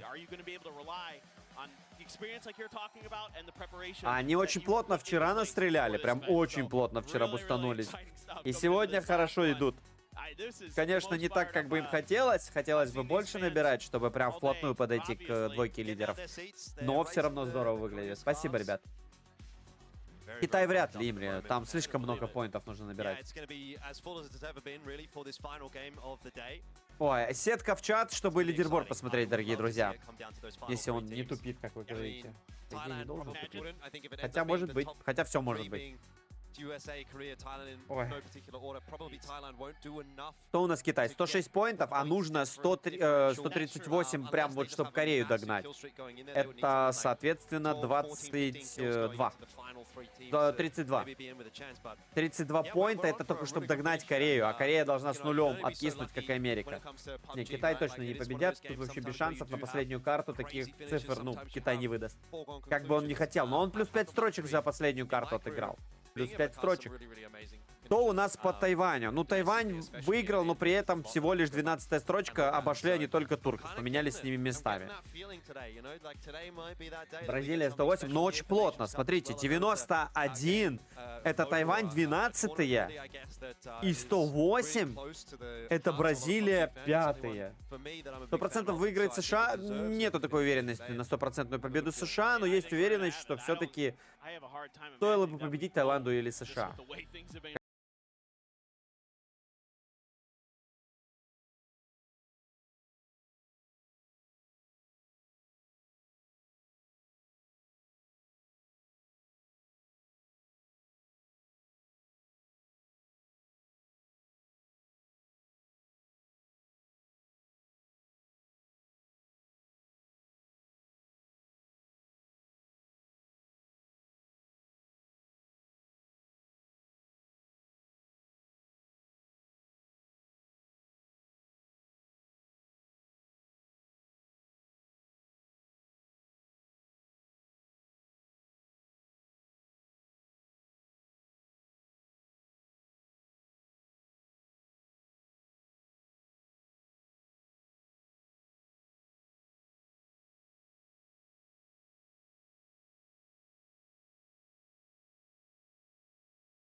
Готовимся мы стартовать.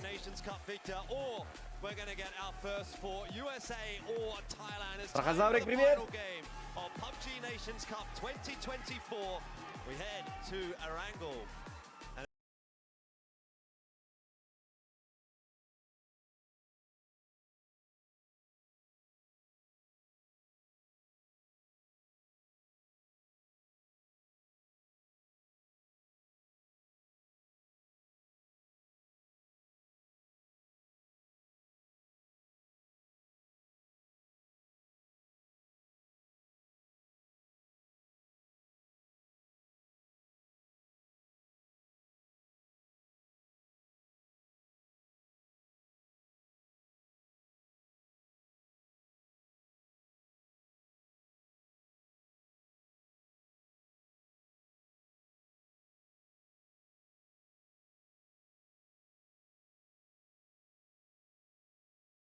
Как хотите.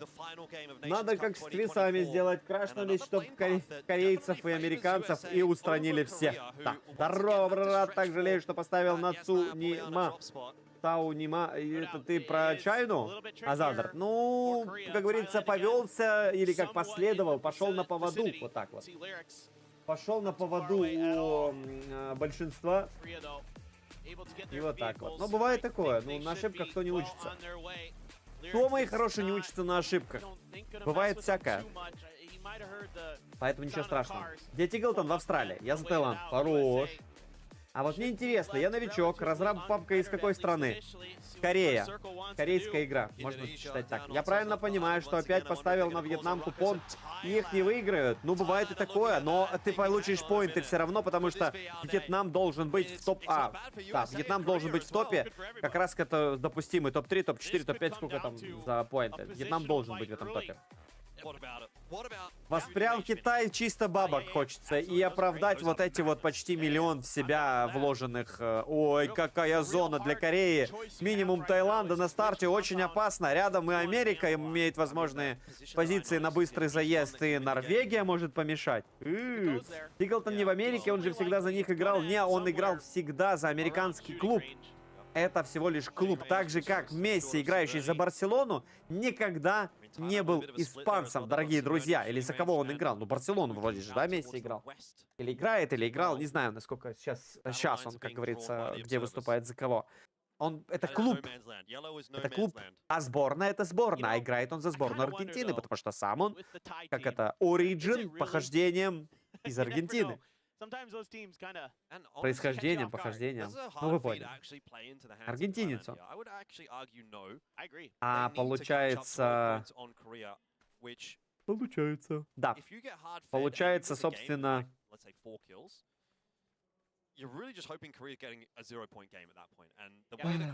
Минуснуть Америку и Таиланд сразу.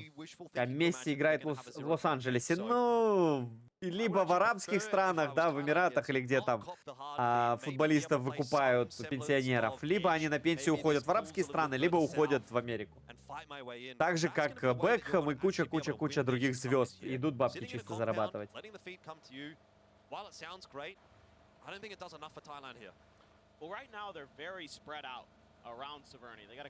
Месси аргентинец, а клуб Барселона. И вообще, где Месси и где китайцы? Алекс не туда, как говорится, потянуло. Николай, в теории смотри, если в фэнтези, допустим, соберу команду Кореи, и они выиграют, это ведь гарантированно в Лиге Фантазии первое место? Нет, ты не сможешь собрать всех 4 из одной команды. Всегда ограничения, ну не всегда, то есть сейчас ограничения на одного игрока из одной сборной или из одной команды. Поэтому ты не можешь пикнуть идеальный состав. Плюс цена достаточно высокая на игроков. А китайцы на 6-м месте, Месси топ. Ну, я имел в виду как пример, достаточно понятный и не требующий погружения в тему. Только так. Бекхэм, и он купил Месси. Но он, наверное, сейчас, ну, не так давно или в каком-то времени стал владельцем Лос-Анджелеса Бекхэм. Самое забавное, что владельцем какого-то там захолустного клуба в Англии стал этот Дэдпул, господи, Райан Рейнольдс, с еще одним чуваком. И они бабки ввалили, пропиарили этот клуб. Ну, в медийку умеет Рейнольдс. Он умеет, как говорится, стропонить аудиторию правильно. Вот. И, собственно, пропиарил. А Бекхэм уехал в Штаты, там поработал, как говорится, заработал себе дальше на пенсии. И выкупил себе под контроль, да, или стал одним из совладельцев Лос-Анджелес Galaxy, если мне не изменяет память. Вот, это англичанин, чистокровный, или как правильно сказать, в общем, коренной англичанин, владеет клубом в Америке, а условный канадец, или кто он там, или он канадец, скорее всего, он канадец, либо американец, Райан Рейнольдс, Роберт Рейнольдс, кто он там, не знаю. Он владелец клуба в Англии. Вот такие вот перипетии судьбы. Месси сейчас в Майами. Ну, может быть, в Майами. Ну, как бы, для меня это не особо важно. Ты за Таиланд? Нет, я за красивую игру. Майами, а не LA. Окей, парни. Без тех тонкостей не знаю. Я просто не играю в игру и в фэнтези не участвую, просто смотрю тебя. Понял тебя. Ну окей, ничего страшного. Майами так Майами. Я просто знаю Лос-Анджелес Galaxy, а больше я и не помню. Майами кто? Пейсерс, еще кто там в Майами? Как клубы называются? У них американский футбол, сокер, то есть в Америке, не супер популярен, только набирает обороты. Я там документалочку смотрел про инфраструктуру, про вот эту всю историю. Неплохо. Но когда туда бабки придут, именно со зрителями, пиар правильный и все остальное, God2 выбит. Сюда Китай, -2. С разменом, стоп, простите. С разменом получилось. Сяо Вуд. Рой сейчас в Майами. Так, ресают тиммейта, но не туда чуть-чуть Рой стреляет. Никто ехать не будет, они со стороны смотрят. И в итоге доиграть, отомстить за тиммейта не захотели. И от Кореи еще и потеряли колесик. Минимум одно. God2 подняли. Доиграть-то было не стыдно.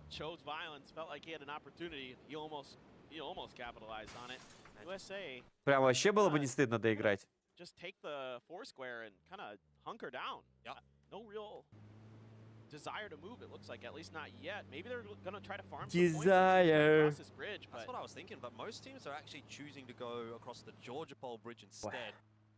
Интер, Майами, это Америка. Интер? Блин. Я когда увидел Барселона, Одесса, я прям смеялся. Или что там, Реал Мадрид, Одесса, я долго смеялся. Ну, блин, ну, господи, ну вы так байтите родителей на то, что они будут приводить в ваш клуб ребенка, что типа, ой, мой сын играет в Барселоне, ой, это в Реал Мадриде. Я вас умоляю. Творчество, креативность — это не современная история. Современная история про франшизы, про копию названий, про схожесть. Сюда, -2, -3 и... Все, остается последнее.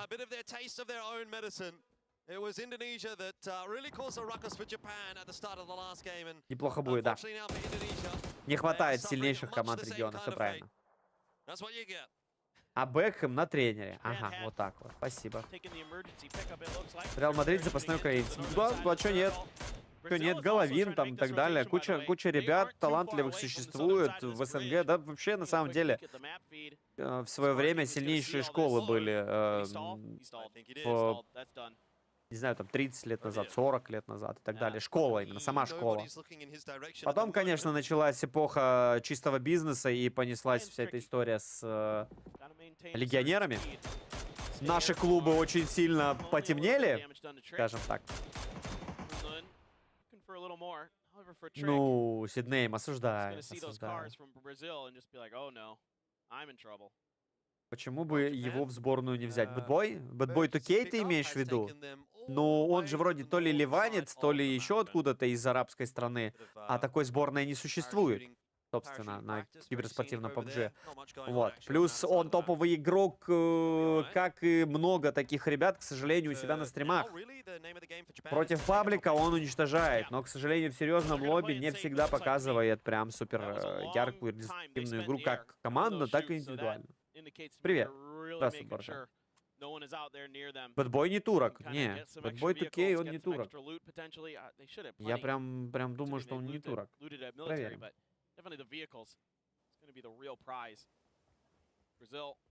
has to now go on foot. Has to do this the hard way. Trick didn't pull the trigger, but Sparking saw him. Thinking about it. Смотрим.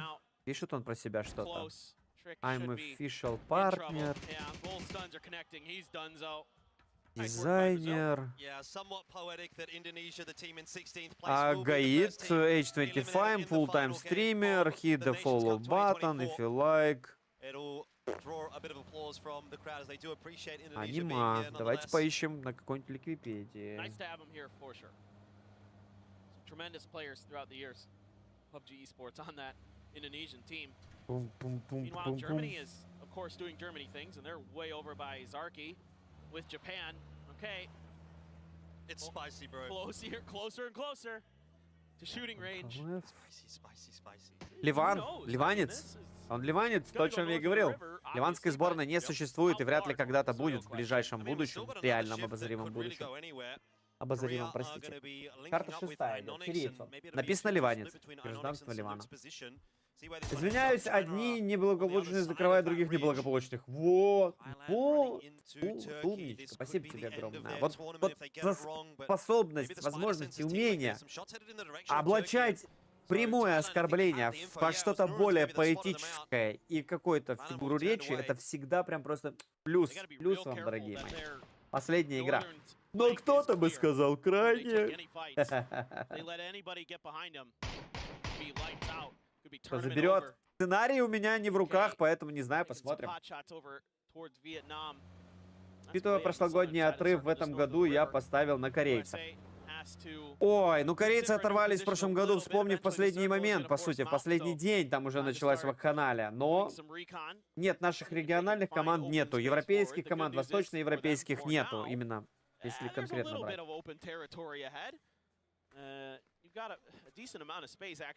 Так, а ну давай, что-то скажи. Так, понятно.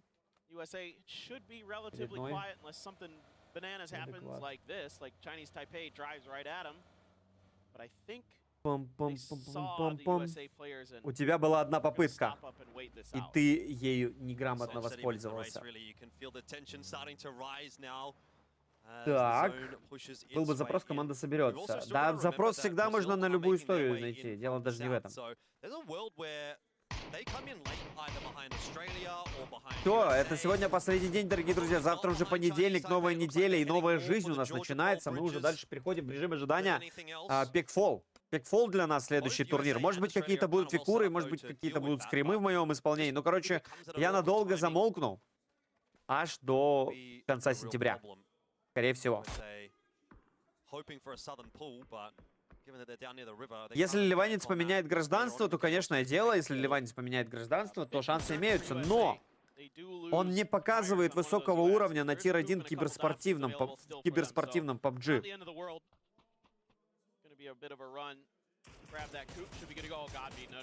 Чел переподписался под другим своим аккаунтом, срочно, резко, вы представляете? Он даже думает, что я этого не вижу, чтобы опять зайти и что-то высрать.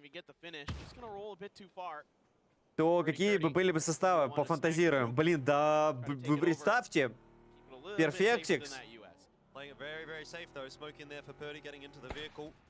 Давайте возьмем Пайра и двух молодых выбирайте. Вот я выбираю старичков, выбирайте двух молодых для сборной Украины. Поправляет, когда говоришь последний. А это люди абсолютно безграмотные. Так, у 10 минут у чувака с изначально правными намерениями. Не-не-не, немножко не тот составчик. Чтобы он наконец-то допер, что лучше этого не делать. Твоим вторым шансом воспользоваться более грамотно. Так, на шутинг уходим. Перстик, ну, Филферс это другая сборная. Я вам про сборную Украины. Батулин экземпл. Ну какой? Ну какой? Перфектикс и Спайра это сборная Украины. Чё, Атоус? Вы не в ту сборную воюете. Так, размен пошел, Спаркинг упал, до этого дал ног по Тиглтону, австралийцы готовы зарубиться, Флуки тем временем нокает. Какая сборная команды, Майка падает от Кудмарко. До сборной Украины.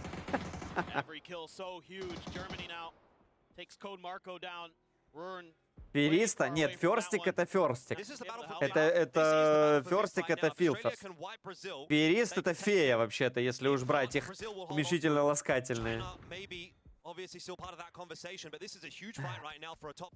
Так, хорош. Уже ж, блин, сказано было. Хватит обсуждения этих клубов.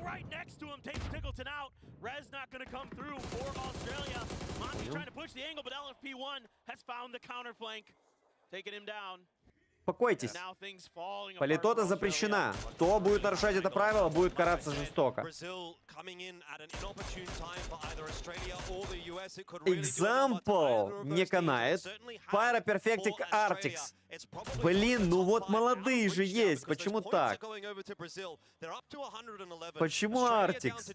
При всей любви и уважении к Артему, ну блин, ну разве нету более интересных молодых? Или, может быть, Arctics вместо Spyro?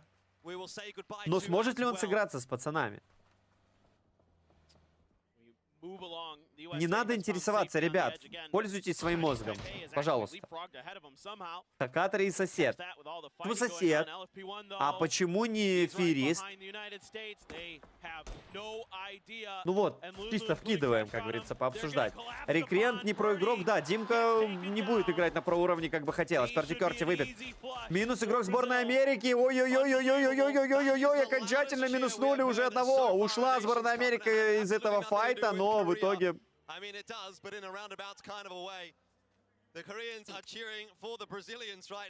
Сосед умный. Так а что, все остальные глупые, Алекс? Ну как так можно? Не хватает в лобби.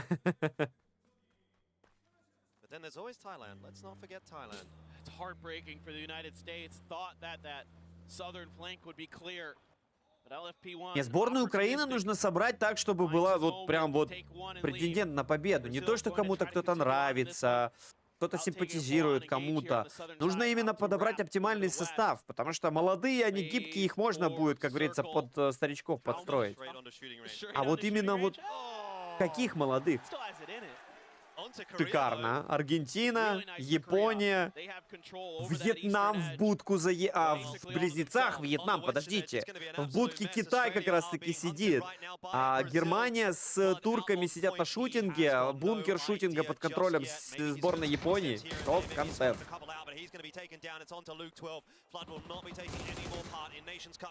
Даже Ранга признался, что ему тягаться с этими игроками. Я так понимаю, эту мысль не закончил, а Ранга, простите, как Ранга относится к киберспорту. Он же в киберспорт не играет. Это разные вещи.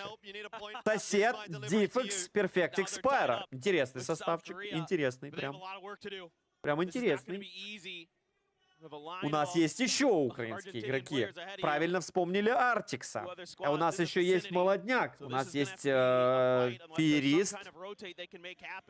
И Хакатори еще есть. У нас как бы выбирать есть из кого. Соответственно, есть и замена. И на тренера Алрейн как бы очень сильно выглядят игроки. Но опять же, есть проблема в том, что все-таки старички могут немножечко закостенеть в моменте. И тут молодые могут сбалансировать. С мобайла взять лемон флип, я не знаю, что это.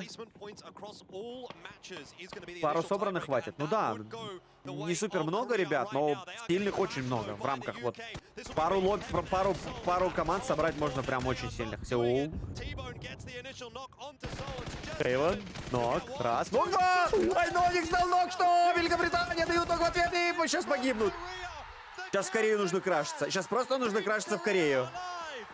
Китайцы поехали. Китайцы поехали.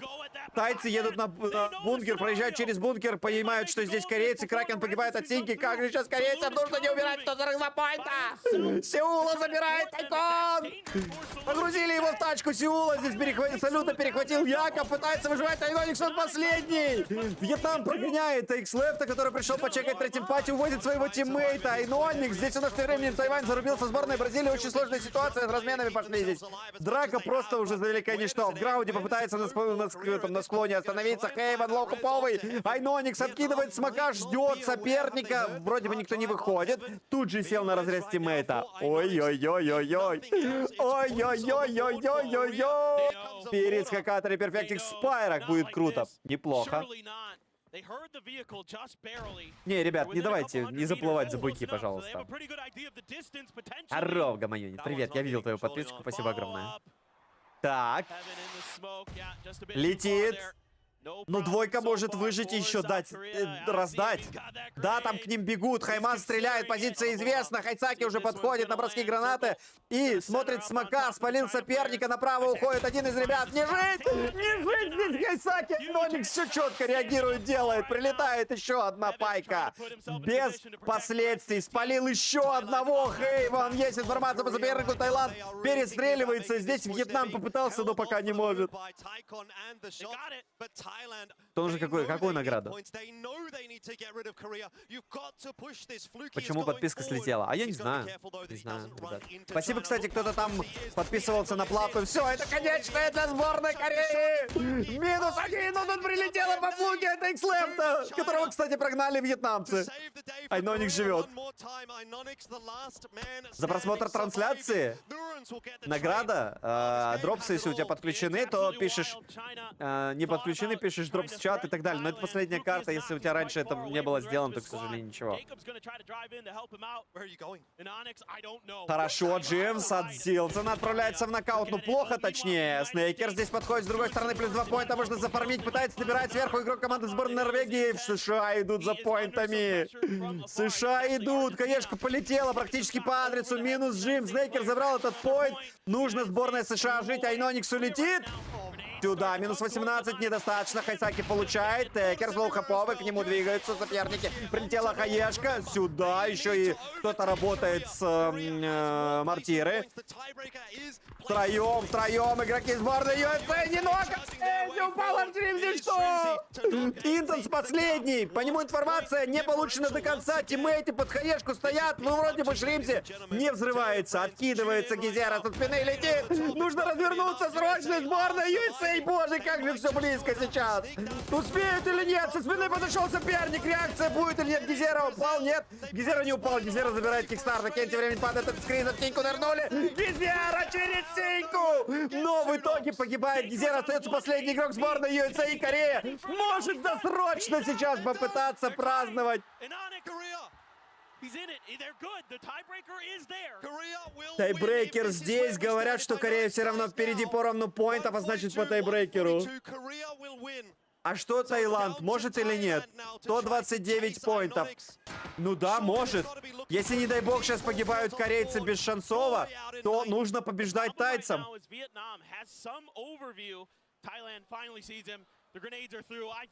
И еще и в топ-8 попали. Значит, 43. Айноникс пытается уйти. Его тут просто душат по полной программе. Айноникс, тачка загорелась. Сейчас будет взрываться. Таиланду очень нужен этот поинт. Таиланд забирает сюда игрока сборной Кореи последнего. Что, Таиланд? Ваш выход. Или пропал. Получится забрать нужные поинты. Нужно прям просто настреливать. Зона рядышком. Китай в низине сейвится. Есть Вьетнам неподалеку. Есть сборная Турции. В общем, пока нет, еще нет, не Корея. Нет.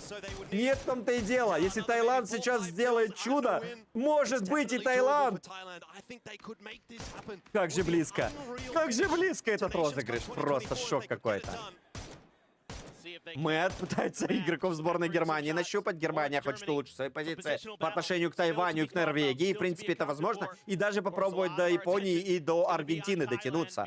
В принципе, какие-то поинты заработать. Какой Таиланд? Осуждаю, Алекс, осуждаю. Как это? Правители гудка. Пусть Вьетнам в топ-4 залезет. Ну, у них есть шанс залезть. Сейчас нельзя умирать Таиланду. Или как? Ну да, Бразилия погибла. По тайбрейкеру вроде бы как Бразилия впереди. Поровну у них 118-118. Вот сейчас Вьетнам нужен был 1 поинт. Чуть-чуть не хватило. Кодиков уже нету, сори.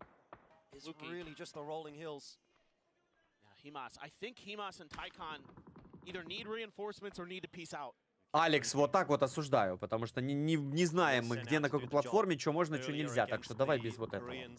По тонкому льду мы не будем ходить. Не хочу я читать правила платформ, где там на них что можно, поэтому ну его нафиг. Еще нет стопроцентной Корея вин. До конца нет, бразильцы 4-е вообще красавчики. Ну, понятное дело, что их Вьетнам, скорее всего, подвинет. Имхак погибает. Пытается здесь Флуки подойти. Хорошо, классно делает Флуки. Уходят игроки команды сборной Вьетнама. Справа прочекать бы еще прыгающего. Было бы вообще здорово. Эдскрис. Полил. Шикарно. -1. -2 сейчас может делать. Синька поджимает. Отползает. Игрок кнокнутый. Его тут же забрал тиммейт. Попытка найти еще. Хорошо. По Хайсаки ног. Каймаса увидеть. Клориса. Клорис вдалеке. Каймас близко. Он с мачками прикрыт. Клорис работает с камушка. Есть попадание. Притом хорошие. Отступает. Вынужден игрок команды сборной Таиланда. И пошли вперед. Хаяшечки летят. Таиланд. Подходят китайцы. Рядышком с ними находятся. Не проспать. Подступление к ним. Сборной Китая. Сейчас. Ой, хорошо. По Шаумуду есть информация. Яков полился, урон получил, тут же отступает. Стреляют с другой стороны игроки сборной Вьетнама. Минус Нурин. Шаувуд отработал. Лерикс бежит на край. И здесь нужно четко действовать. Хватит переключать. Газ. Яков забирает Хайсаки. От Минга залетела по Флуке. Яков. Хороший ответ по Мингу. Глорис падает. Это сделано с другой стороны. Игроки сборной не дострелял. Видел. И здесь приходит Каймас подформить. Он один остался. Последний. Каймас. Минус. Яков. Все. Яков один. Смачки открыты.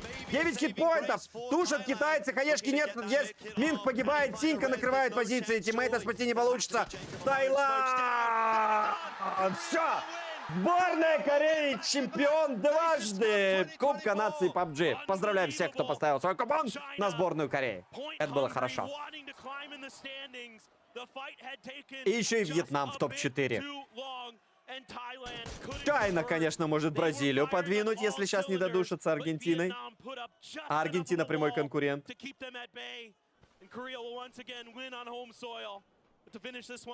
Китай красавцы, Корея, ну такое. Ну, конечно, Алекс.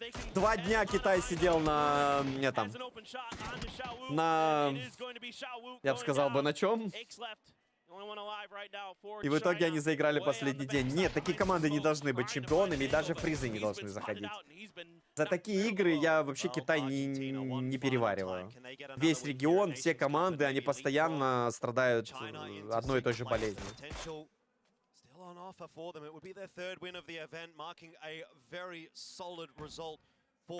143, 144. Да, драфт Кин хорошо по экслефту. 143, 142. Как же не хватило USA чуть-чуть. Чуть-чуть. Вот этот бутерброд, вот этот бразилец. Ой, сейчас дети все любят корейцев, BTS и вот это вот вся параша. Айноникс наколил на топ-1 команде. Было близко, очень тонко. Ну, сценарий, ребят, сценарий. 2 дня пива пили, 3-й день вышли, поиграли и домой. Ну да, они и так нормально призовых забирать могут. Если Аргентина сейчас настреляет нормально, то Китай подвинут.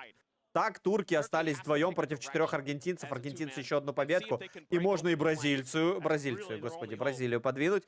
Или к ним поближе пристроиться. У Аргентины уже 7 есть. Им за 2-ю позицию 6 накинули. Соответственно, плюс 4 это будет 113.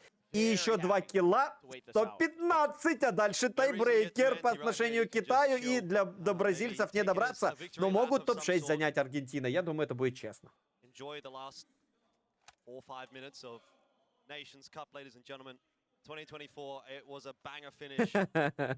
Алекс, ну я не старался, но у меня получилось. Кины не очень, а мне парашют нравится. Вот парашют, сковородка, яркий, красивый, приятный. В данном случае я прям, ну, поощряю. Именно парашют, сковородка. Как вы только бразильцев сегодня не называли. Это факт, это факт. Я даже заговорился немножко. М24 и брелок. Да, брелок, кстати, неплохо выглядит. Я его бы не носил, но в целом выглядит красиво. Ну, поработано, скажем так, с умом. На одном дыхании. Ну, видишь, я не смотрел весь 3-й день. Я смотрел первую игру с вами и вторую, ну, и последнюю. Все остальные, ну, 4 в центре, да, между. Я смотрел очень урывками. Я там поближе к концу, наверное, попадал. Сковородка, блин, хорошо выглядит. Вот сочетание цветов, классическое, синий, красный и так далее, это прям очень хорошо выглядит. Сюда, раз. А ну все. А ну все. Там еще и тачка поехала, и авик. Ради меня, ну спасибо. Ради себя бери, потому что тебе пользоваться. Но как по мне, именно сочетание цветов хорошее. Сюда! Молодцы! Аргентина. Не плачь по мне, Аргентина. Еще и радуется. Ну и браво, сборная Кореи. Второй год подряд. Второй год подряд. Все предсказано в любом случае. Корея или новая сборная. А США были как новая сборная, но новый победитель были близки очень. Не хватило буквально 1-2 поинтов. Ну, 2 на самом деле. По тайбрейкеру выигрывала сборная Кореи. И вот эти 2 поинта — это сущая ерунда. В одном из розыгрышей просто на 2 больше килла, либо на 2 больше плейсмент поинта. Шикарно. Красно-белый, красно-синий не люблю? Нет, я именно имею в виду вот сочетание больше 2 цветов. Двухцветное всегда, ну, чаще всего неинтересно. А именно гармоничное сочетание 3 плюс цветов. 3 плюс. 3 и больше. Оно прям гармонично смотрится в дизайне чего-либо. Вот в дизайне шарфов, в дизайне одежды, скинов и так далее. Одноцветное — это черное, одноцветное — это белое, одноцветное — это желтое, оранжевое и так далее. Двухцветное... Оно в одежде прям вот, ну, не очень сочетается. Ну, это как по мне. Из новых сборных здесь только Великобритания. Не, имеется в виду новые сборные, кто не побеждал. Великобритания действительно были чемпионами, у них есть титул 2 года назад, в 2019, простите, 21 году. Или в 22-м. Короче, у них есть титул. Британия побеждала. В первом же Кубке 24, 23, 22. В 22 году побеждала Британия. Все.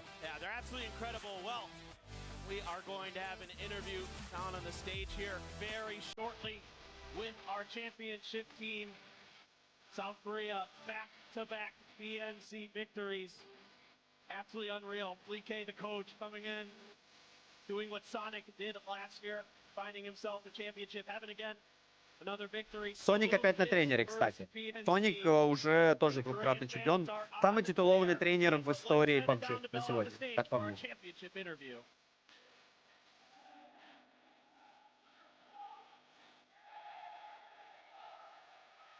5% до таблички, но мы не расходимся. 5% это немного, по идее.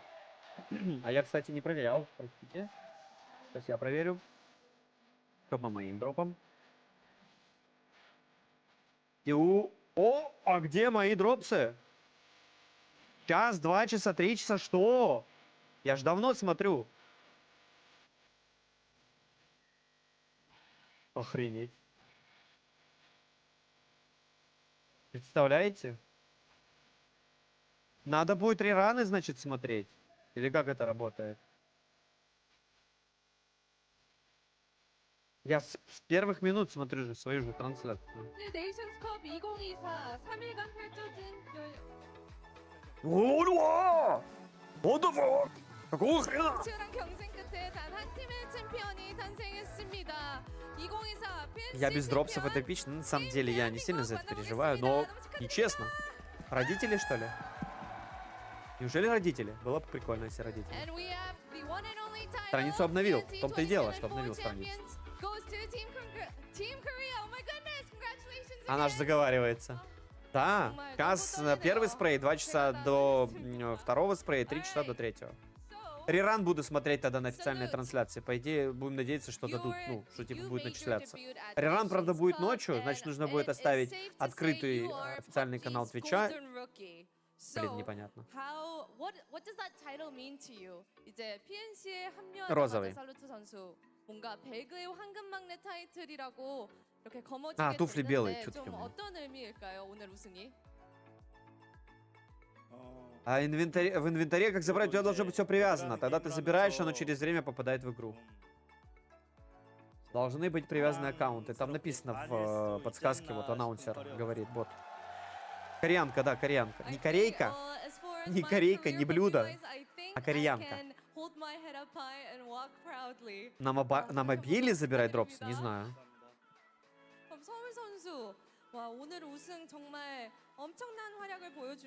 На мобиле не скажу. Twitch Steam, да, должен быть привязан. Twitch и Steam, а в Craftone Accounts Twitch и Steam. Все, нашел, красавчик. Поздно включился. Добейте. Не, Китай списан со счетов.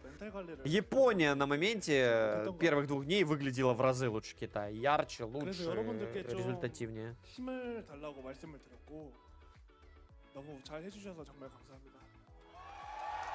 Серьезно?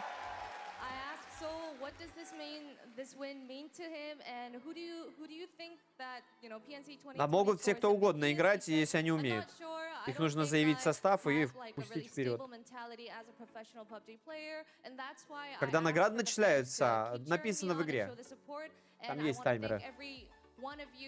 Ну, благодарят всех за поддержку, вот это вот все дела.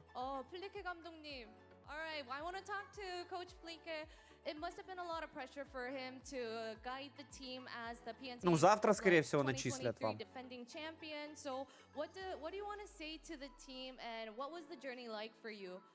Что вы хотите, короче, как чемпионы прошлого года, защитившие свой титул, что бы вы хотели сказать своим фанатам, аудитории, зрителям? С 1 по 4 место дадут. Вот кто угадал с 1 по 4 место, тому и дадут.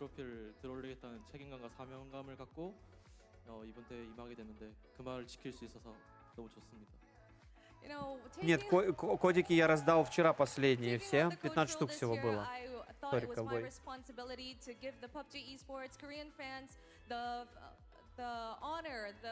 Like the happiness of putting our Korean flag up high, and I'm really happy that I was able to keep my word. So yeah, it was more than exciting journey for me. And who do we have next? Oh, Heaven. Смотрим из любви к Иисусу. Ну да, you тоже. said, you know, during our yesterday's interview that, you know, you promised to bring the trophy back home once again, and you kept your word as well. So в общем, короче, они обсуждают то, что пацаны обещали, что трофей приедет домой, вернется. Ну, что значит вернется? Он останется дома, потому что они действующие чемпионы были до момента оглашения нового чемпиона. Новый чемпион ниже, соответственно, трофей остается дома. Не возвращается, а остается. 300к сюда. Первое место 300к. Завтра или послезавтра, скорее всего, начислят. Спасибо за эфир. Кстати, в этот раз получилось выиграть твою Лигу Фантазий и 11 в общем зачете. Серьезно? Шикарно, красавчик. Быстренько загляну, что там в Лиге Фантазий. Серьезно? А ну? Мистер Крабс, это ты? Пик, Тайкон, Кикстар, Салют, Флаки. На 3-м дне, 2-м дне, все 3 дня один и тот же пик. Ля, гений, просто гений. Шикарно, просто шикарно, красавчик. Смотрим общий лидерборд.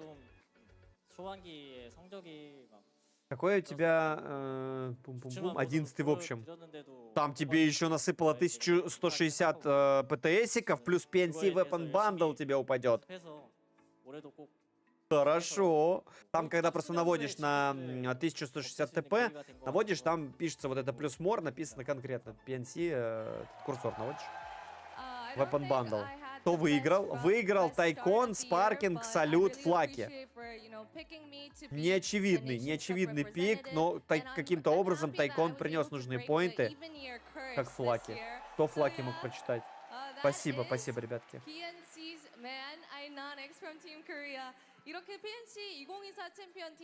Кто набрал, наверное, шикарно. 300к чего? Баллов и спортспоинтов внутри игры. Хитрые купили места, 100%. Если не поставил, сгорает, да? По идее. Или, наверное, должен оставаться на другие турниры. По логике вещей, потому что за половину турнира, за часть купонов платятся деньги. Короче, пик неочевидный. Тайкон, Спаркинг, Салют, Флаки. Допустим, ну, почти очевидно, на самом деле. Флаки не читался только. Тайкон, Спаркинг, Салют. Окей, с учетом того, что я пикнул Спаркинга и Салюта, но не Тайкона я взял, а других ребят. Ну, хорош. Тайкон, Кикстарт, Салют, Флаки. Это 2-е место. Айкс Лефт, Кикстарт, Сеул Пейтс. Ну, Сеул... Этот... ну тут менялся. У третьего места менялся пик. У второго места менялся пик. Один пик. Единственный, кто так пикнул, чувак, на все 3... Стоп, не на все 3 дня, у него тоже менялся пик. Первый день Хаймас, Сеул, Нурин, Зилзен. Второй день Хаймас, Сеул, Нурин, Зилзен у первого места. И третий день Тайкон, Спаркинг, Салют, Флаки. Блин, господи, гений. Гений, просто гений. Поздравляю с победой. Тант 87 победил, он кресло забрал на Файре. Прям гений.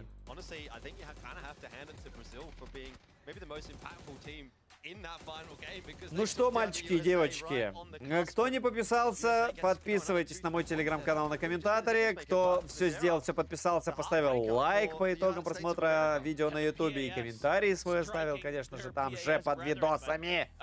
Не поленился. Всем спасибо огромное, кто провел эти 3 дня в нашей компании. Сегодня чуть меньше я вам уделил время, уж простите. Пришлось немножко поработать, кушать тоже надо.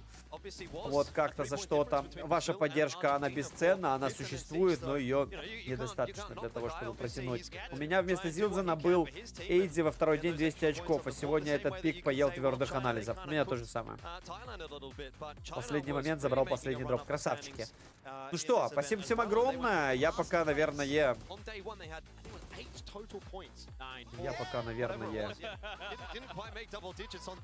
Блин, а мы же можем дальше дать лутать дропсы. Я же могу просто оставить трансляцию с картинкой, с музыкой. И пусть ребята лутают дропсы. Да? Пока ничего не комментируем, ничего нету, все. До чуть ли не конца сентября у нас ничего нету серьезного, интересного. Может быть, скримы будут, и я попробую покомментировать. Опять же, как со Светой будет, Светлана Детековна, будет или нет. И, может быть, будут еще какие-нибудь викурви. И что, оставляем трансляцию для лута дропов? Мне самому они нужны. Да, Twitch оставляем, лутаем дропы. Название сейчас напишу, что лутаем дропы. 2 last place finishes in day 1 and then to go to day 2 and have a back-to-back win and equalize with Korea for the team that won the most games in the event, both of them picking up 3 each.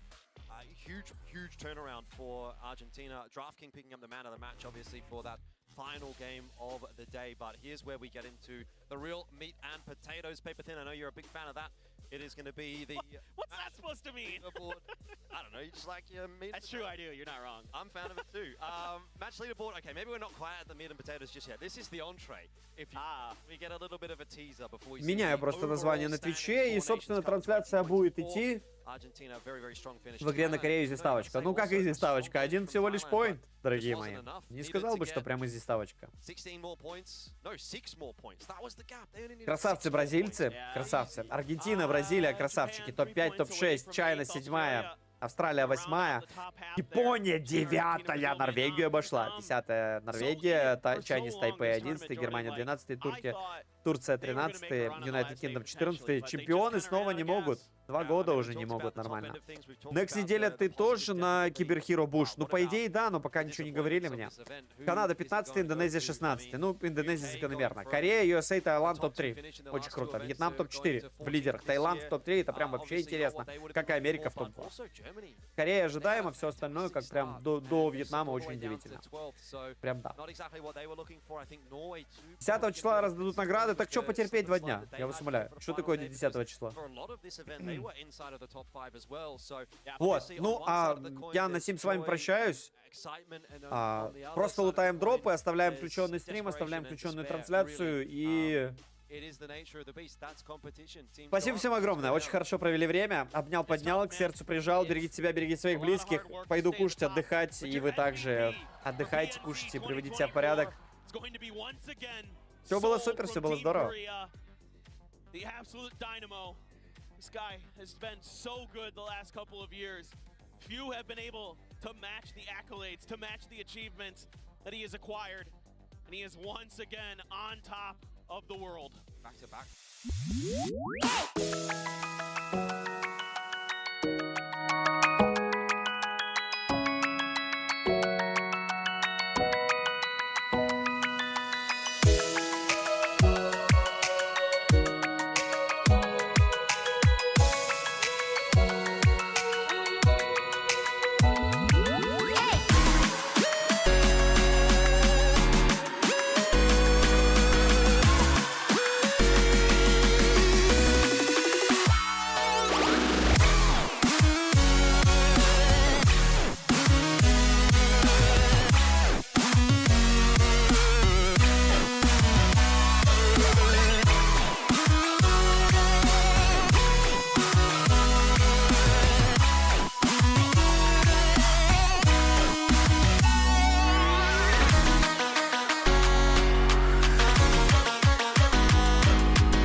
Так, ну все, получается, дропсы больше недоступны, раз так пишет.